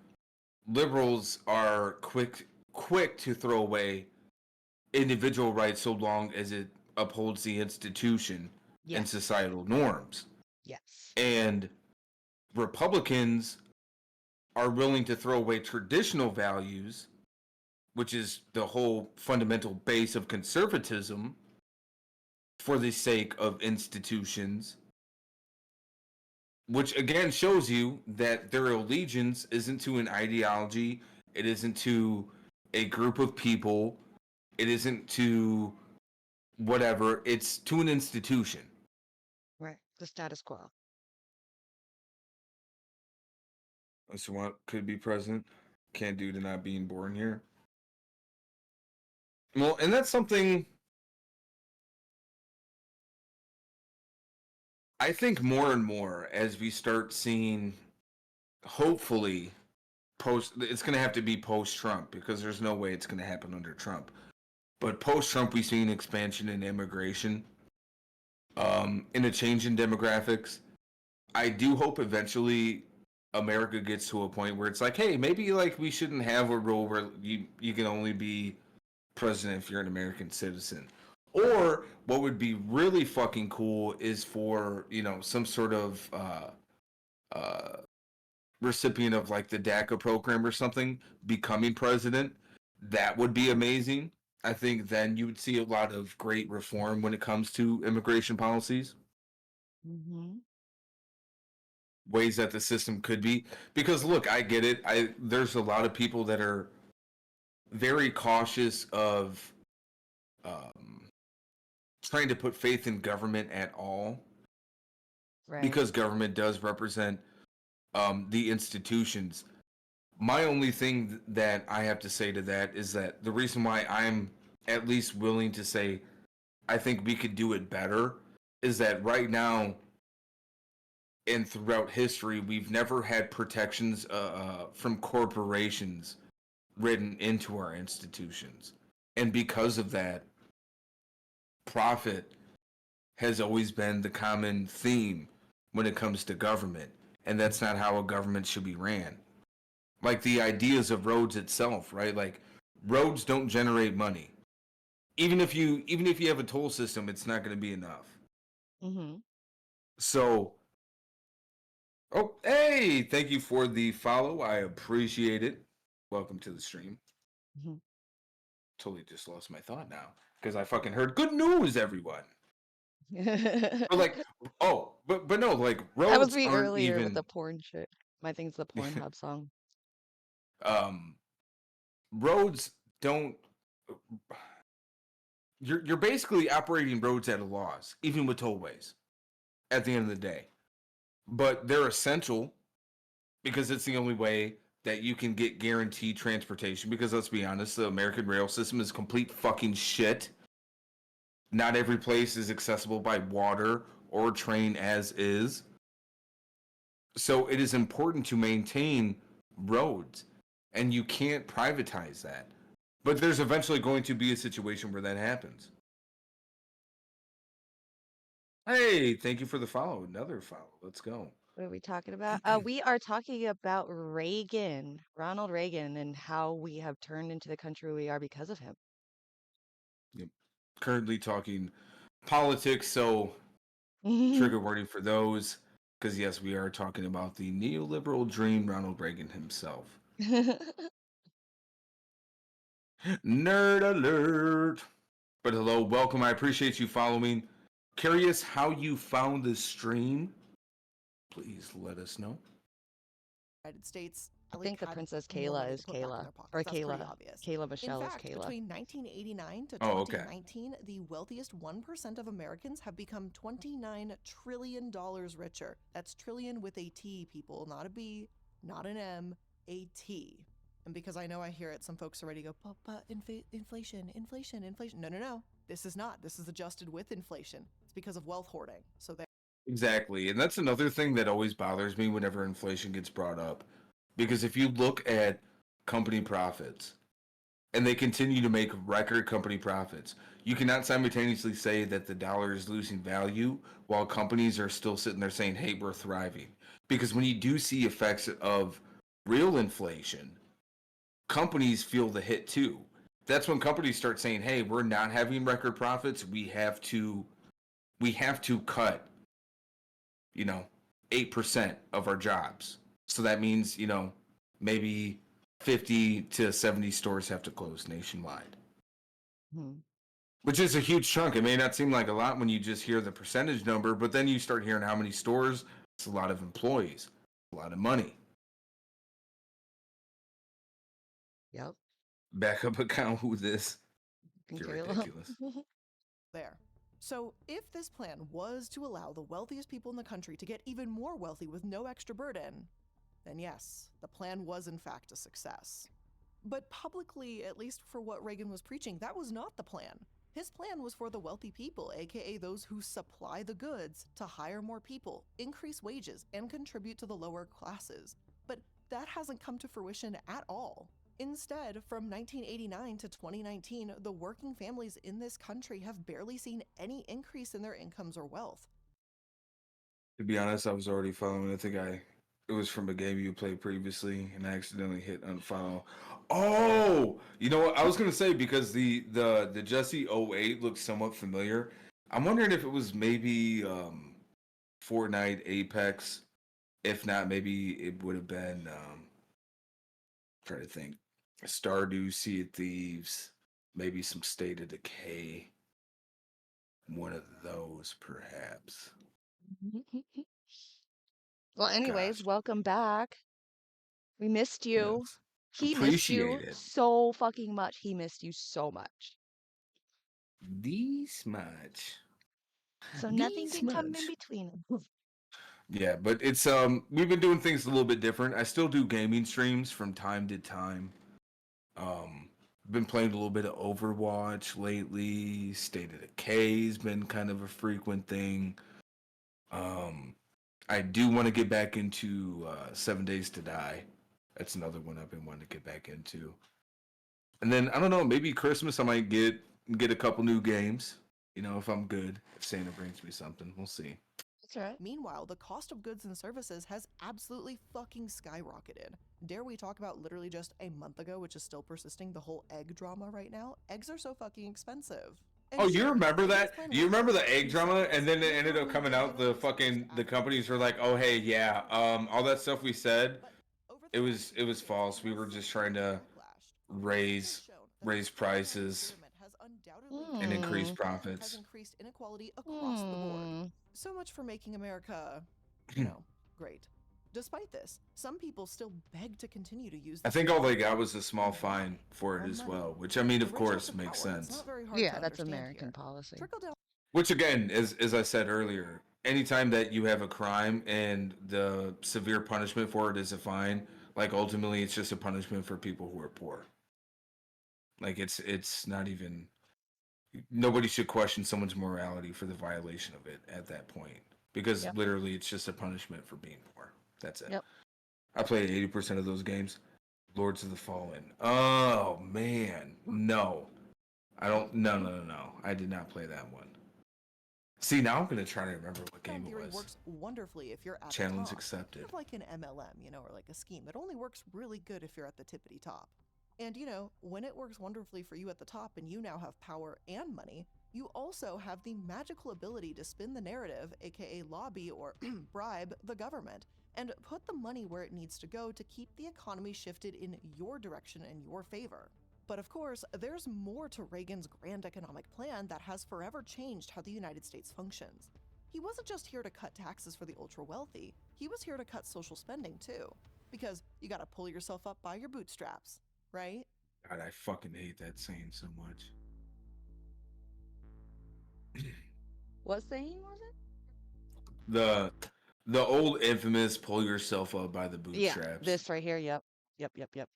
It's because, like, ultimately, again, it's something that most people will hear that never have had to live a life where they had to worry about it. What meal was coming next, whether or not lights would be on at home, whether or not water would be on at home. They just don't understand the multiple hurdles that a lot of people in America face. And in their eyes, it's like, well, shit. Yeah.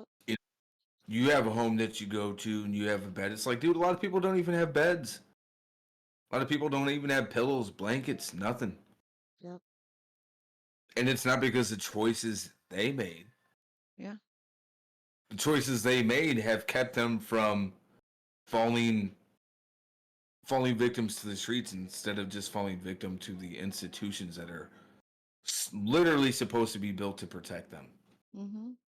I can see where, like, back then when they hear pull yourself up by your bootstraps back in those days, I can see where people are like, okay, I can do it. But, 20, 30 years down the road, I'm sorry, but you've got an entire generations of people saying, I don't even have fucking boots to put on. Yeah.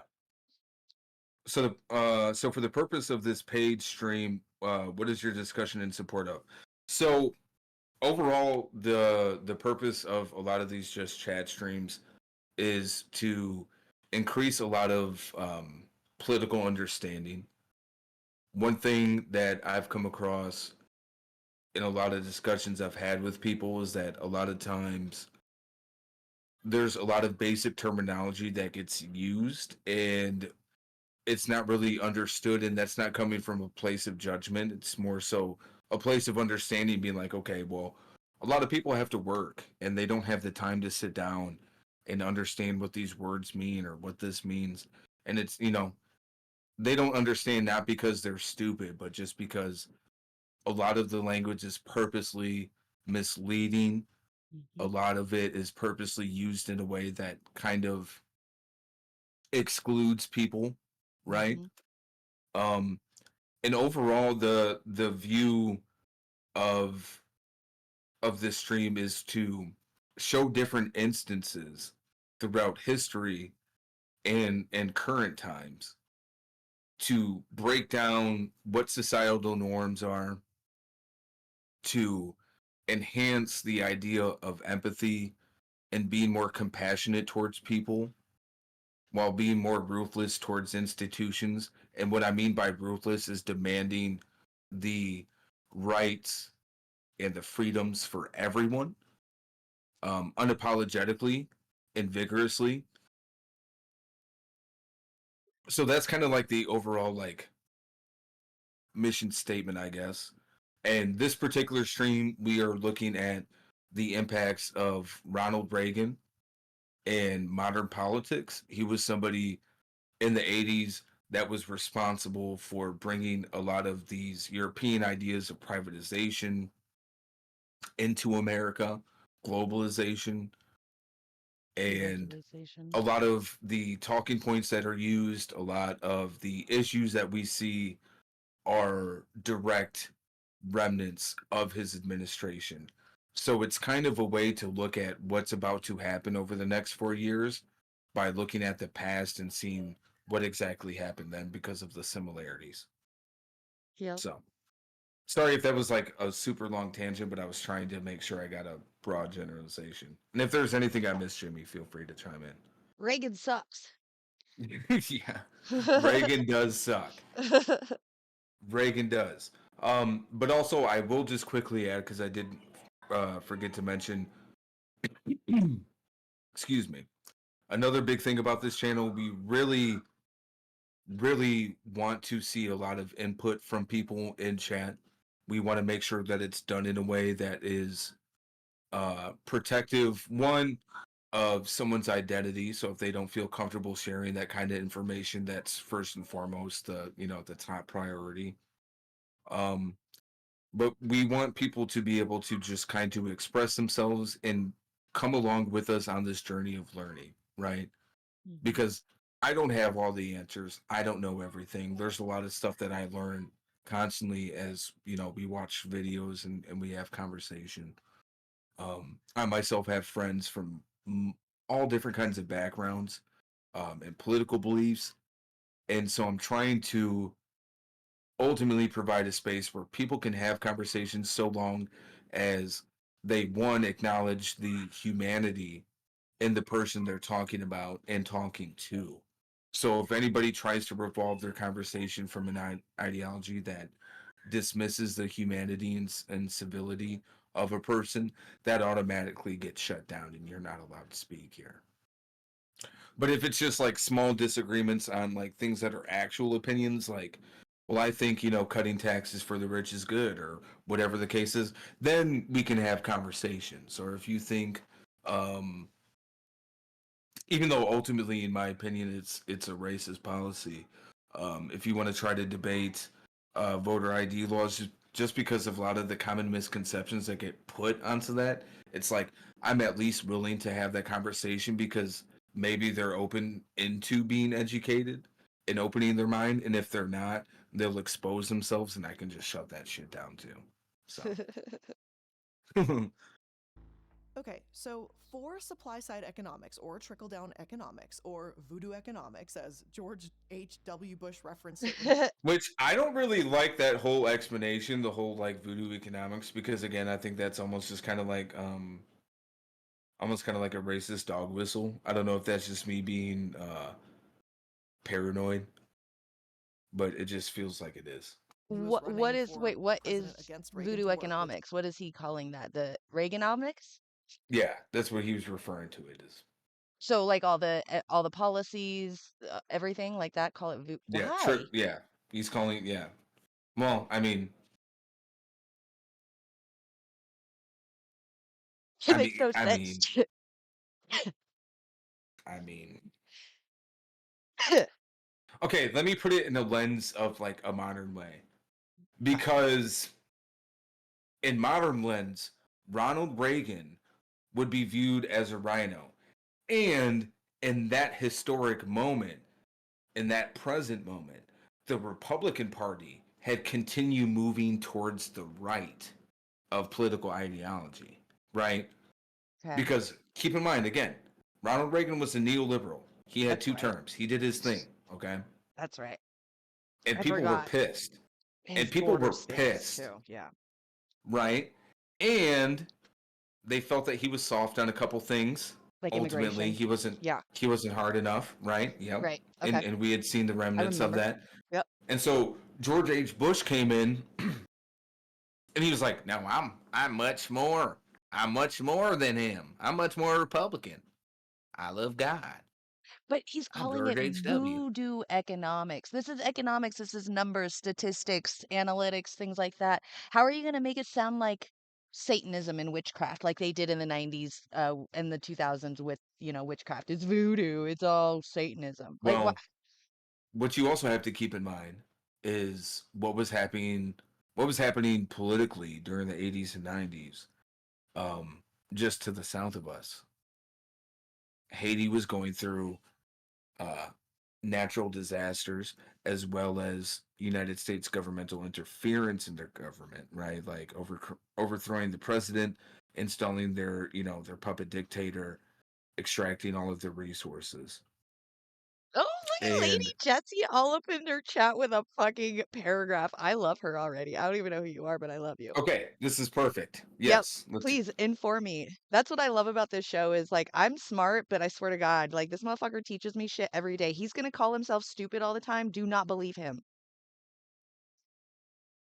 Basically, the voodoo connotation, voodoo economics Okay, is a voodoo derogatory. economics, yeah, is a derogatory phrase first used by George H.W. Bush to describe Ronald Reagan's economic policies. It was later known to both critics and supporters as Reaganomics. Reaganomics was based on the belief that tax cuts on corporations and the rich would propel economic expansion to benefit of all. The phrase voodoo economics is now often used to dismiss any ambitious economic promise made by a politician. So, like when Bernie Sanders was running for president talking about healthcare for all, they were saying it was voodoo economics? Well, I mean, some people still use it, but it's more so used in referring back to that time. I haven't Okay. really seen it used in a lot of modern sense. Okay. But again, I think like I was saying with Haiti, and there's a lot of people in the Caribbean that practice voodoo.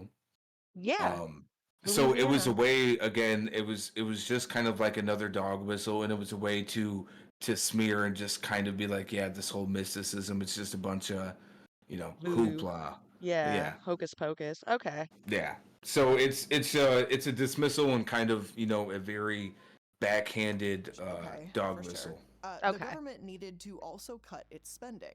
Now, the idea of supply side economics is that the economy will actually run itself without government intervention. The government is pulling in less money in taxes, so it should be spending less money to balance out, right? That's pretty basic. That's easy. And keep in mind too that like George H. Bush, before he became president, he was working in the CIA, and he was also setting things up in Haiti and other areas specifically for the transfer of power to the Clinton family. Like George H. Bush was the one who was just kind of like he was kind of cool with it because ultimately the Clintons were friends with a lot of these Republicans and a lot of these deep state operatives. Like they were buddies. Mm-hmm. It was all part of the same club. Easy to understand. For Reagan, this isn't exactly the way it ended up working out, though he did make some substantial cuts in certain places, most of which were social services.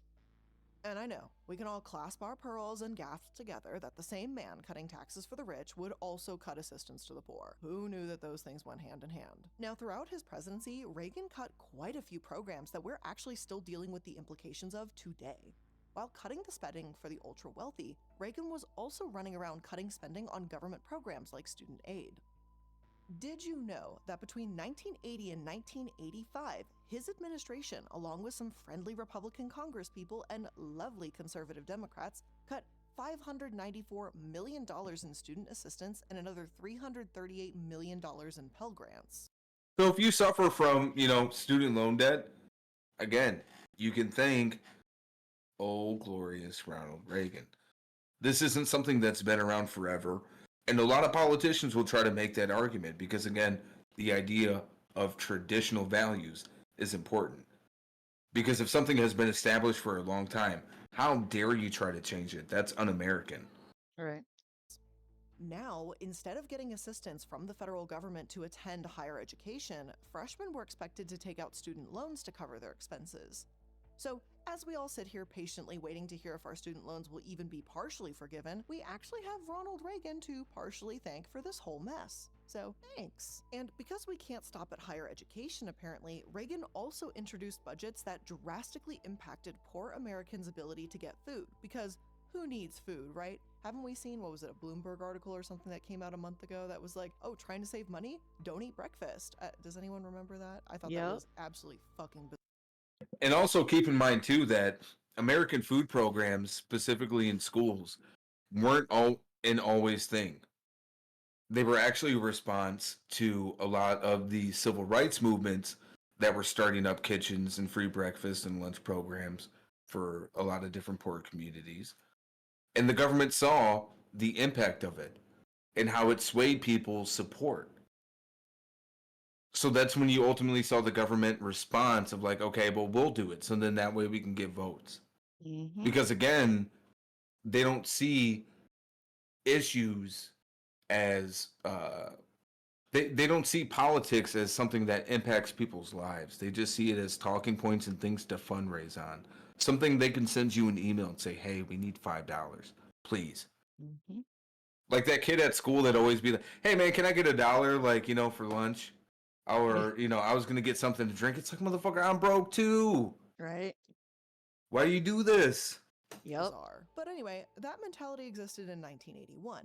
And in 1981, Reagan's administration cut an astounding $1.5 billion in federal school lunch spending. My goodness. This, in turn, reduced the lunch portions available, reduced the number of children who were eligible for the free or reduced lunch programs, and apparently also called ketchup a vegetable so that they could claim they were meeting nutritional standards.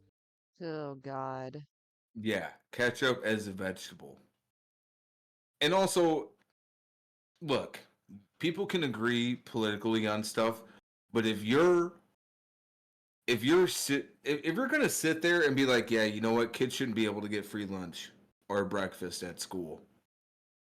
If that's your legit response to those programs, I'm sorry. You're just a shitty person, and I'm probably not gonna fuck with you. Yeah.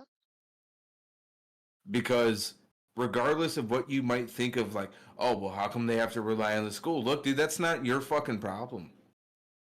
It's not. It's none of your fucking business. Whatever happened to the American value of just minding your own fucking business? Agreed. You know what I mean? Like, yeah.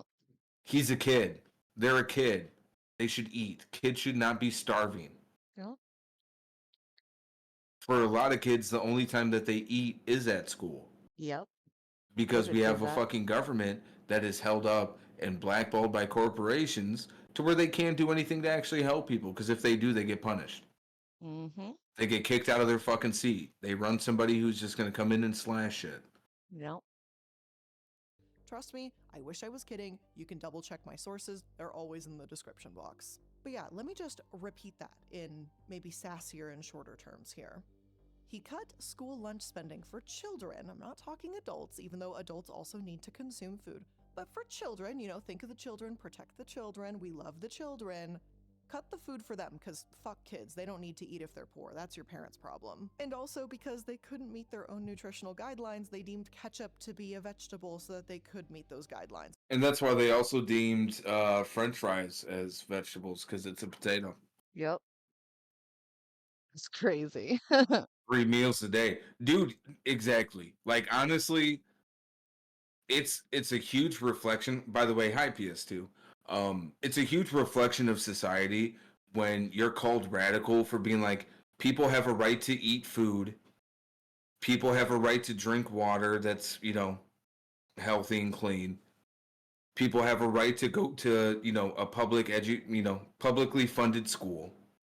Mm-hmm. Both grade school and college. Community college should be free. You're called radical for saying that healthcare should be universal. Yeah. And again, that just kind of shows you it's a reflection of society. Not the individual, but society. When those traits are deemed radical. Mm-hmm.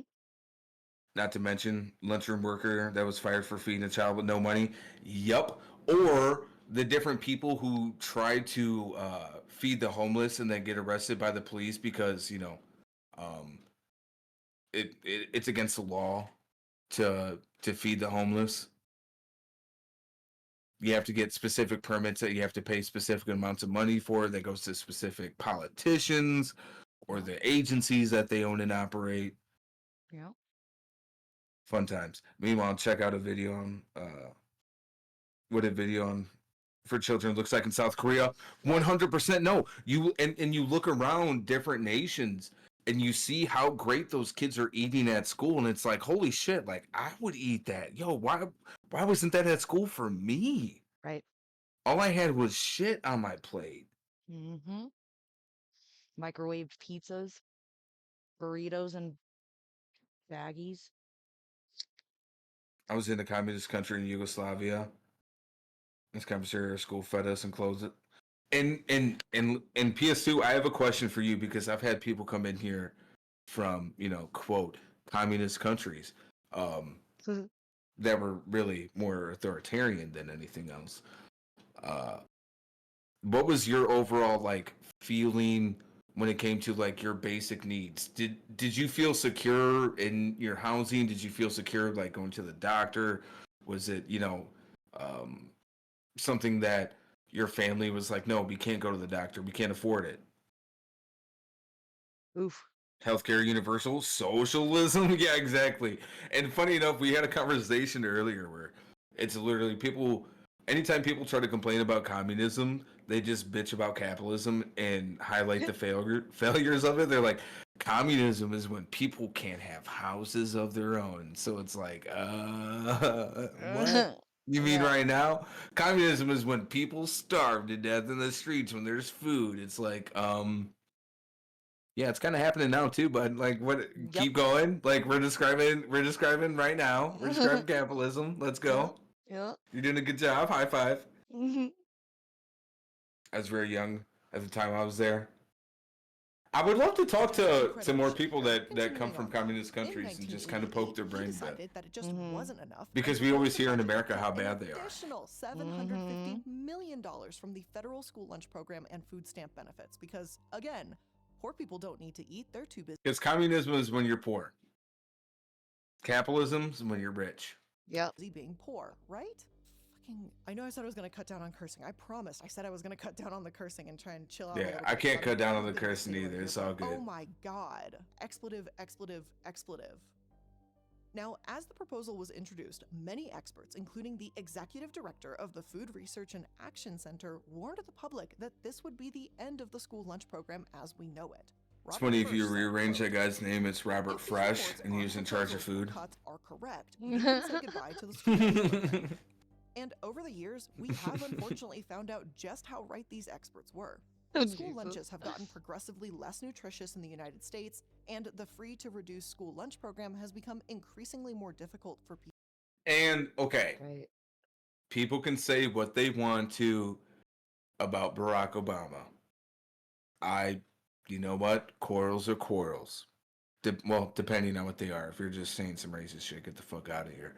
But one thing that his wife did that was amazing, that was very, very, very controversial at the time, was she came in and she said specifically, we need to start making American schools lunches and breakfast more healthy. We need more nutritional value in our schools. Yeah. We need to eliminate high fructose corn syrup. We need to get rid of all of these harmful fucking, pesticides and chemicals. We need our kids eating good food. Yep. And on top of that, she was also advocating for an expansion on food programs at schools, ones that would last year round, that would offer programs in the summer for kids who lived in low income housing. Because they understood a lot of times the only time that these kids would eat was when they were going to school. Yep. And at the time, and I'm sure you remember it, motherfuckers were losing their mind. They were talking about like World War III because how dare you tell me I can't have a Twinkie for lunch? Yep. How dare you tell me I can't have my French fries? Yeah, I can't have a pop because it's called pop, not soda, you freak. I can't have my pop. Right. It's got to be this sugar-free bullshit. You're telling me my kid's meal's gonna come with apples in it and I have to ask for the fries as a substitute? Like shit was nuts. Yeah, they were in a it's hoopla. But then now look at them with RFK running all of this shit, getting ready to put fucking animal fat back into our deep fryers, and we everybody's like, gotta let's get go. we gotta butcher a dolphin and tape it to the car. Almost godlike, I'm with you, soda. Thank you. West Coast for life. Shush, shush. From my perspective, most Australia, we have Medicare, which covers most medical fees. Yeah, you guys have kind of like an NHS system, Yep. almost, Yep. which is amazing. I'm jealous. It kind of Mhm. sucks. And I get it too because there are some cons, right? Because like if let's say you have like a common illness, nothing that severe, you might have to wait a little bit longer, and that does suck. And I'm not going to negate that, but ultimately, from an American's perspective, it's like okay, at least you get it, and you don't have to worry about going into medical debt for it, though. You know what I mean? I think ultimately that's kind of better. AGO, my kid's school is trying to do that. They also give out free lunch to everyone. That's cool. And more schools need to do that. And I think more people need to be openly advocating for children to be guaranteed food security and it be done through the schools. School Yep. should be a place that reinforces the notion of being a safe place for children I agree. because it should be. A lot of kids don't get the pleasure of going home to an environment that's productive. Mm-hmm. And we need to start thinking about them too. Motherfuckers always want to talk about save the children, but you know, I don't see anything being done legislatively or even on like a small like local level. Your PS2 is leaving. Bye, PS2. Take care, PS2. I appreciate you popping in, dude. By the way, if you guys have TikTok, go check out PS2 Fat Boy, same name on TikTok. He does a Yep. lot of live streams. He's a good dude. Love him to death. You mean the fact that we never get to own our own houses? We pay taxes on it as long as we're alive. Way after they are paid off, and the government can call eminent domain and is the right of government, like the United States, seize property for public use, following fair compensation of the power of government to take private property and convert it to public use. We do not own anything. 100%. Everybody likes to think of themselves as a fucking landowner, but unless you're in the real estate game, you're not a landowner. You're just a leaser. You are just leasing that property. You do not own it. The government owns it. Therefore, they fucking own you. I remember when Trump first got elected and started putting up the border wall, right? There was farmers that were living in Texas who were like, wait a minute, like my farm's getting taken by the United States government. This is bullshit. What the fuck? And the government was like, yeah, eminent domain, bitch. We're taking your land. We're building the wall. Fuck off. Mm-hmm. We're not giving you shit. Yep. They've been doing that for a long time. And I've heard stories out in the UK of them doing that to, you know, a little old lady's house in the middle of nowhere and they want to build a freeway there and she says no, so they just start building the freeway on top of her and fucking force her out to where she has no other choice but to move. And it's just what they fucking do. They're like, "Oh, I want this. I'm going to take it." I mean, like if you guys even think about it, I mean, it's a Disney Pixar type movie, but at the very beginning of the movie Up, that they started building around his house and he wouldn't move. Like that's exactly what they do. Do not get me started on that. They were pissed. How dare this black woman tell me to eat healthy? And that was a lot Right? of the resentment too. You know what I mean? Like Yeah. just being real and just being honest and calling shit for what it is. Yeah. 100%. Well, it's like if you qualify, but everyone qualifies. No, exactly, and that's another stipulation. And I'm so glad that you brought that up, AGL. I am so glad you brought that up because that is something that I've been talking about for a long time now. That is something that I've been trying to get across to everyone. Look, at the end of the day, if you just focus on messaging that revolves around the concept of improving material conditions for everyone, that is something that everybody can get behind. And no, at the end of the day, improving material conditions isn't just going to make things like racism, xenophobia, misogyny just disappear. But overall, it will make most of the anger and resentment that people have that allow them to turn to that disappear. When you remove stresses, when you remove competition amongst people competing to try to get help from the government that should be helping them regardless. When you remove that, you can get some good things to happen. And, you know, one thing I tell people all the time, there's a lot of anger that people have that work 40 to 50 hours, right? And a lot of times people will sit there and bitch and moan about welfare. And we have to be honest when we have this kind of analysis, which is unfortunately a lot of the anti welfare resentment that's in America is racially motivated. Ronald Reagan, of course, is somebody to somebody to thank for that. He was the one who coined the term welfare queen, right? Mm-hmm. And kind of oversold on a simple story ultimately about it. But anyways, I think when it comes to something like welfare, you should not have it be, you have to make 10, 15, 20,000 less than the average income for that state to qualify, right? Because a lot of people will be barely making it by. They're going to be upset and they're going to have anger and resentment, and that allows them to easily have that anger and resentment pointed at whomever is good at communicating and can point them in that direction. Because ultimately, in my heart, I like to operate from the basis of I think human nature isn't evil or greedy in the way people try to make it out to be. I think overall, the idea of society and civilization just highlights how empathetic and how compassionate people can be.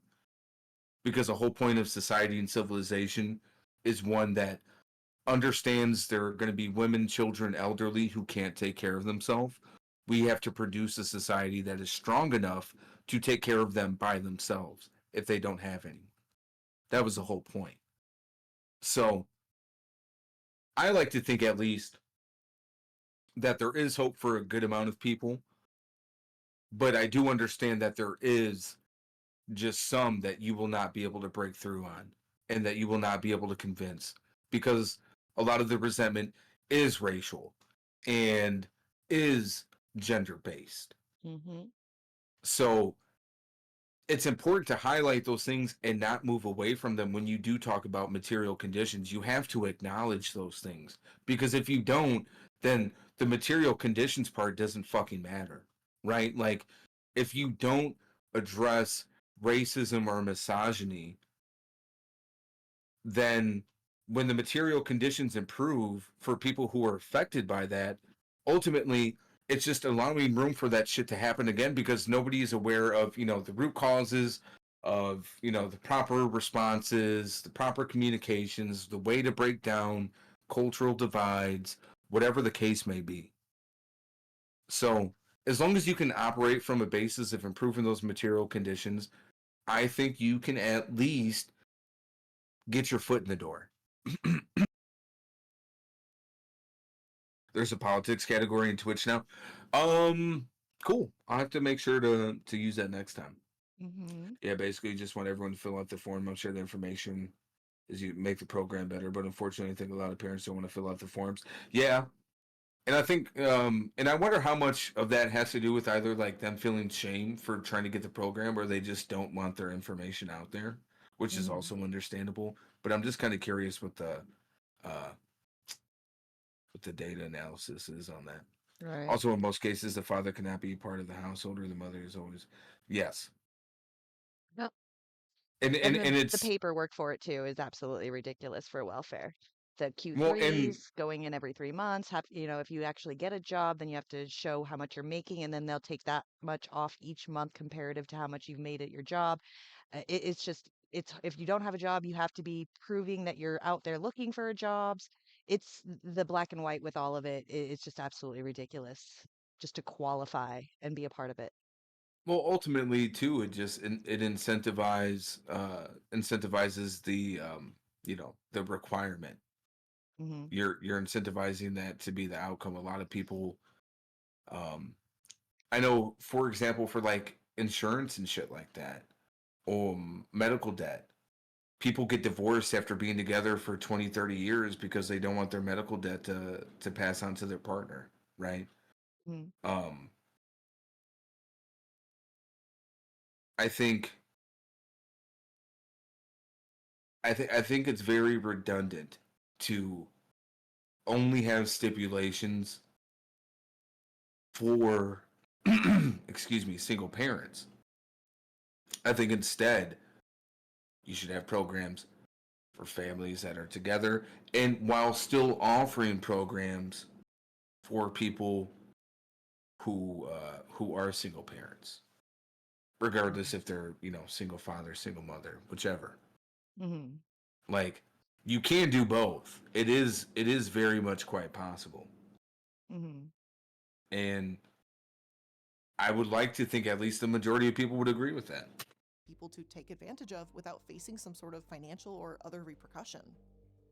And because I know sometimes people want to be sticklers for wording here, when I'm saying for someone to take advantage of the program, I mean for someone to use it, okay? How you doing, Wingy Poo? The program for their child to eat lunch while at school, okay? Am I clear? I hope we're clear here, because I know some people like to get sassy with me. I can sass back. At least I'm working on it.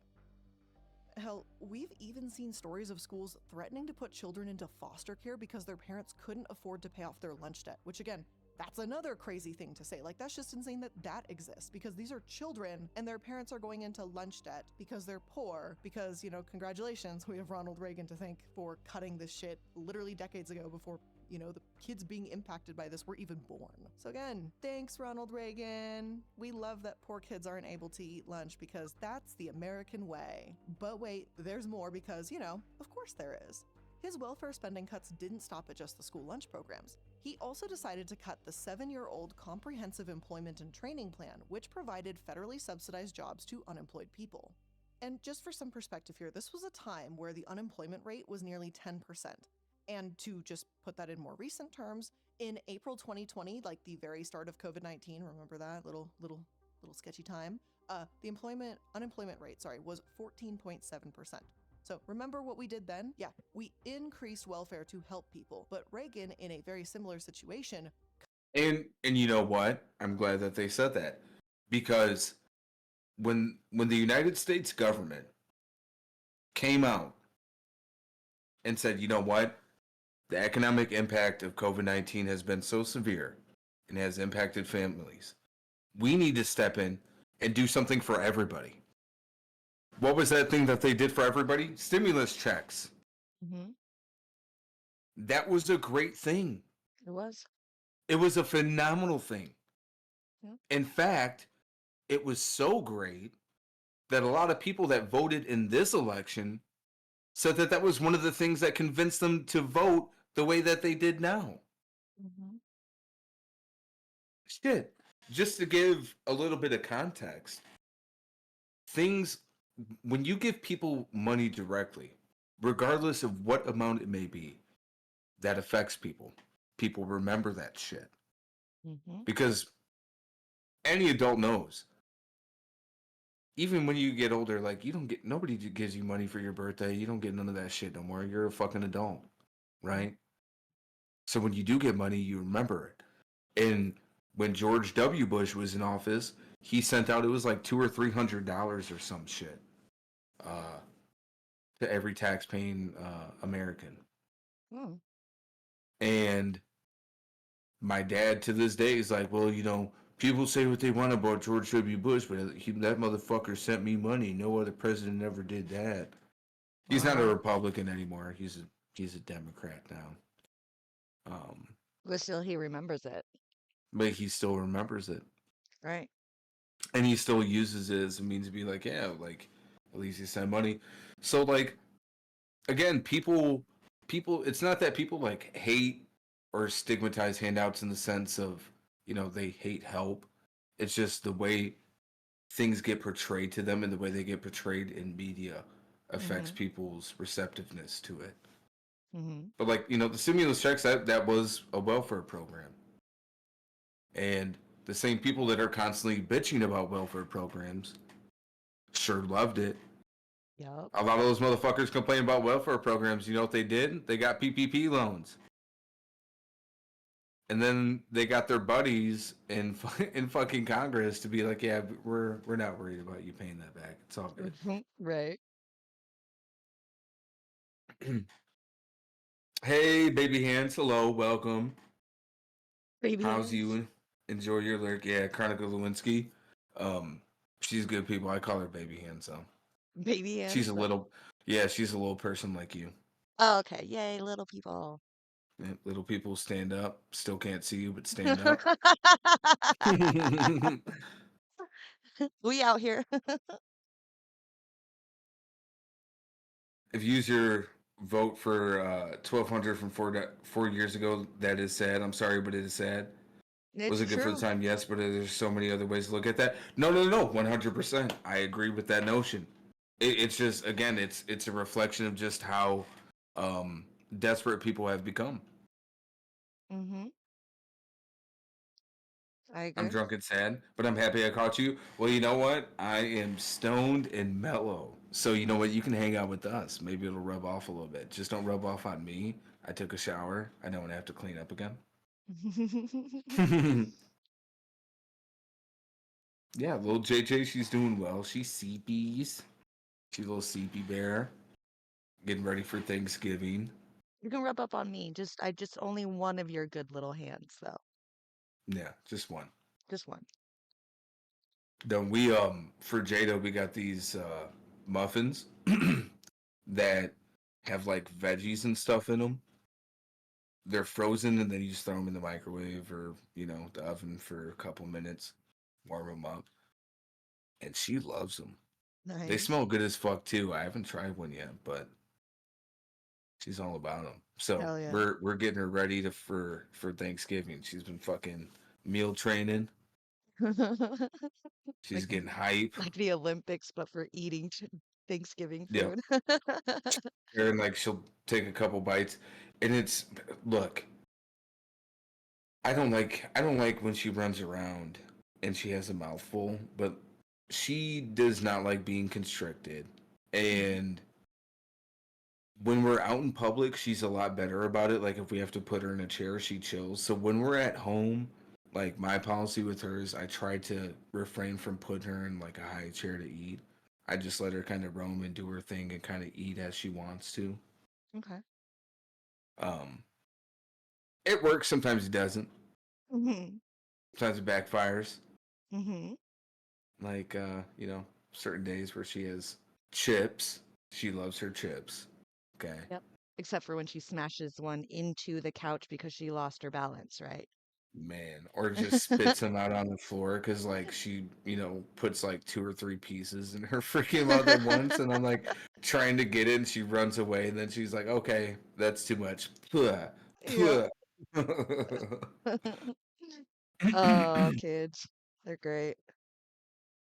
No, lady, you're 100% correct. It is very much sad. But the unfortunate thing is that there were people who brought that up as their reasoning for voting. God, it's sad. Cut it. To him, welfare was something that people just Teenager just got a car. She's not even 16 until January. The other one's 7 and calls me bruh and demands Minecraft snacks. But anyway. Yo, they're gonna hit you with the Skibidi Ohio riz. You know what I mean? And told stories of people buying T-bone steaks with food stamps. The endless attacks against those who relied on federal assistance were almost always racially motivated, a horrific trend that still continues to this day. But for some reason, Reagan is America's darling to many conservatives and Republicans. All of this allegedly has been done as a way and liberals too, to balance federal spending and decrease the role of the federal government in everyday American lives. I mean, Googling what Sigma means? Mom, what the Sigma? Mom, what the Sigma? I'm fucking A for real. The Family Support Act of 1988. But by and large, his administration was responsible for massive changes in how the United States assists our most marginalized populations.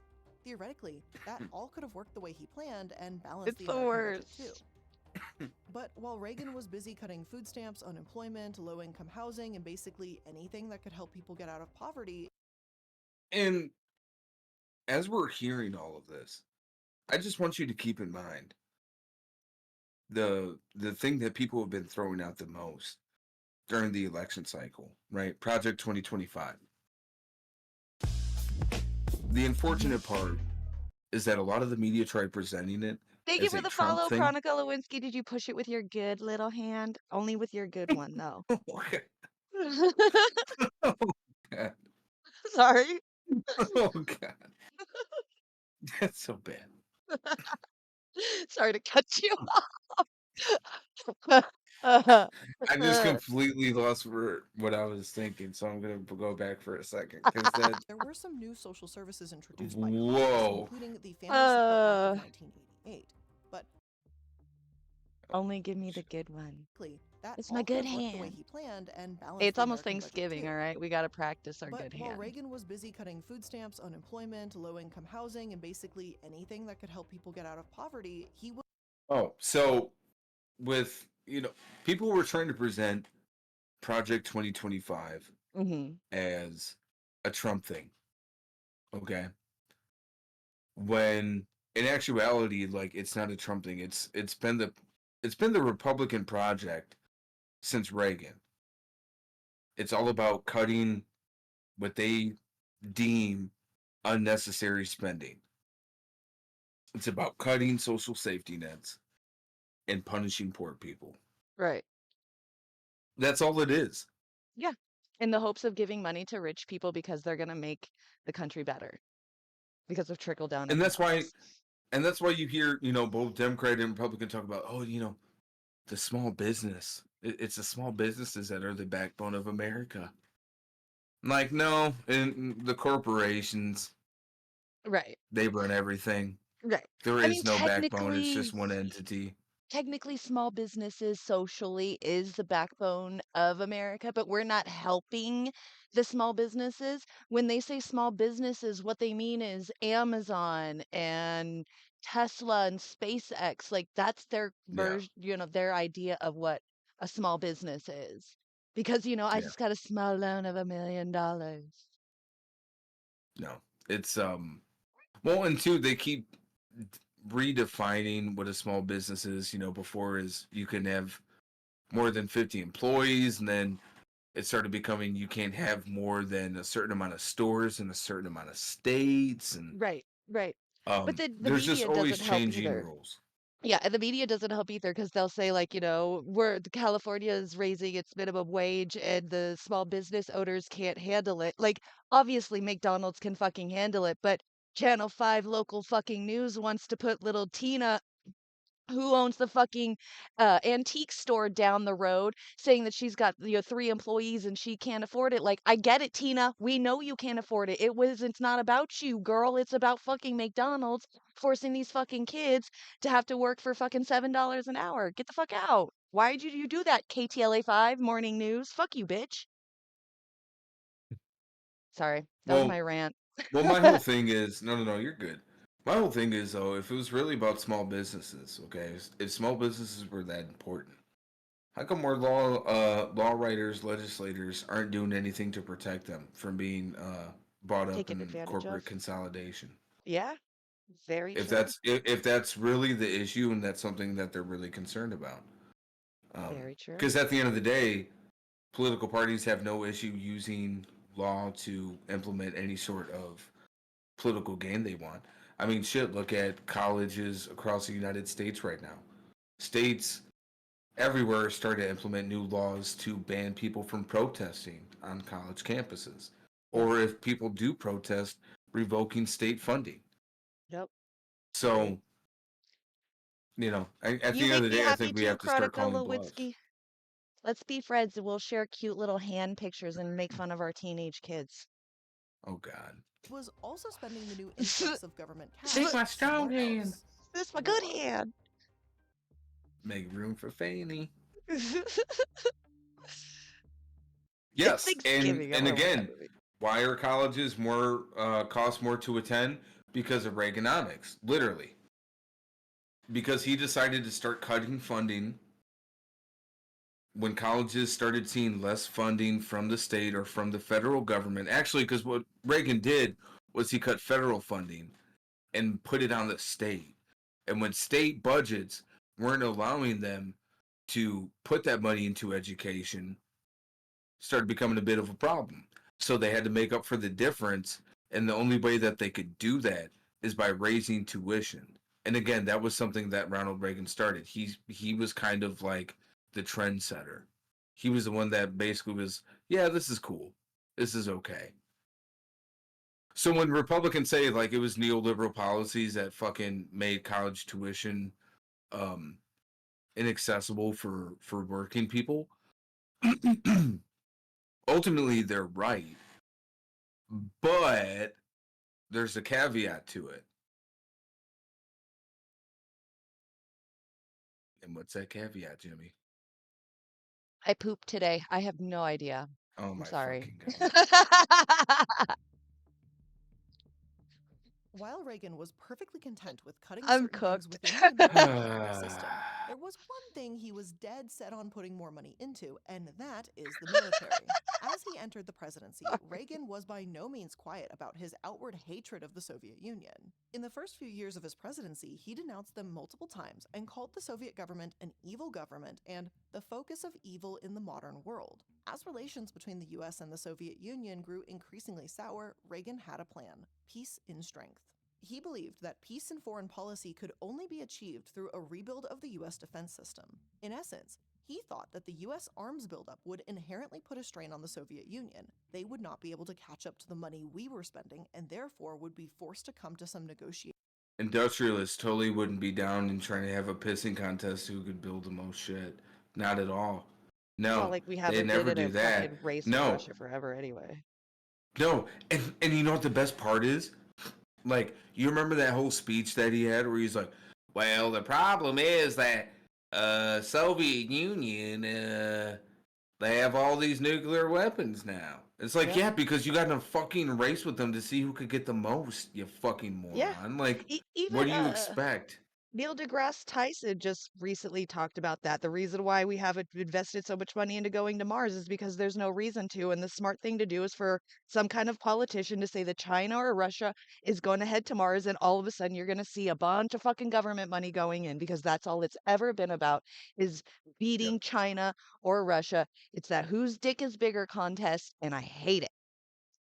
Can't let communism breed innovation. Blech. I want to be involved, but I kept away from politics and just watch Handmaid's Tale instead. And you know what? Like, it's understandable. It is. Right? Like, I think it is important, especially in the times that we are in now, especially, you know, where you live. Where do you live? It's Where does she important live? to take time and, you know, just kind of recalibrate. But do get involved, but get involved locally. And how do you get involved locally? Well, first you have to understand, you know, what are your morals? What are your principles? What's your ideology? What do you believe in? What's important to you? What, you know, if you had to become a one issue voter, what would that one issue be? Obviously, I don't advocate for one issue voters, but you know, those are questions that you have to ask yourself because there Yep. might become a time that push comes to shove and you have to make a choice politically. Yep. You know, local politics is effective. It is important. There are ways of bringing about real change for people that is impactful through local politics. Yep. It's not easy. There's a lot of bullshit. There's a lot of theatrics. The more local you get, the less that is, though. So it's the one positive thing. Or just watch us and we'll help you. Exactly. And we have a YouTube channel. Yeah. Where we will be posting up VODs. We will be having clips, highlights. We've had episodes where we did kind of like a 101, basically explaining some of the main concepts of things like liberalism, conservatism, socialism. Mm-hmm. Definitely check them out. In the future, we're going to be having much more little kind of 101s. Today's episode, we've been talking about Ronald Reagan and a lot of his impact on modern politics, modern culture, modern language. It's been an awesome fucking stream, man. So Yeah. thank you to everybody who's been taking part in it. Yeah, great table discussion. and finally put an end to the Cold War that had been raging on for decades. And technically speaking, his plan did work. He is often credited as the man that ended the Cold War, and some even credit him as being the cause of the fall of the Soviet Union. But at what cost exactly? Well, throughout his term, the president increased the federal budget allocated to the military by about $180 billion. And again, Back in the 80s and early 90s, billions was like actually big numbers. Like now we're throwing this shit around like all the time. Like, oh my God, these tech billionaires, these tech companies making billions. Like now we're just like, okay, it's like the new millions because money is whatever at this point. It's just monopoly money in digital form. But back then, billions was kind of like a big deal. But for some comparison, the federal budget allocated to the military increased by about $180 billion, and the cuts to social welfare programs, about $140 billion. So again, we still spent more.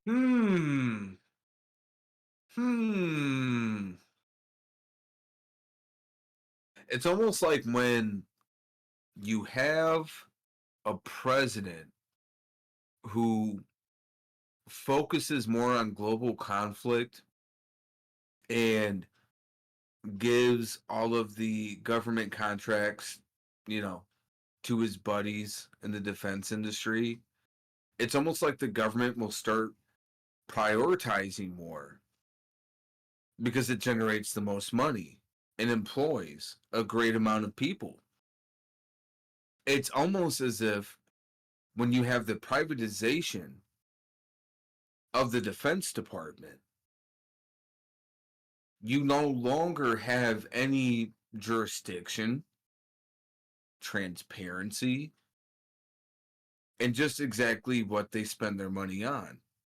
Because I remember having friends who had to go to Afghanistan and Iraq who told me about how shitty their fucking equipment was, whether it was vehicles, whether it was guns, whether it was bulletproof vests that didn't have fucking armor plates in them, helmets that were old. So where is that money going? They don't have to answer because a lot of those companies that are arming and supplying don't have to answer to the fucking public.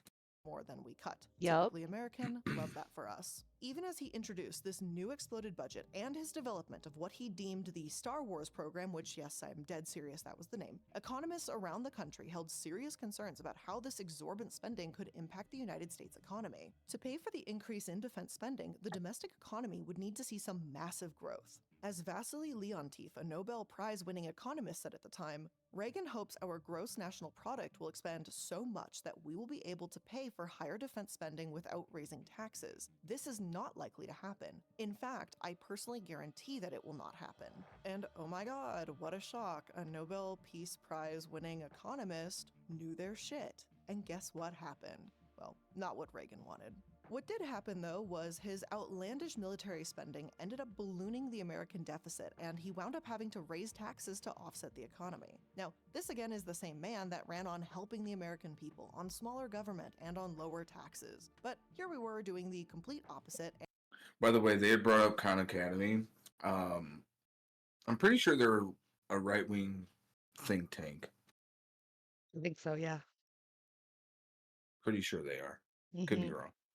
And still dealing with the same issue today, decades later. At this point, this man is literally plant food in the ground, 6 feet under, whatever. I don't know if he was cremated, buried, whatever the hell. He's dead and gone is the point, and we still have to deal with the repercussions of his actions decades later. Absolutely fucking incredible. Plus, we can't forget the impact he had on the massive expansion of the military-industrial complex in the United States, something that President Eisenhower warned against 20 years prior to Reagan's election in 1961.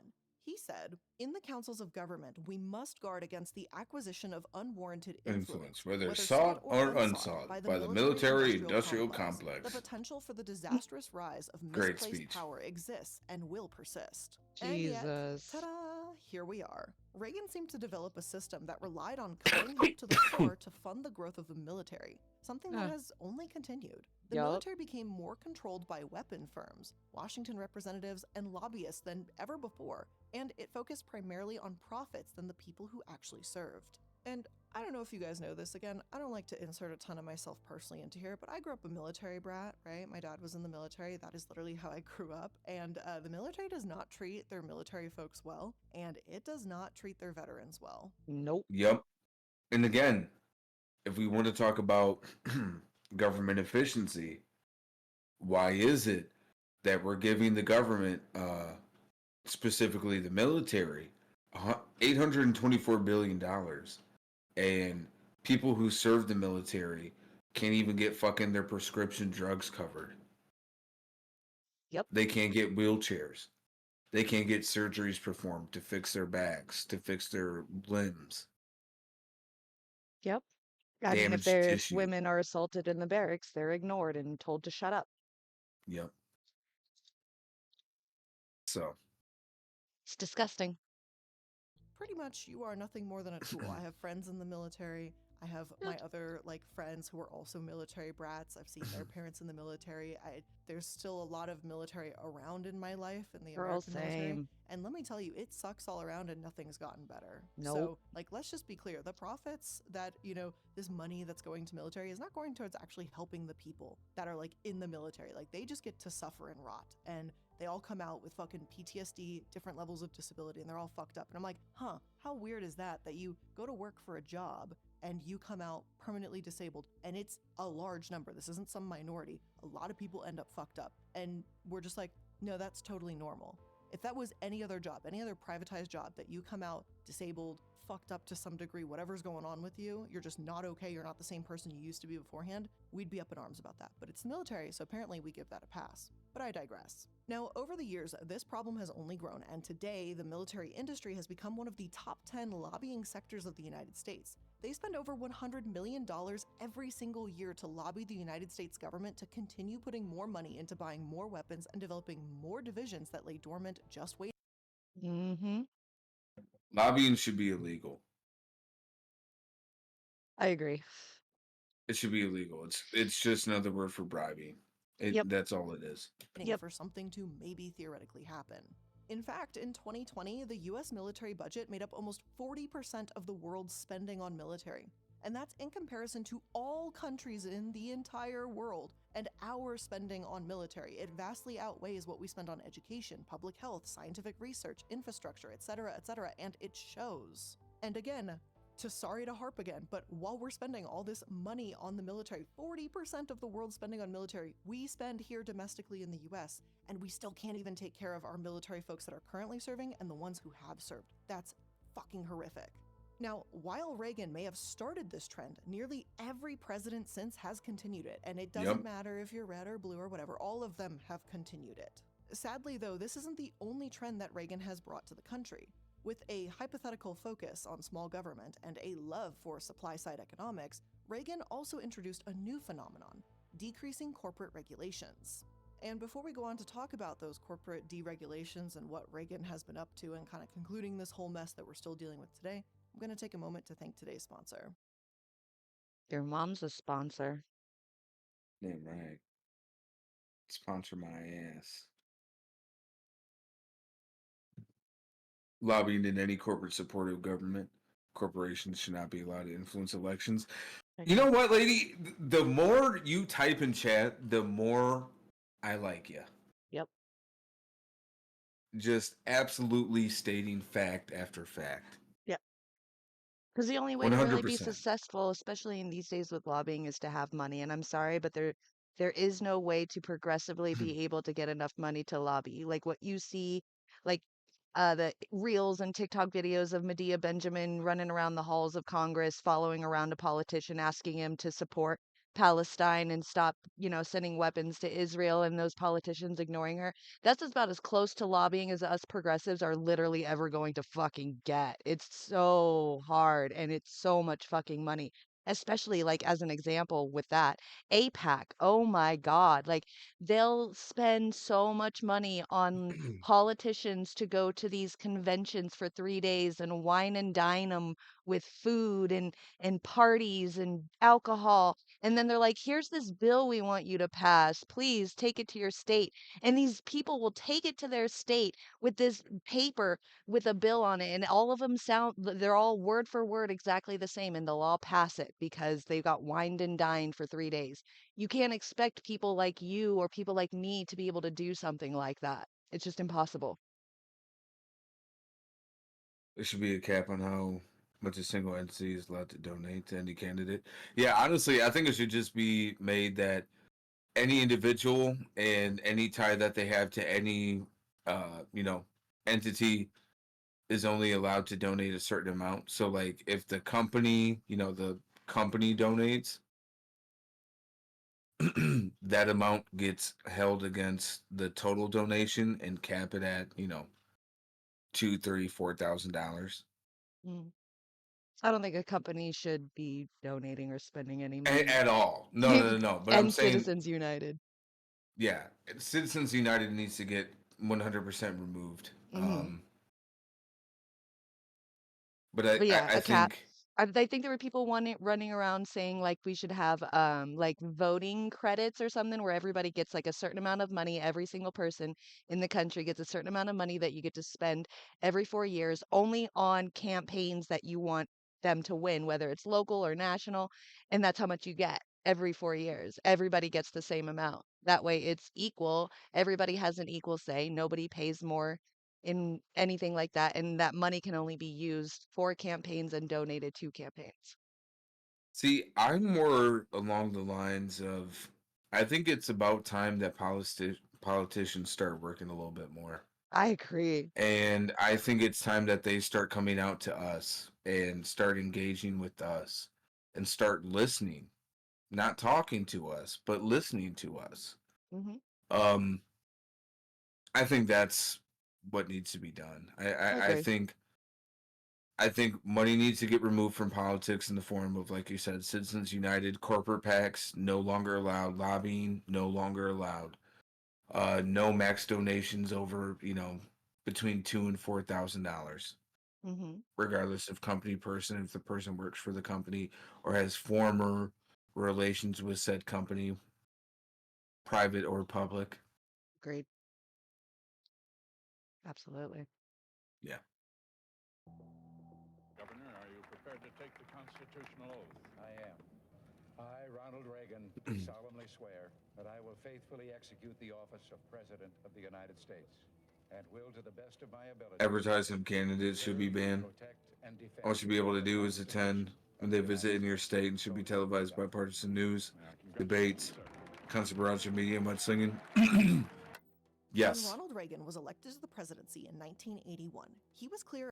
I think campaign ads on television are disgusting. Hmm. They're insufferable. It's always really gross, like attacking, never about policy, never about improving. It's always about judgment. It's always about attacking.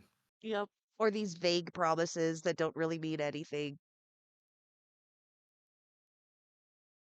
About what he was there to do. He believed that regulation of business inherently hurt the United States economy, and to put it simply, he was here to fuck some shit up. Almost immediately, he began to fill his cabinet with people who believed in developing federal lands rather than conserving them, stripping away regulations for the financial industry, and weakening the ability of the US government to impose any rules on oil and gas. Many of the people he appointed were former employees of the businesses that the agencies they were put in charge of were trying to regulate. For example, the stewardship of natural resources on federal lands was given over to employees within the mining, timber, and oil industries. Meanwhile, environmental jobs were given to people who had consistently advocated for increased use of coal and lowered water and air quality standards. It was pretty clear from the beginning what Reagan was there to do, so when he went through his presidency, no one was entirely shocked to see multiple regulations slashed. Interestingly enough, before his presidency, Reagan actually had a relatively good history with environmentalism. But people pretty much just chalked that up to posturing so he could remain the favored candidate in a relatively progressive state. When he waltzed into the Oval Office, all of that seemed to change. The people he selected to run the Department of Interior and the US EPA seemed determined to undermine every inch of the United States environmental policy. For one, they tried desperately to gut the Clean Air Act, only to be stopped by Congress. Salary Then needs they to be slashed the minimum budget wages for for the state. EPA and reduced the Probably number of fix. enforcement cases Yup. by nearly 79%. I was funny enough. I was talking to Jimmy about it. I was like, Yeah, this man, is literally you what know, her screams like almost every day. like, it'd be great content is just forcing a lot of these fucking politicians and a lot of these people that work at think tanks to live a full year on minimum wage. No help, no favoritism, recognition of their elite status. That would be just thinking about it, Scott, my left nipple hard. I don't know about my right one. Yep. That one too. Yeah, there we go. First year of his administration. They almost completely cut out mandatory inspections and seemingly refused to address any past instances of companies breaking the law. Throughout his presidency, Reagan No issued more paying a releases candidate for life. oil, gas, and coal We do not development get than paid, no any other pensions, president in nothing. history. Same should be for our Certainly, politicians. gas prices did go down, Yep. as every conservative ever seems to love to point out now. But the cost No more of the golden And also don't parachutes. allow them to become lobbyists and it's after. problems we now have As to I deal with just said, no today, more and it's golden even more parachutes into expensive other now jobs. because it's been literally decades Yep. of this building up. So congratulations, you saved a couple cents per gallon on your gas, and now we have billions of dollars of ecological and environmental damage that we have to deal with. So I guess that seems like a fair trade-off, right? Then, of course, there was also the concern of the workers within these industries. The administration severely cut education and training programs for miners and ignored the needs for mine inspections, which again, it put miners at an increased risk for death and accidents. Of course, this isn't the only place where his deregulations had a massive impact. He also decided to deregulate banks, and I think we all know how that turned out. Reagan decided to deregulate the savings and loans industry at a rapid rate. The federal requirements that set maximum interest rates were snuffed out, and savings banks were soon able to make commercial and residential loans and issue credit cards. Soon, banks weren't relying on real estate loans to make their money. They were investing in commercial real estate and giving away credit cards at the speed of light. While it seemed like the economy was growing and the housing market entered a boom, banks began loaning money outrageously fast, and often too much money. And again, if this sounds familiar, it's because it's basically the exact same thing that happened in 2008. As banks began giving out loans, Americans were taking on debts that they just couldn't break free of. With no regulation in sight, this pretty much spelled disaster. Soon, there was a massive crisis on our hands, and over $600 billion worth of bailouts were dispersed to the lenders. That was worth about $1,500 for every man, woman. The exact same thing that happened in 2008. Oh, As what the banks fuck? began giving out What loans, happened? Americans were taking on debts that they just couldn't I have break no free of. idea. That was With weird. no regulation in sight, this pretty much spelled disaster. Soon, there Scared was me. a massive crisis on our hands, and over $600 The fact that billion Trump has worth of only bailouts turned were over about dispersed to 3 to the 5 years lenders. of tax That documents was is worth baffling. about Well, the fact that $1,500 for every anybody, man, woman, and child. the fact that anybody takes Trump seriously as being for the people is baffling, because it's like, okay, the dude's a fucking billionaire. Okay. Self-admittedly a billionaire. There's a lot of speculation on that. There's a lot of people that say he's cash poor. Family Guy even had a whole sketch where they made fun of him for that. And just seeing the way that he's kind of tried to overinflate a lot of his real estate, I kind of believe it. Yeah, I just, seeing him as an outsider or as a serious response to the status quo is just, to me, baffling. Yep. But yeah, the not releasing the tax, because ultimately, he ends up showing just exactly where he's keeping a lot of money, who's paying him a lot of money, and he doesn't want that information out there. Why? Because a lot of the names that are responsible for giving him money are names that people don't like seeing for whatever reason, whether justified or not. Yeah. But this is really interesting right here, because, like, could you imagine in the 80s, had everybody received $1,500 during the fucking recession, what it would have done for people, the way that it did things for people during COVID?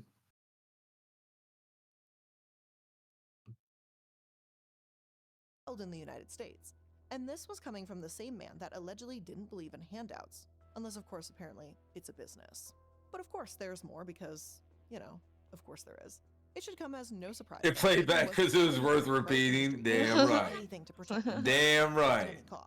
That was also good. included disbanding and He weakening told the the role public of that he unions knows how in to the exploit United the States. system and to bribe the Ironically, past before his candidates. presidency, Exactly. Ronald Reagan Well, because they actually were all led his the union friends. himself. Trump wanted to be a As an liberal. actor, he was a fundamental member of the But Screen liberals Actors made fun Guild of him as because he they was went stupid. on 3 strikes. While he was the president of the union, he negotiated residual payments and health benefits. But as But not president of the stupid in United like a States, he doy seemed to way, have a but different more viewpoint stupid on in unions. just While he was campaigning, Reagan reached out to one of the most predominant unions in the United business-wise. States, the Professional Air Traffic Controllers Association, aka PATCO. He told them he understood their situation and would stand by them. Again, in a letter to Patco, if you have a I casino pledge to you that my and you administration can't will make work money very from it, closely you with you to suck. bring about a spirit of You suck. cooperation between the president and There's the no air way traffic around it. controllers. Such harmony can and must exist if we are to restore the people's confidence in their government. Now, if I was the one reading that, I would feel safe and secure knowing that there was a president coming into office that would actually address my concerns. Especially since he had a history of his people gaining success the and White House healthier dinner working environments in his own union. definitely played a huge But role. that comfort and feeling of being supported would be short-lived, because in 1981, as Patco began to negotiate their new contract, things went south very fast. Literally watching that video is like watching lore for an anime and seeing how a villain got created. Because you can just hear the inner dialogue of Trump as he's getting ripped apart. And he's just oh man. You know, I often wonder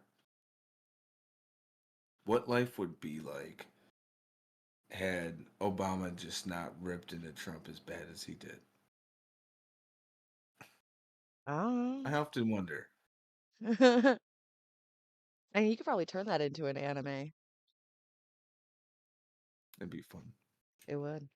As they negotiated, That moment Reagan's was canon. administration was working diligently in the background, creating what No would later filler be called around a here. hit list of union members that they should arrest if they decided to strike. Eventually, a strike did take place, but since they were a civil service union, that strike was considered illegal. Immediately, Reagan jumped into action and demanded that they return to work. Some eventually did, but others stood strong. Days later, Reagan fired 11,000 workers and banned them from ever working for a federal agency ever again. Which Months is later, the wild. union was disbanded.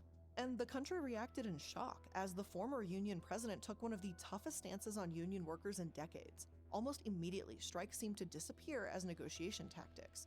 Since his savage treatment of Patco, the power of American labor unions was severely dwindled. Why wouldn't it? Patco was unceremoniously destroyed by a president that had promised to help them. That would surely strike fear in the hearts of anybody thinking about taking the same steps that Patco had. Previously, 1/3 of all American workers were part of a union. Now, only about 12% of the American workforce is unionized. These are issues we're still dealing with today. And again, this isn't something that's universally Republican or right-leaning. Democrats have the same issue too, as a matter of fact, as recently as Biden. And this year, literally. Biden famously just literally, a couple months ago, made it illegal for railroad workers to strike and effectively destroyed any power they had to get better treatment, schedules, and pay. Basically, Like, how the he fuck did do you pretty have much that the same right? thing as Reagan at a time when, yet again, American workers are fighting to get the treatment they undoubtedly deserve. And I hate even bringing this up because, like, I am in no way, shape, or form a Joe Biden defender. But it is important to add to this that after he did do that, he had a backdoor meeting with the railroad strikers. And he ended up giving in to a lot more of their demands on the hush. And the president even came out and said that afterward. He had kind of gone back on his original stance. Now, I'm not saying that as, you know, Joe Biden did it because out of the goodness of his little old heart. No, he saw the fucking backlash from it. And he was like, oh, fuck, I made the wrong choice, Jack. Yeah, because without our railroad workers, we wouldn't have supply. So, Well, and also because at that point, Biden was thinking about his next presidential term because he wanted to go down in history as the best labor president, which had he not deteriorated in front of us, one might be able to argue that just based off of like what he was eventually able to do and make amends with that railroad strike and then what he did with the UAW strike. But even then, like, it's a very low standard that we've made for talking about being friendly to labor. And yeah, we're seeing union why. friendly. Right. We have seen how companies and massive organizations treat their workers who are trying He was to giving Obama hell for years about his birth. Yeah, the whole birther movement, that shit was by the annoying. Reagan administration had a massive domino effect on the United States. To some, Reagan is the darling of American politics.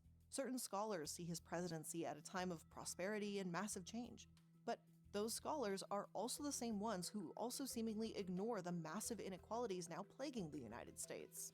Sure, he expanded the stock market and put an abundance of money into corporations' pockets. But since his presidency, we now have the largest gap in wealth distribution in the history of the country. The great communicator, as he was once called, certainly made an impact, but was it a good one? You tell me. But with all of that being said, that's where we're going to end today's episode of Dark Dives. And That was a pretty good one. Not too bad. Not too shabby at all. Yeah, she used can to we talk kick about the ass. fact that the fear of being wrong or changing your stance is also the death of politics? You know, we were actually literally talking about that before you had joined. Mm-hmm. We basically just got done having a discussion about that. Because I was talking about, you know, my journey to where I've arrived to politically. And, you know, I had my time where I did have, you know, transphobic sentiments. I did have homophobic sentiments. I've grown. Right.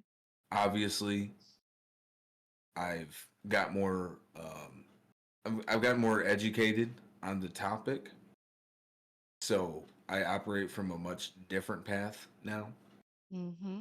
and it's perfectly fine. Like in like you're saying, a lot of people are afraid to admit stuff like that. Everybody wants to pretend that they've had their political ideology throughout their whole life. And that's just a false pretense. And that gives people a false idea that, you know, whether or not someone can change. Mm-hmm. Because at the end of the day, if you are someone who considers yourself a leftist, then you understand that a lot of the leftist attitude towards people is that rehabilitation's a thing. People can change. People are inherently good. It's the whole purpose. It's the whole foundation of the movement. Yeah, but sometimes too, also liberals will be the first to judge you and, you know, on your past and say that you haven't changed either as well. Yeah. Well, I mean, I'll never forget.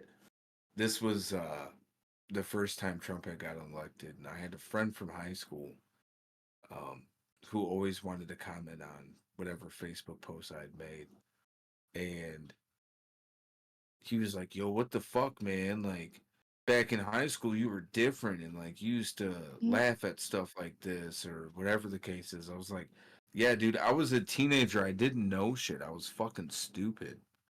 Mm-hmm. Like, I would hope to God that you now being in your 20s would no longer believe in the same shit that you did when you were like 14, 15 years old. I would hope not. You know what I mean? Right? I know. But there It's is that just, stigmatism though of being afraid to show anybody's past coming out because yeah. of that fear. I mean, that's why a lot of women are kind of shunned at being running for office in politics is because if they have even a smidgen of like a picture of them, you know, like I've used the example of a crystal ball. She, you know, Mhm. she was in politics, and then there was a picture of her at a party where she was drunk and she had like a dildo in her hand and she had like her mouth was like out in front of it and she wasn't allowed to run anymore because of or she wasn't allowed to be in whatever office she had. She got kicked out and couldn't run anymore because of it. And it's shit like that that sucks, you know, that stigmatism of having a past and knowing that, you know, you're not that person anymore. You know, you got kids, you don't want your kids to see that shit or, you know, it's not you, it's not what you believe, those aren't your ideologies anymore, whatever it is. It's very hard because there are still people out there that do judge you based off of your history. Right. Yes.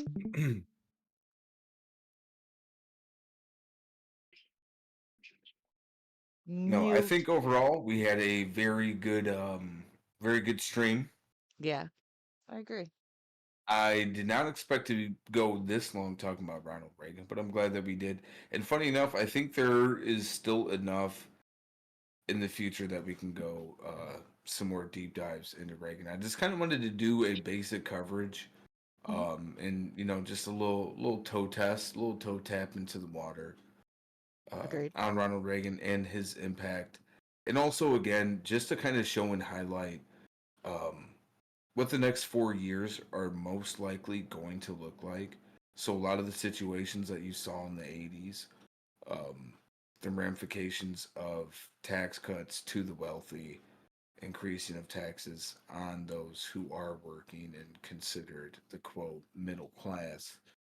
Mhm. We're going to see all the ramifications of that. And I'm hopeful it's not as violent, I but agree. time will tell. Yep. I mean, yeah, Before it's before we permanently end, though, Jimmy, is there anything else that you wanted to kind of wrap up or go over? no, thank you for today. I think I definitely learned a lot. I can't wait to get into this more because there's definitely um a lot more things that are going on now because of him. So yeah, this is good. I can't wait. I'm excited. Jingle bells, What about jingle you? bells. Um, I just want to end it with this.